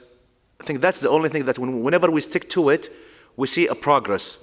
Whenever we deviate from that, where we see, we're going on circle and circle and circles. So saying that, please keep that in your mind. We will have only 2 days and 1 hour, and we're still in, preamble number 5. I'll continue with the Greece, and please, whoever's going to take the floor, do not repeat your argument again. Once you say it, unless you have a new argument, do not repeat your argument, because we are still. I only have 1 hour today, and we need to have a progress. Greece, please. Yes, Excellency, thank you. It was just to say that we withdraw our amendment and we support the original text. So we are against any other amendments in this paragraph. Thank you, sir. Thank you so much, Greece, for your flexibility and understanding and the team spirit in order to move forward. I'll give the floor to Iran, followed by Germany. Shukran, ya Sayyid Rais. Excellency, and then distinguished colleague from Austria mentioned that we have a principle. So we have a principle, then we stick to principle, and we all should stick to principle. But for distinguished the delegate from Austria, but this is the first time that we read the preamble. And then this is not the second reading, that's the first reading. And for this reason, this is our right to discuss and negotiate. Excellency, you have a very difficult job because the document before us is very difficult and important as well. And Excellency, we can go with the consensus in the room to keeping the original one, but let me echo the voice of my people. My people suffering from digital colonialism. But for the information of the room, at this stage, several domain names seized under such a kind of digital colonialism, and then sanctions and digital sanction as well. And then we expect that those that are asking for deletion then bring their reason. And then, Excellency, we can go with your proposal, but we expect that the floor will be open for the next proposal, because we mentioned the UCM in the room many times, and then the report of the meeting shows that Iran mentioned that one, and then the record also is available showing that the distinguished delegates mentioned that UCM appropriately should goes to the preamble. So I hope that the colleague stick to the second promise that we have. Thank you very much, Excellency. Thank you, Ran. Again, we will open. We are keeping the discussion. We are keeping the discussion. As to me, when I said how we move forward is when we stick to the principle that we don't weaken the documents, we don't go back to something that we already discussed and has been discussed very thoroughly. We don't open topics that's outside the scope of this document. We are having a discussion here. We're not rushing through. I want to get a quality document. We went this far. We want to continue with that. Saying that, I'll give the floor to Germany, Belgium, Cuba, followed by Russia. But please be within the scope of the discussion. Germany, please. Thank you, Mr. Chair. I will be quite brief. First, in thanking Iran for their understanding of the spirit and the atmosphere of the room. Especially when starting to work on a document, we all come to the moment which we colloquially describe as the Christmas tree phenomenon, when we all find a bauble that we would like to attach to it.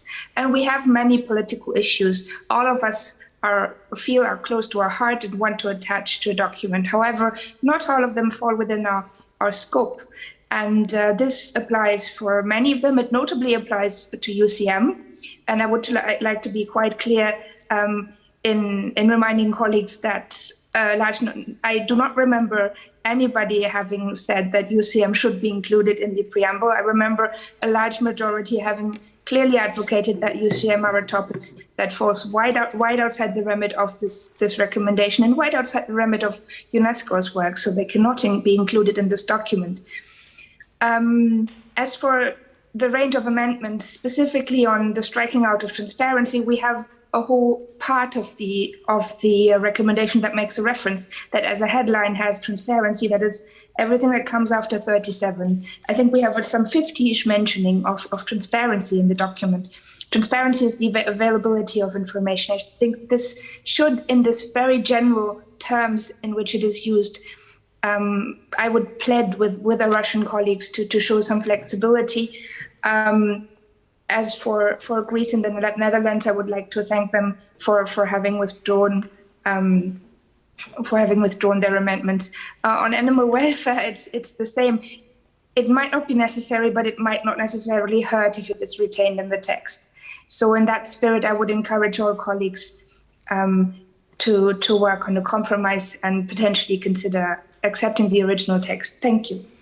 Thank you, Germany. I'll give the floor to the dear representative of Belgium, followed by Cuba. Thank you, Mr. Chair. And first of all, my thanks to the distinguished delegate of Greece and our dear neighbors from the Netherlands for showing their flexibility. Mr. Chair, we had a very nice principled preambular paragraph here, which is now being muddled by all sorts of additions, vague, unclear, and undefined terms, which make the text again more difficult to understand and more difficult to apply. I will not even go over all the amendments. I would just also like to support going back to the original. And as the distinguished colleague from Germany pointed out, we all have issues close to our heart. So please, dear colleagues, let us keep animal welfare in here as well. Thank you. Thank you. I'll give the floor to Cuba, Russia, Poland. Cuba, please be precise because of the time. Cuba. Thank you very much, Mr. Chairperson. As a country that also suffers unilateral coercive measures, we can only thank the delegate of Iran for presenting this amendment. We have today in the General Assembly of the United Nations resolutions that are coming up to put an end to the blockade against Cuba, and practically all of the international community has condemned this measure that has we have had over 200 coercive measures against our country over the past 2 years in a COVID situation, which is indeed aggravating the situation. So I may not be as brief as you hope, but I will be constructive. This is an aspect that is particularly sensitive to those countries that are suffering these situations. As Venezuela rightly said, this has an impact on all the aspects of our societies. It's inconceivable to think of development in our countries because of the limitations posed by these measures. And we're talking about the ethics of artificial intelligence and development, and we can only think that this recommendation must take into consideration the reality that exists. Otherwise, there will be something missing in the world that we are seeing today. So that being said, it is clear that there is no consensus, and we will not push to keeping this proposal. But we do have a proposal tabled by Venezuela that we do not see on the screen that we thought was a good proposal to replace digital colonialism by digital divide, to maintain the original text, and we would agree with keeping the original text. We could accept that, even though we would prefer some of the amendments tabled by Iran. But we can go with the original text. However, we should at least consider the possibility of including the digital divide, which even in the text of the recommendation is recognized. It's something that UNESCO has been working on, and I think that there is a consensus on this issue, even though we haven't heard many voices in favor of it. But we agree on the impact and the need to reduce the digital divide because of the impact that it has. So at least we would very much like to have the possibility of have a consensus to include the digital divide here. And if there is no consensus, we won't push for it. But if the room can at least accept the inclusion of the digital divide, which is not in line with unilateral coercive measures, it's completely different. It's for all developing countries. It has an impact on our ability to develop. Thank you, Chair. Thank you. Again, I only reflect what's from the floor. Venezuela had a suggestion. I want to hear from member states. So far I only heard from Cuba, who's supporting. I see on the chat maybe San Vincent, but I'll continue my list. Then I'll see Russia, followed by Poland.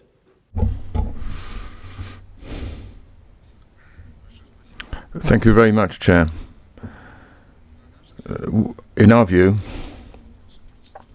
in procedural terms, we should point out that the previous paragraphs underwent amendments that led to compromises, and we feel that in this instance we should try to take account of the wishes of all the interested delegations. I think that if we are to go back to the original wording, that would be an extreme approach. Regarding what we're discussing at present, we would first of all point out regarding our own comments that in this specific context, transparency is a denominator not only for algorithms but for data. Our recollection is that we spent a lot of time on data protection, in particular private data protection. So what we have here is an imbalance, and this also what we have here is the wish to remove this reference. And regarding the inclusion of other concepts which are cherished by other delegates, well, we have our own wishes which have not been included.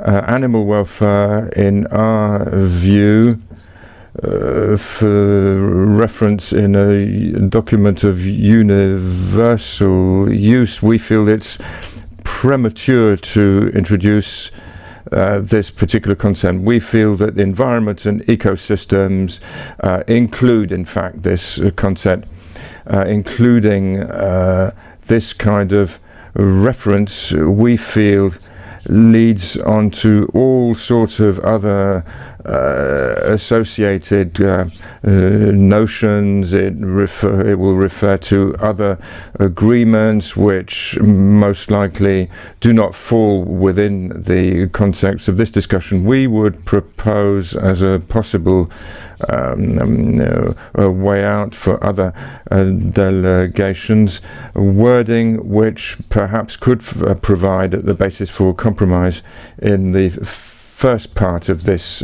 paragraph, and perhaps the interested delegates will support the wording as follows. AI technology can be of great service to humanity, and all countries can benefit from them.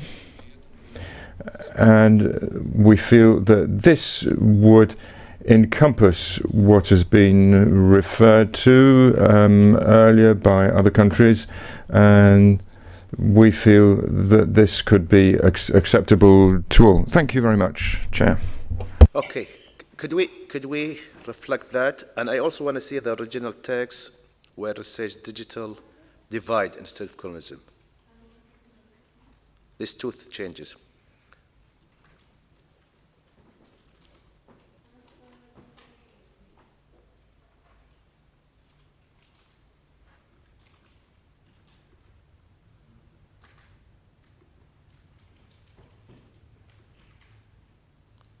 No, at the top.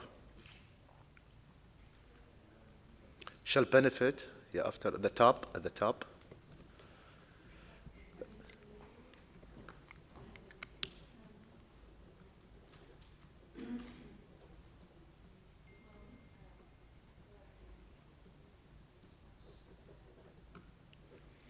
Okay, meanwhile, I'll continue the list.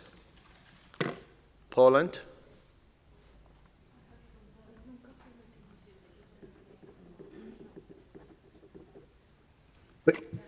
Thank you, Mr. Chair, for the floor. I would like to take the floor to say a little about Iranian amendments, because we reflected diagnosis of global situation proposed by Iranian proposition, but we try to argue that in the our text lower in the preambles we have a special paragraph on my opinion, our opinion, which is focused on that kind of challenges. That paragraph started from the word convinced, but now I don't know what the number is because I have a other text. But maybe if you would like to present, if you enable me to present that text, it's like this. Convinced that artificial intelligence can bring important benefits, but that achieving them can also be under tension of innovation depth, asymmetric access to knowledge, and barriers and rights of information, and gaps in capacity of creativity in developing cycles, human and institutional capacities, barriers to access to technological innovation also, and lack of adequate infrastructure and regulation regarding data. And maybe this is a solution that we only remember that we have this in our preamble. Now we can lose that kind of discussion. We as a Poland prefer original text referring to the animal. Why is here, I think, because in the discussion between the human beings and artificial robots, artificial robots, we need to think about animals. Yes, this is from the legal point of view. We finally said in our recommendation that we are against the legal personhood for people, and why? Because that was the consideration of position of animals also. About transparency, it's still needed if we talk about the black box. And finally, we get the many recommendations referring to this topic. And I think for scientists, it's rather easy to get it. Transparency means the relation among organization and beneficiaries, but still understandability is needed. Thank you very much. Thank you, Poland. I'll give the floor to Finland.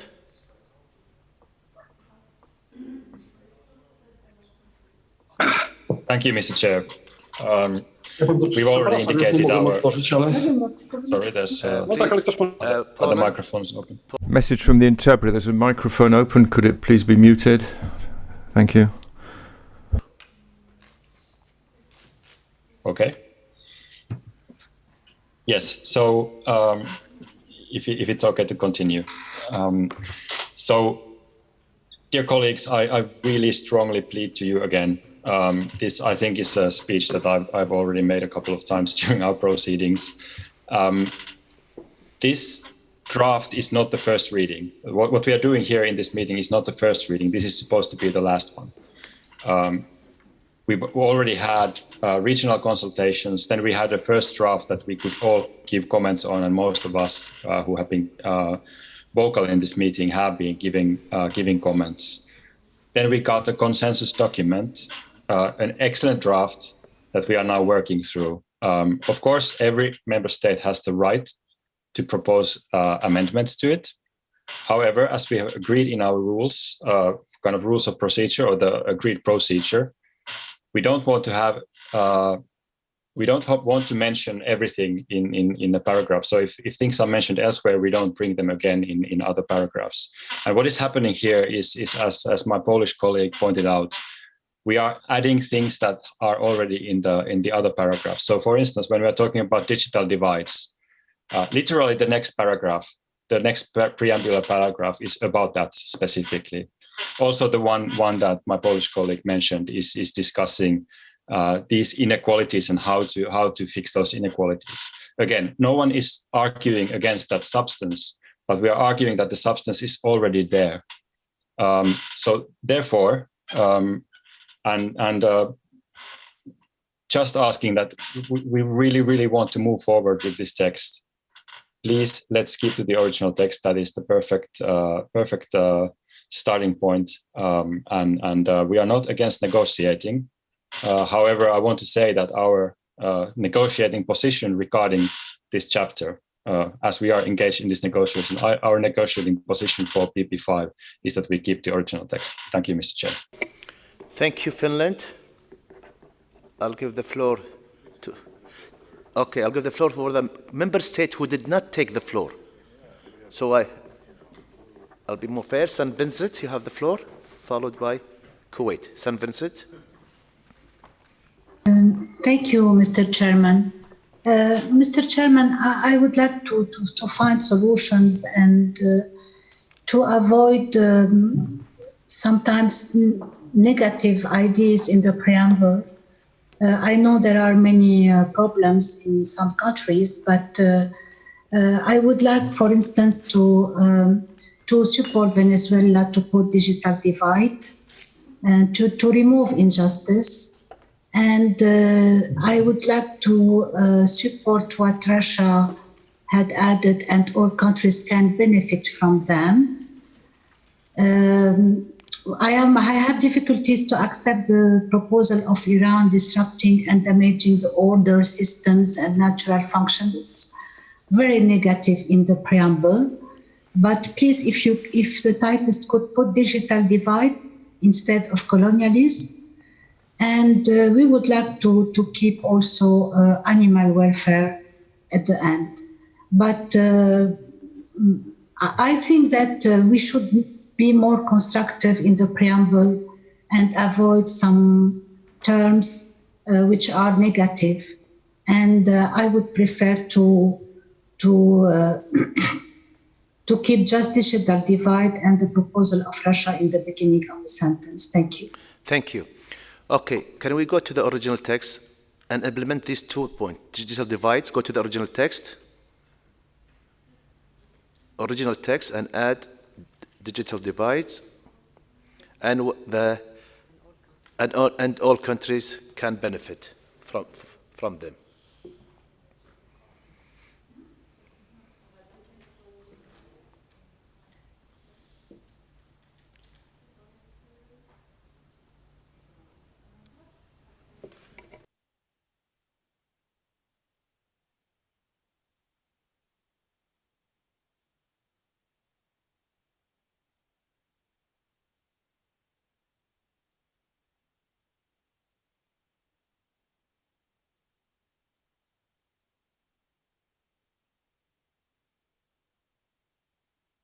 Okay. After this round and round, I think, discussion, I think that the text in front of us covers the concerns of all countries. Can we have consensus in this, please? Can everyone please lower their hand? Please. Could you please lower your hand? Digital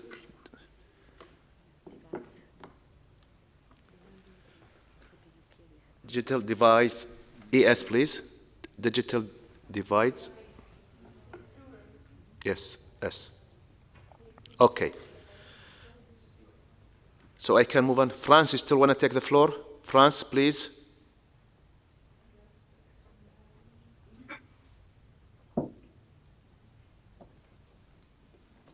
J'essaie de rétablir une caméra. I was trying to switch my camera on. Thank you very much, Mr. Chairperson.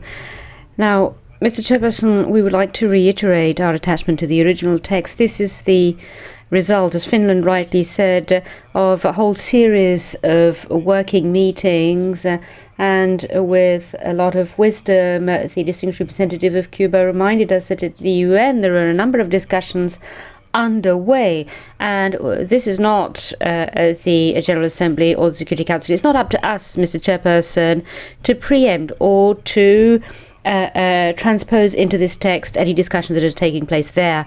And we are also convinced, Mr. Chairperson, that should we need to introduce a reference to digital divides, it would need to be introduced in the right location, and this is not it. There are proposals elsewhere in the text that we would support. The digital divide is due to the level of development, of course, and it is not exclusively related to any so-called unilateral sanctions that in fact have been adopted within multilateral systems that we all belong to, Mr. Chairperson. Therefore, we would request a return to the original text as it was negotiated by our experts, and we will look into the issue of digital divide, which is a real subject, at its proper location. Thank you. Thank you. Again, I have St. Vincent, please, St. Vincent.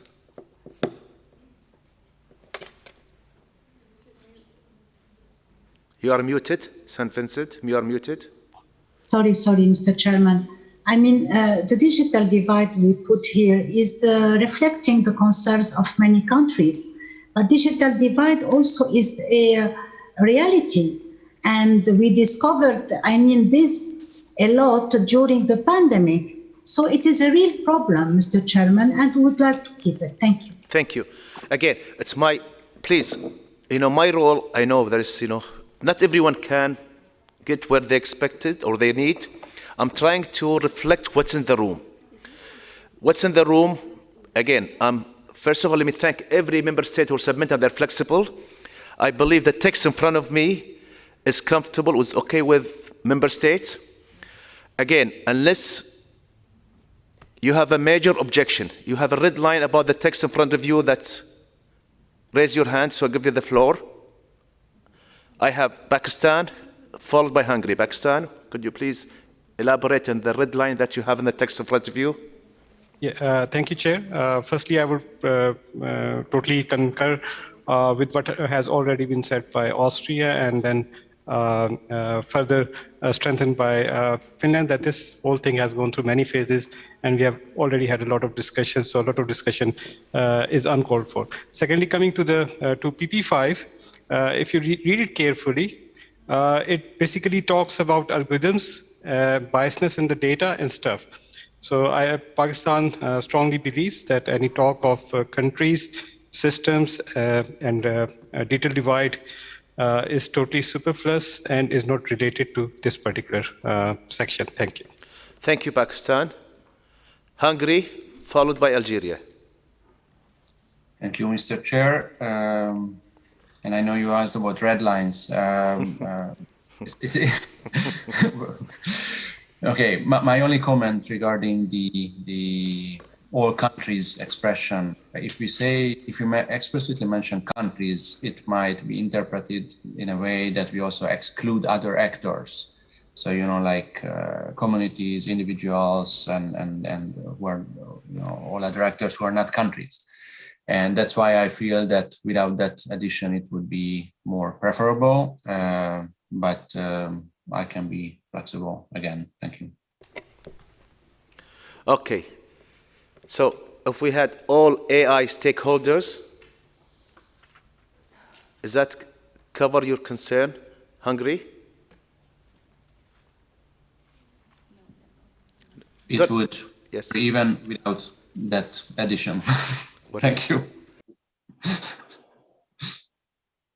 Okay, keep on contest. Wait, let me continue. I'll give the floor to Algeria, followed by Brazil. Algeria. Thank you, Mr. Chairman. Since this paragraph talks about AI technologies, the benefits and their challenges, I think that the problem of the challenge of the digital divide is made even more acute by AI technologies. There was indeed a divide between developed ICT developed countries and the ones that were not as much developed, and the gap was widening. Now the AI technologies are making this even more acute. So I think it is very much important to include this here and to remind everybody that there is a clear danger that there will be a fractured world between those who are very much AI developed, AI centered, and those who are even not ICT developed. So I think digital divide definitely should belong in this paragraph. Thank you. Again, we'll take in, but also I'd like to remind our colleagues, I hope after this lengthy discussion about digital divide, when we're going to come from the preamble paragraph 6, we're specifically talking about digital divide. So let's take a look at this. Let me continue, please. Brazil. Thank you, Chair. I was trying to avoid taking the floor exactly not to take this discussion further, because from my perspective, we had since the beginning a large consensus that we should come back to the original version of it. But as unfortunately we didn't arrive to this point, I decided to take the floor. And then in this case, I would propose what was actually proposed by my colleague from Finland in the chat. He said, maybe instead of all countries, we could say all humanity should benefit from them. And then concerning the digital divide, I don't see how, even if it is already mentioned in paragraph 6, I don't see how why we should not include it here too, because actually here it's talking already a little bit later about social and economic divides. So maybe we could include in the same phrase, social, economic, and digital divides, because we are talking about all the negative impacts of AI, and I think digital divides, of course, is one of them. So I don't see why some delegations would oppose so strongly to mentioning this here. So my idea is just that we should move forward. I don't see the point of insisting in this discussion about small issues on which we are absolutely agreeing, because everybody thinks that, I think everybody agrees that digital divide is a problem and is one of the negative impacts of AI, potentially. So I would like to plea all the delegations to please don't block the consensus here. So for many delegations, it's important to mention here. I don't see why we should not mention, even if it's already mentioned later on. And but we could go along with the original paragraph as we mentioned before. Thank you. Thank you. So could we have that and all humanities, so it covers everyone? Okay, I'll give the floor to Russia. Russia, please. Thank you very much, Mr. Chairman. Well, removing the word countries raises questions. We're talking about part of humanity. Should we specify what this involves? This recommendation is for countries, and we feel that this paragraph refers to data and algorithms is not quite right. What we're talking about is the relevance here. We're talking about the risks that arise from the implementation of artificial intelligence. So perhaps we have the fifth paragraph that refers to this with regard to algorithms. So what we would propose is that we should try to take on board those proposals which countries feel are important to them as part of a broad approach to what we have been talking about for some time now. And countries will also have to report to their hierarchy, to their capitals, on the text,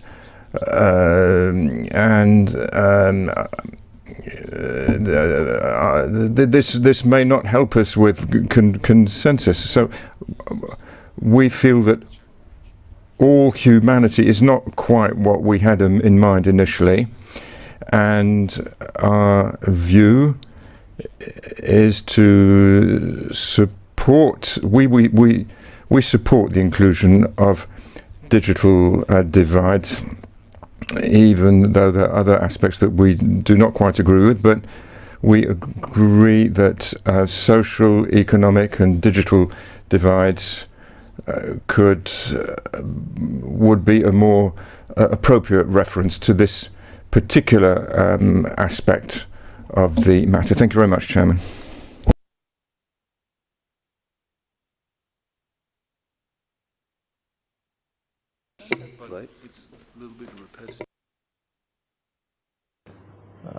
Mr. Chairman, just to conclude, what we would like to see is that our proposal regarding countries in the initial proposal, we would like to see that reflected on the screen, our reference to countries. Thank you, Chair. That pack, all countries, the original ones. Okay. Again, as a chair. Oh. The list. Again, please, I urge everyone, if you take the floor, do not repeat the same thing. It will not make it, again. You heard your point of view. Do not repeat it again. I'll continue the list. Iran, Venezuela. And thank you, Excellency, for the floor. I take the floor, so we are flexible to accept the paragraph as it is with the amendment. But our question is that, Excellency, do you open the floor for our the two paragraphs that we have or not? The two paragraphs that was added, there is no support for it.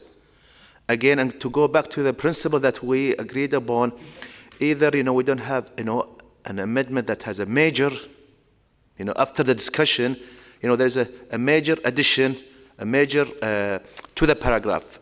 So that's, the principle that we've been following since April, or amendment that's been discussed thoroughly and did not passed or did not been accepted, or any amendment that weaken the text. And after hearing the discussion, there is no major support for the two paragraphs. Saying that, I'll give the floor to Venezuela. Cuba, please. Venezuela. Excellency. Okay, sorry. I'm sorry, Iran. Excellency. So, Excellency, by your permission, if it is so, just give me a minute to mention our concern in this regard. Excellency, challenges okay, that we before have I give you, but please, dear President of Iran, yes. Do not repeat the same thing you said. I'll give you, instead Sure. of 1 minute, I'll give Sure. you 2 minutes. But just to have the discussion constructive, do not repeat. You have all the time. No, Go ahead. Just just two colleagues, two distinguished member states mentioned, I wanted to reply. The distinguished St. Lucia mentioned that we do not reflect the negative issues. But this is not a negative issue. This is the concern of our people. This is our concern. I hope that the St. Lucia deeply understand our concern. That's one issue. And then St. Lucia can bring a new language that encourages the countries that impose sanctions, impose sanctions on our people, and asking a positive sanctions that encourages those countries to leave the sanction on our people. That's one issue. The colleague from Finland also mentioned that this is not the first reading. My memory says that this is the first meeting. From the beginning, the distinguished president of the meeting mentioned that principally that it started from the put aside the preamble, and then we started from Article 25. And then my last point, Excellency, is that I wanted to echo the voice of my peoples, that they are suffering from the UCM, that especially should be recognized by the UNESCO, because it's the area that the people suffering is exactly under the mandate of the UNESCO. Excellency, thank you very much for your time. Thank you so much, Iran. Again, you know, we agree with the principle about regarding the sanction, but it's not here at this right document. But yet, you know, in order for your concern, I will reflect your point of view in the report. With that saying, for me, I have to, you know, to move forward and to take decision on this preamble, you know, PP5. Can I have consensus on this one? Can I? Please? Can I have consensus? Kuba, what's your objection? You don't. Kuba, you have an objection? Kuba?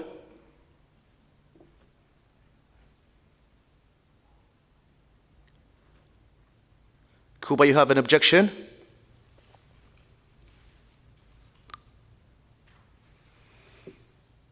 Kuba, I see your hand raised. Okay. So, after very short discussion, we have a consensus on PP5. I thank you all for your flexibility. PP5 approved. Okay, before we move forward, can I urge you, please, if we have any amendment that's coming, that's already been discussed, and we had decision, let's not bring it back again, because, you know, it's going to come to the same conclusion. Yet, I understand the concern of member state. If a member state, they feel that, you know, the amendment might not go through, but yet they, you know, they want their point of view to be reflected, I will reflect their point of view in the report. But let's not go to the, you know, unless something new. This is what we discussed, you know, before. We'll open the discussion for any new amendment that's a new item that's the first time we've discussed. If it's discussed over and over and over and we have the same conclusion, it's just a matter of, you know, being, you know, efficient. Let's not open the debate, and, you know, the honorable member state, they can revoke their amendment. But if it's a new amendment and if it's a new substance, with due all respect, my role, my job to open it and discuss it to the last minute. Saying that, we can, after we are in preamble 21, no, number 6. Okay, please, Secretariat. So, 6, recognizing that AI technologies can deepen existing UK Amendment digital divides and inequalities in the world within and between countries, and amendment by UK reaffirming the need to ensure, and then strike the sentence, continue, no one is left behind, UK Amendment also, and reaffirming the need to address impediments in accessing new technologies such as AI, and to protect, and then strike the rest of the sentence, and continue against the potential risks associated with their use, while Singapore Amendment taking into account the different circumstances of different countries and respecting the desire of some people not to take part in all technological developments. Thank you. Okay, I'll give the floor to the dear representative of UK and Singapore. UK, you have the floor first. Thank you, Chair. I think everyone may be relieved to hear that we are prepared to withdraw this suggested amendment. We were happy to sort of insert the concept of digital divides here at the top. So if others were keen to keep that, we would obviously be content to keep that. But the rest, we were just seeking to sort of clarify and use more typical terminology that you see in discussions on these issues, but it's really just stylistic, and we can withdraw. Thank you, UK, for your flexibility. I'll give the floor to Singapore. Thank you, Chair. So you probably will be pleased to hear this, but since we're all going to be constructive, we're also happy to withdraw our amendment. So you can finish the PP quite fast. Thank you so much. Again, thank you for both the UK and Singapore for the flexibility throughout this discussion. I truly, through this discussion, category 2, and there through intersession consultation. Thank you, Singapore and the UK, for the flexibility. So I can say PP6 is, we have consensus approved as shown on the screen. Okay, let's go to PP7.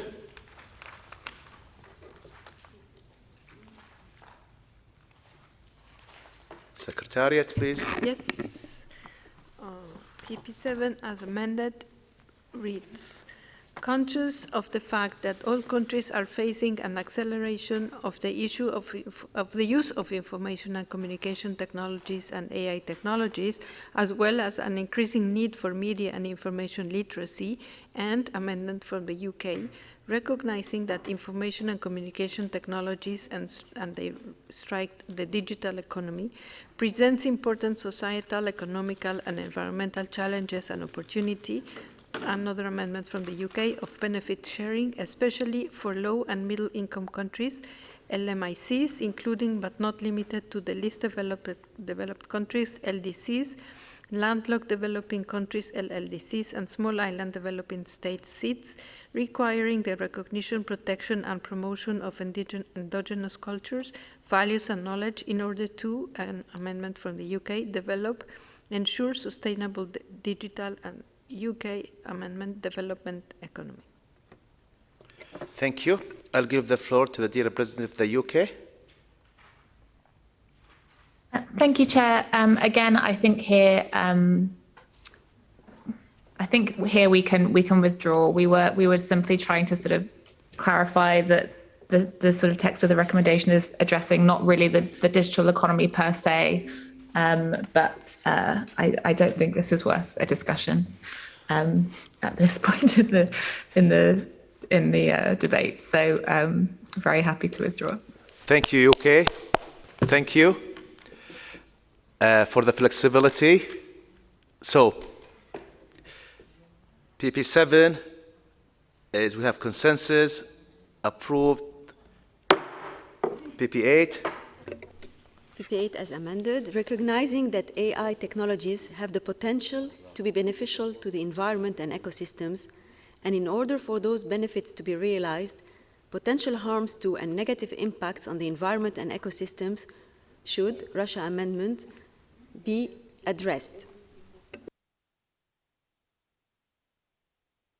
Thank you. So we have here an amendment by the dear colleagues, dear Representative Russia. Could you please elaborate? It's not ignored, but instead.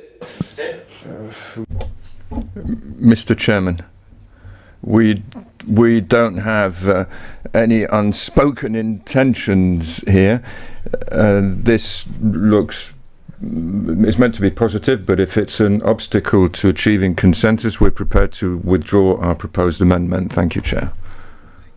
Russia, I see all member states competing. I love this competition where they're revoking their. So I thank Russia for their flexibility. We have PP8 is approved. We have consensus at PP8 and approved as shown. Let's go to PP9. Yeah, as amended, it reads as following. noting that addressing risks and ethical concerns should not hamper innovation, an amendment from Iran, and realization of the right to development, but rather provide new opportunities and stimulate, an amendment from Germany, removing new and responsible research and innovation that anchor AI technologies in human rights and fundamental freedoms, values, and an amendment from Greece, democratic principles, an amendment from Iran, with the framework of the laws, removing and moral and ethical, and adding and moral considerations of society's reflection removed. Okay, I'll give the floor to the dear representative of Iran, followed by Germany, then Greece.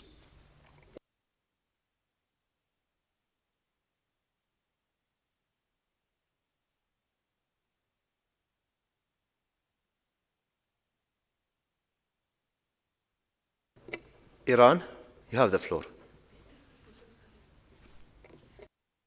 And thank you, Excellency. Excellency, a good news for distinguished delegates is that the right place for right to development is here. And then we propose that instead of the PP16 be reflected here. And then the second amendment, Excellency, it's our national values that it's important for my peoples, and for this reason we proposed the democratic principles, the within the framework of law, as it is important nationally for us, and then moral consideration. Excellency, there are two approaches. One approach is focusing on moral consideration of the societies, and then unfortunately it doesn't reflect it in the text, and then that send a good message to part of the world community that your approach is also well covered. And for this reason, we bring the moral consideration of the societies here as well. I appreciate that the distinguished delegates be flexible to accept these two amendments. Thank you very much. Thank you, Iran. I'll give the floor to Germany. Germany, have the floor. Thank you, Mr. Chair. Our amendment is quite easily explained because it takes out 2 or 3 words which are restricting the scope of what we want to do. This paragraph aims at saying and putting out quite clearly that our work on the ethics of AI is not meant to restrict research, but rather to promote it in a positive way. And because in the spirit of freedom of research, we should not say this is only to promote specific types of research, but this is really meant to stimulate research as such. We want to take new and responsible out, because this gives the whole paragraph a spin that is not in itself credible. What we want to say is we do something important, but what we are doing is not going to hamper research. And this is what we should say in a most brief way. And in order to only take the floor once, as you can also see, our amendments are the opposite of the Iranian amendments, because the Iranian amendment, specifically the last one, is in fact restricting and sets frames, which are spelled out later in the text, and rightfully so, but which in presenting the intention of this document should not be there, and which we, for this reason, cannot support. The same for the right to development. I feel we have stricken a very good balance. What we've found is a good way to mention it, and we should not try, as much as I do understand the intention and the close attachment of the Iranian delegate, but in the sense we cannot support reopening a question that we have discussed at length. Thank you. Thank you. Again, I'll elaborate. The right of development will be open in paragraph PP16. So if you have your intervention, please just focus on the amendment in front of you. Briefly and concise. You have Venezuela, you have the floor, followed by the UK. Muchas gracias, señor. Thank you very much. Mr.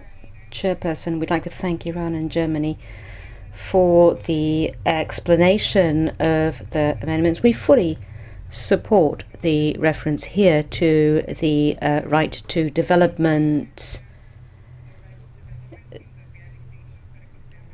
we could perhaps make the reading easier by saying right to development and its realization. But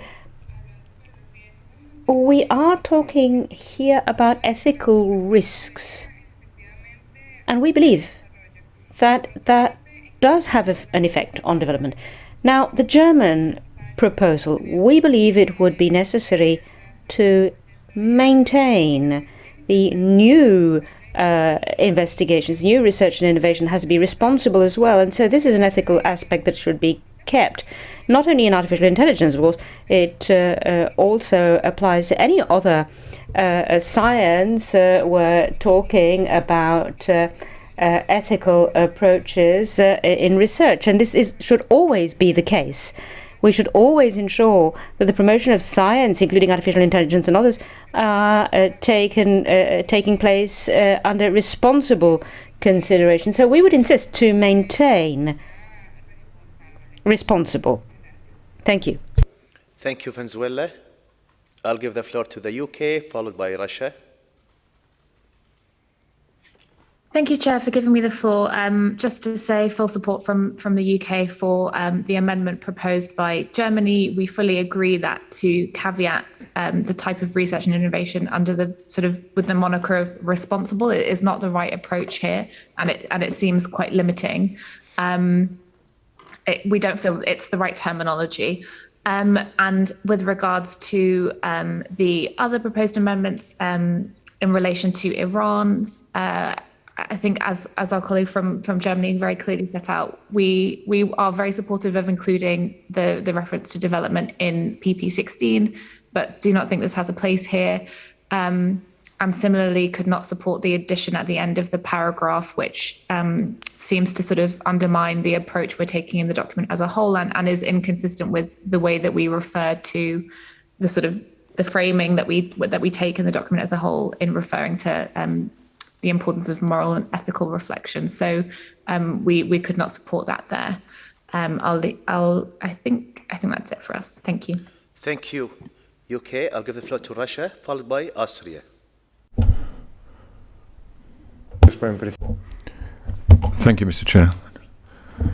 Regarding the use of the word responsible, we feel that new is excessive regarding innovative research. It's tautological. As for responsible, we tend to argue in favour of keeping responsible, although we would draw attention to democratic principles. But I think everybody's aware of the position of our delegation regarding the use of human rights terminology in these documents, and we feel that we already have a compromise on this. But here, I think we are mixing up the human rights dimension and political dimension. So these connotations, we should avoid this kind of connotation in a UNESCO document, given UNESCO's mandate. So we're unable to support Greece. Regarding Iran's proposal for the first part of the paragraph, well, again, in a genuine attempt to come up with a common approach here, perhaps we would keep development and have the wording as follows: should not hamper innovation and development, is what we would propose. Should not hamper innovation and development. Thank you, Mr. Chairman. Okay, so we've noted the Russian point of view. I'll give the floor to Greece first before the rest, because since they have an amendment. Greece, you have the floor. Yes, Excellency, thank you. Regarding our own proposal for an amendment, the insertion of the word democratic, we are of the view that encouraging democratic ideas and principles in the context of AI systems and considering them as fundamental factors in the development and use of AI technologies should be a central point in this recommendation. We have very poor sound. Message from the interpreter. Very poor sound here, I'm afraid, for interpretation. We lost you? Yes. The interpreters, they cannot hear you? Okay. Can you try again, please? Go ahead, Grace. Do we have Grace or we lost her? Grace, you can have the floor. Continue your... Yes, I was saying that that for us it is of paramount importance that democratic principles are central in the development and use of AI technologies. However, we are ready to withdraw if that facilitates everyone's work in here. Concerning the other amendments, we find Iran's amendments, with all due respect, very restrictive, so we do not support the proposals made by Iran. However, we do think that the proposed amendments by Germany are acceptable. Thank you. Thank you, Grace, for the flexibility. So could we, thank you for your flexibility. Could we remove that, the Greece amendment? I'll continue the list. I believe I have Austria, followed by Morocco. Austria. Thank you very much, Chair. We would like to, again, stress Austria's full support to the approach and methodology of how we address this text. As you have rightly put it, we want to not weaken the text, we want to strengthen it. And again, we feel that the German amendment actually does strengthen the text because it doesn't narrow it down, it opens it up. And so I think it's a welcome addition. Whereas the other amendments, I'm afraid, does not actually add anything. We had this discussion within the framework of laws. It doesn't really make sense of what laws. And it's very and the moral considerations of societies. I'm afraid that's not acceptable neither. As to the right to development, I thought we had an agreement how we're going to solve this issue. We were we've seen that from others who were supportive of this idea that we don't single out separate rights, but that we refer to generic concepts. So the Russian proposal does seem to us mirror a bit the Brazilian proposal, which we could accept. So whereas I feel that the original text, tel quel, would have been better, because in that context, we're not talking about the right to develop. It's a different context. But if it helps, we could accept the Russian proposal and just say it should not hamper innovation and development. So that would work for us as a compromise. Thank you very much. Thank you, Asia. Could we have that, the Russian, where it says, yes, and development, and strike Iran's amendment?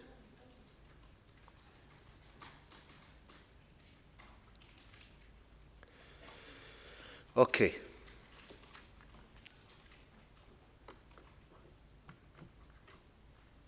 I'll give the floor to Venezuela. Venezuela, you have the floor. Thank you, Chair. I am sorry to go back to insist, but for us, we would again insist on this new and responsible. This is not a full stop when it comes to responsible. So it's not a consideration of state control or whatever when it comes to research, but it's anchored, as it establishes in the paragraph, in fundamental freedoms and human rights, values and principle. So in this sense, we would prefer to maintain responsible. However, perhaps also a way we could go, maybe a way to move forward is if we could have of the expert, the observations or the considerations of the expert when they were first drafting this paragraph, maybe would allow us to see how we could move forward with the consensus language. Thank you. Thank you. Before I continue the floor, let me just have, in my humble opinion, again, as a researcher, research is a research. It's a research. Research is, to find the unknown, to improve things. So with the text to me is having a new and responsible, this is, again, from the practical point of view, from as a researcher, to me, it doesn't add up again. It's a research. Implementation is responsible of that research, should be responsible. The implementation of the outcome of the research should be responsible. This is, from my humble point of view, from as a researcher. Saying that, I'll give the floor, continue my list.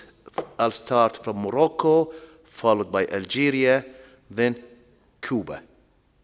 Morocco. Thank you, Mr. Chairman. I am following on from your comments, Mr. Chairman. I also endorse what was said by our colleague from Venezuela regarding a legal document. We have to know what is the intention, what was the intention of those who drew up the document. So indeed, the experts paid particular attention to the importance of research, therefore responsible research. Of course, all research is responsible because it is in a scientific context. So what is of interest to us here is what were the ideas at the outset of the experts who drew up the text. The same applies to the moral considerations. When we talk about moral considerations, we need, in order to establish whether this is the right term, we need to go back and consider what was the opinion of the experts who drew up the text at the outset. So it might be useful to ask the experts for their opinion in order to not to lose those the ideas that they had, that they sought to express when they drew up the text. When we seek the opinion of experts, it is also a way of displaying respect. And as you yourselves have said, you said that we have to give full respect to all the efforts that have been made during the intersessional consultations and during our previous meeting. So I think it would be useful to go back to the experts. We have any of the experts? Is Sally with us in the discussion? If she can elaborate the new and responsible research. If Sally or any other expert, please. Is there any of the experts with us? The chair of the expert group, if they are with us? Emma with us? I guess the experts are not with us. Sally is raising the hand. Who? Sally, you can have the floor, Sally. Thank you, Mr. Chair. So when we were drafting this, of course, the guiding principle, as it were, was that this is a document about AI ethics and about promoting AI ethics. So it seemed only fitting to consider all aspects of an AI life cycle to conform to ethical principles starting from research. The other reason that we felt it was important to stress responsible here was that there is quite a lot of dubious research going on in AI, unfortunately, and it directly affects issues mentioned further on in the document, like bias, like the divides, social divides, economic divides, and so on, including things like social scoring and so on. So we did feel, and there are quite a lot of movements in research that are taking things in quite unethical directions. Let me just put it that way without further elaboration. So we did feel that it was important to put a stake in the ground, since this is the preamble, to say that responsible research should be promoted. And of course, we elaborate on that in the values and principles, and then later on in the policy actions, when we talk about promoting research and development, we talk about promoting responsible research and ethical approaches to research. So this was the rationale behind putting it here. I hope this helps. Thank you. Thank you, Sally. Thank you, Egypt. Okay, I'll continue my list. It's Algeria, followed by Cuba. Algeria. Thank you, Mr. Chairman. Concerning the amendment suggested by or corrected by Russia, we agree with it. Innovation and development, and possibly, I don't know, the people who are native speakers or even logically minded people might say should not hamper innovation or development. That is not both at once, but either one should not be hampered. But anyway, and or whatever is more suitable. As to the amendment by Germany, though we may accept removing new, we strongly support keeping responsible. And in line with what the expert has just explained, we all know that the responsible research is always important. When we do research, we take into account the potential impact, societal impacts, what are the expectations, and so on. So this is a partie prenante. It goes in line with research. And this is the whole purpose of developing these recommendations, of having ethical AI. So whether it is bias, whether it is impact on society, on the environment, on animals, and so on.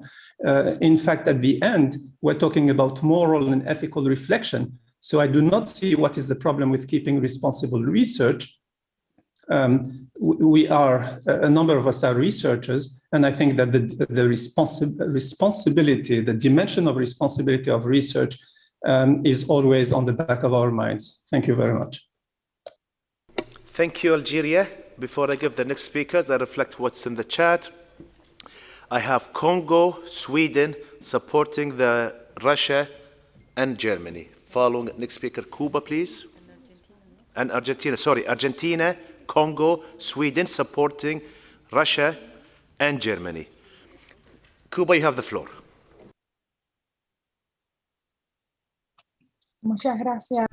Thank you very much, Mr. Chairperson. We would also like to support the amendment presented by the Russian Federation, that is development. As to the proposal tabled by Germany, we can accept to strike out new, but we would prefer to keep responsible. And I would like to thank the representative of Egypt as an expert for the explanations provided on this drafting.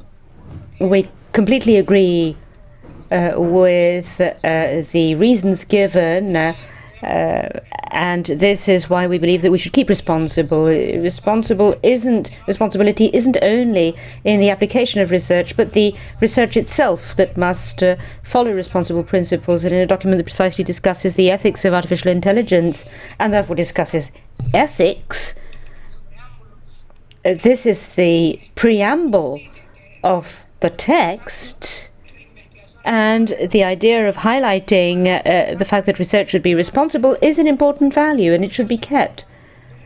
As the representative of Egypt also said, we have something that is not fully developed in the text of the recommendation, which is why it is important to keep it here. Thank you. Thank you, Cuba. I'll give the floor to Finland.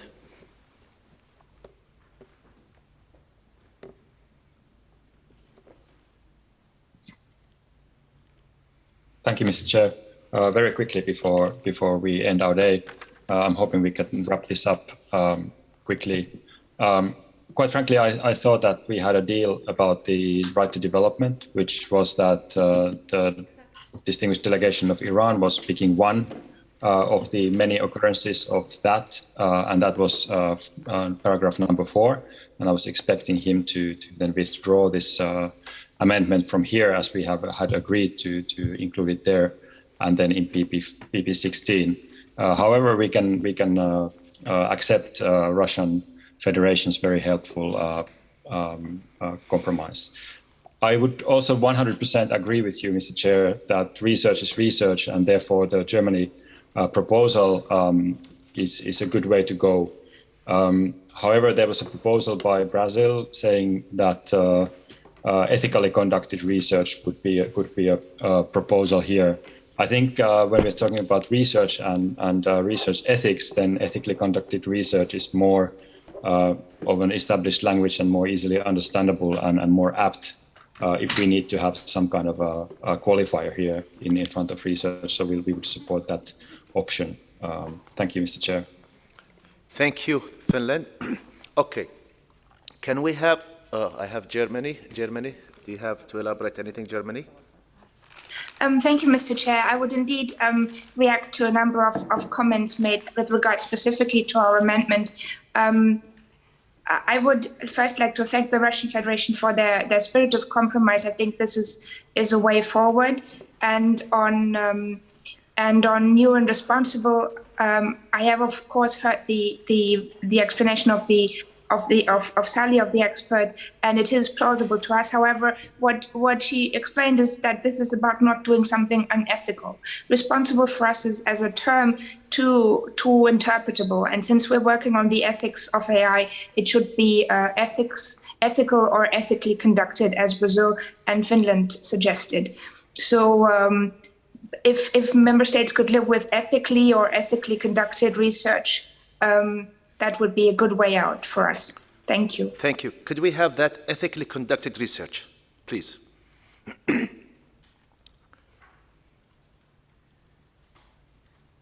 Okay.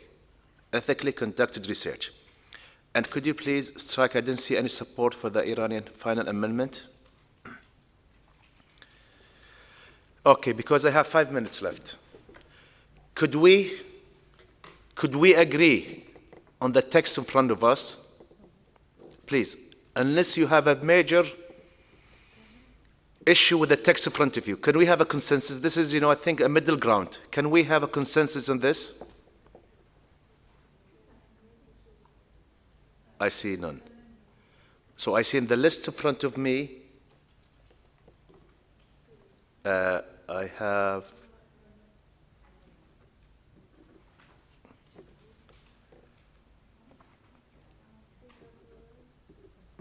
who have issue with the text in front of you. So again, if I would like to reach a consensus. Again, Iran, please, very precisely, Iran specifically, and try not to repeat. Iran, please, I urge you. Iran. Thank you, sir. I will put very briefly. Again, I emphasize on the role of the responsible research or responsibility of research. Not only we have to be responsible about our researchers, but we are also responsible for the way that it is used in future or other situations. And concerning the algorithms and the processes that we said should be somehow moral and ethical, just think to the sex toys, just think to the robots sex and this sort of things and its negative impact on fertility, on moralities of societies and other situations. So if we cannot shape the situation or predict the megatrends, at least we can reflect them correctly. Thank you, sir. Thank you. Iran, I'll give the floor to Pakistan, please. Thank you, Mr. Chair. I will try to be very brief. We believe that once again we are diverging away from the main theme of this paragraph, due to probably the fondness for lengthy debates. If we look at the original text, it basically talks about innovation and research. It doesn't talk about development at all. And it only talks about hampering innovation and innovation and research in the ethical framework. So I think ideally we should avoid the word development, but as Austria suggested, that if we have to have a compromise, then rather than having innovation and development, we should have research and development, because development mostly goes with research and not with innovation. Thank you very much. Thank you, Pakistan. Again, the text in front of me is a compromise supported by Brazil, Tunisia, Singapore, Jamaica, Australia, Hungary, Iceland, Lithuania, Greece, Argentina, St. Vincent, UK. I thank everyone. So, Algeria, Cuba, everyone. Thank for Finland. Thank you for your compromise, for your flexibility. France, reaching consensus in PP9, approved. And I was not that accurate saying we have only 5 minutes. We have another 5 minutes. So, but the reason is that because PP10 has no amendment. So, but I have observer. Observer, please, before you have a minute. I have IUAPL, please, so I can go to the next paragraph. Observer. Oui, bonjour, Monsieur le Président. Yes. Good evening, Chairperson. I would have a few remarks concerning the responsibility of scientists that is also found in the recommendation on science and scientists, another framework that stipulates the ethical responsibilities, and that we also have in PP16, which is to be dealt with later. So that was a very brief intervention on that issue. Thank you. Thank you, Observer. So, we'll go to PP10. Recalling that in November 2019, the General Conference of UNESCO, is it? As its 40th session adopted 40C Resolution 37, by which it mandated the Director General to prepare an international standard-setting instrument on the ethics of artificial intelligence, AI, in the form of a recommendation, which is submitted to the General Conference at its 41st session in 2021. Thank you. At least it feels good to have double digits, preambles, paragraphs that we finished today.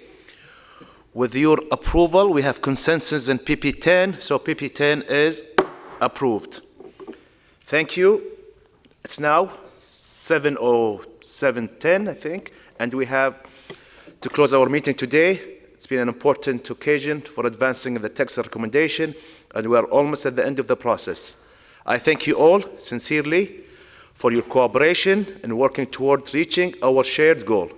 We will resume tomorrow at 1 p.m. to continue the discussion in the preamble paragraph by paragraph. As agreed, I will ask the Secretariat to circulate the latest version of the approved text by email to all member states as soon as possible. I wish you a good evening. Thank you, and see you tomorrow. Goodbye, everyone. مع السلامة. Thank you, Chair. Bye. Thank you, Chair. Bye-bye. Thank you, Mr. Chair. Bye-bye. مع السلامة. Thank you. Mr. Chair. Thank Bye. you. Chair. Goodbye. Thank you, Chair. Thank you, colleagues. Goodbye.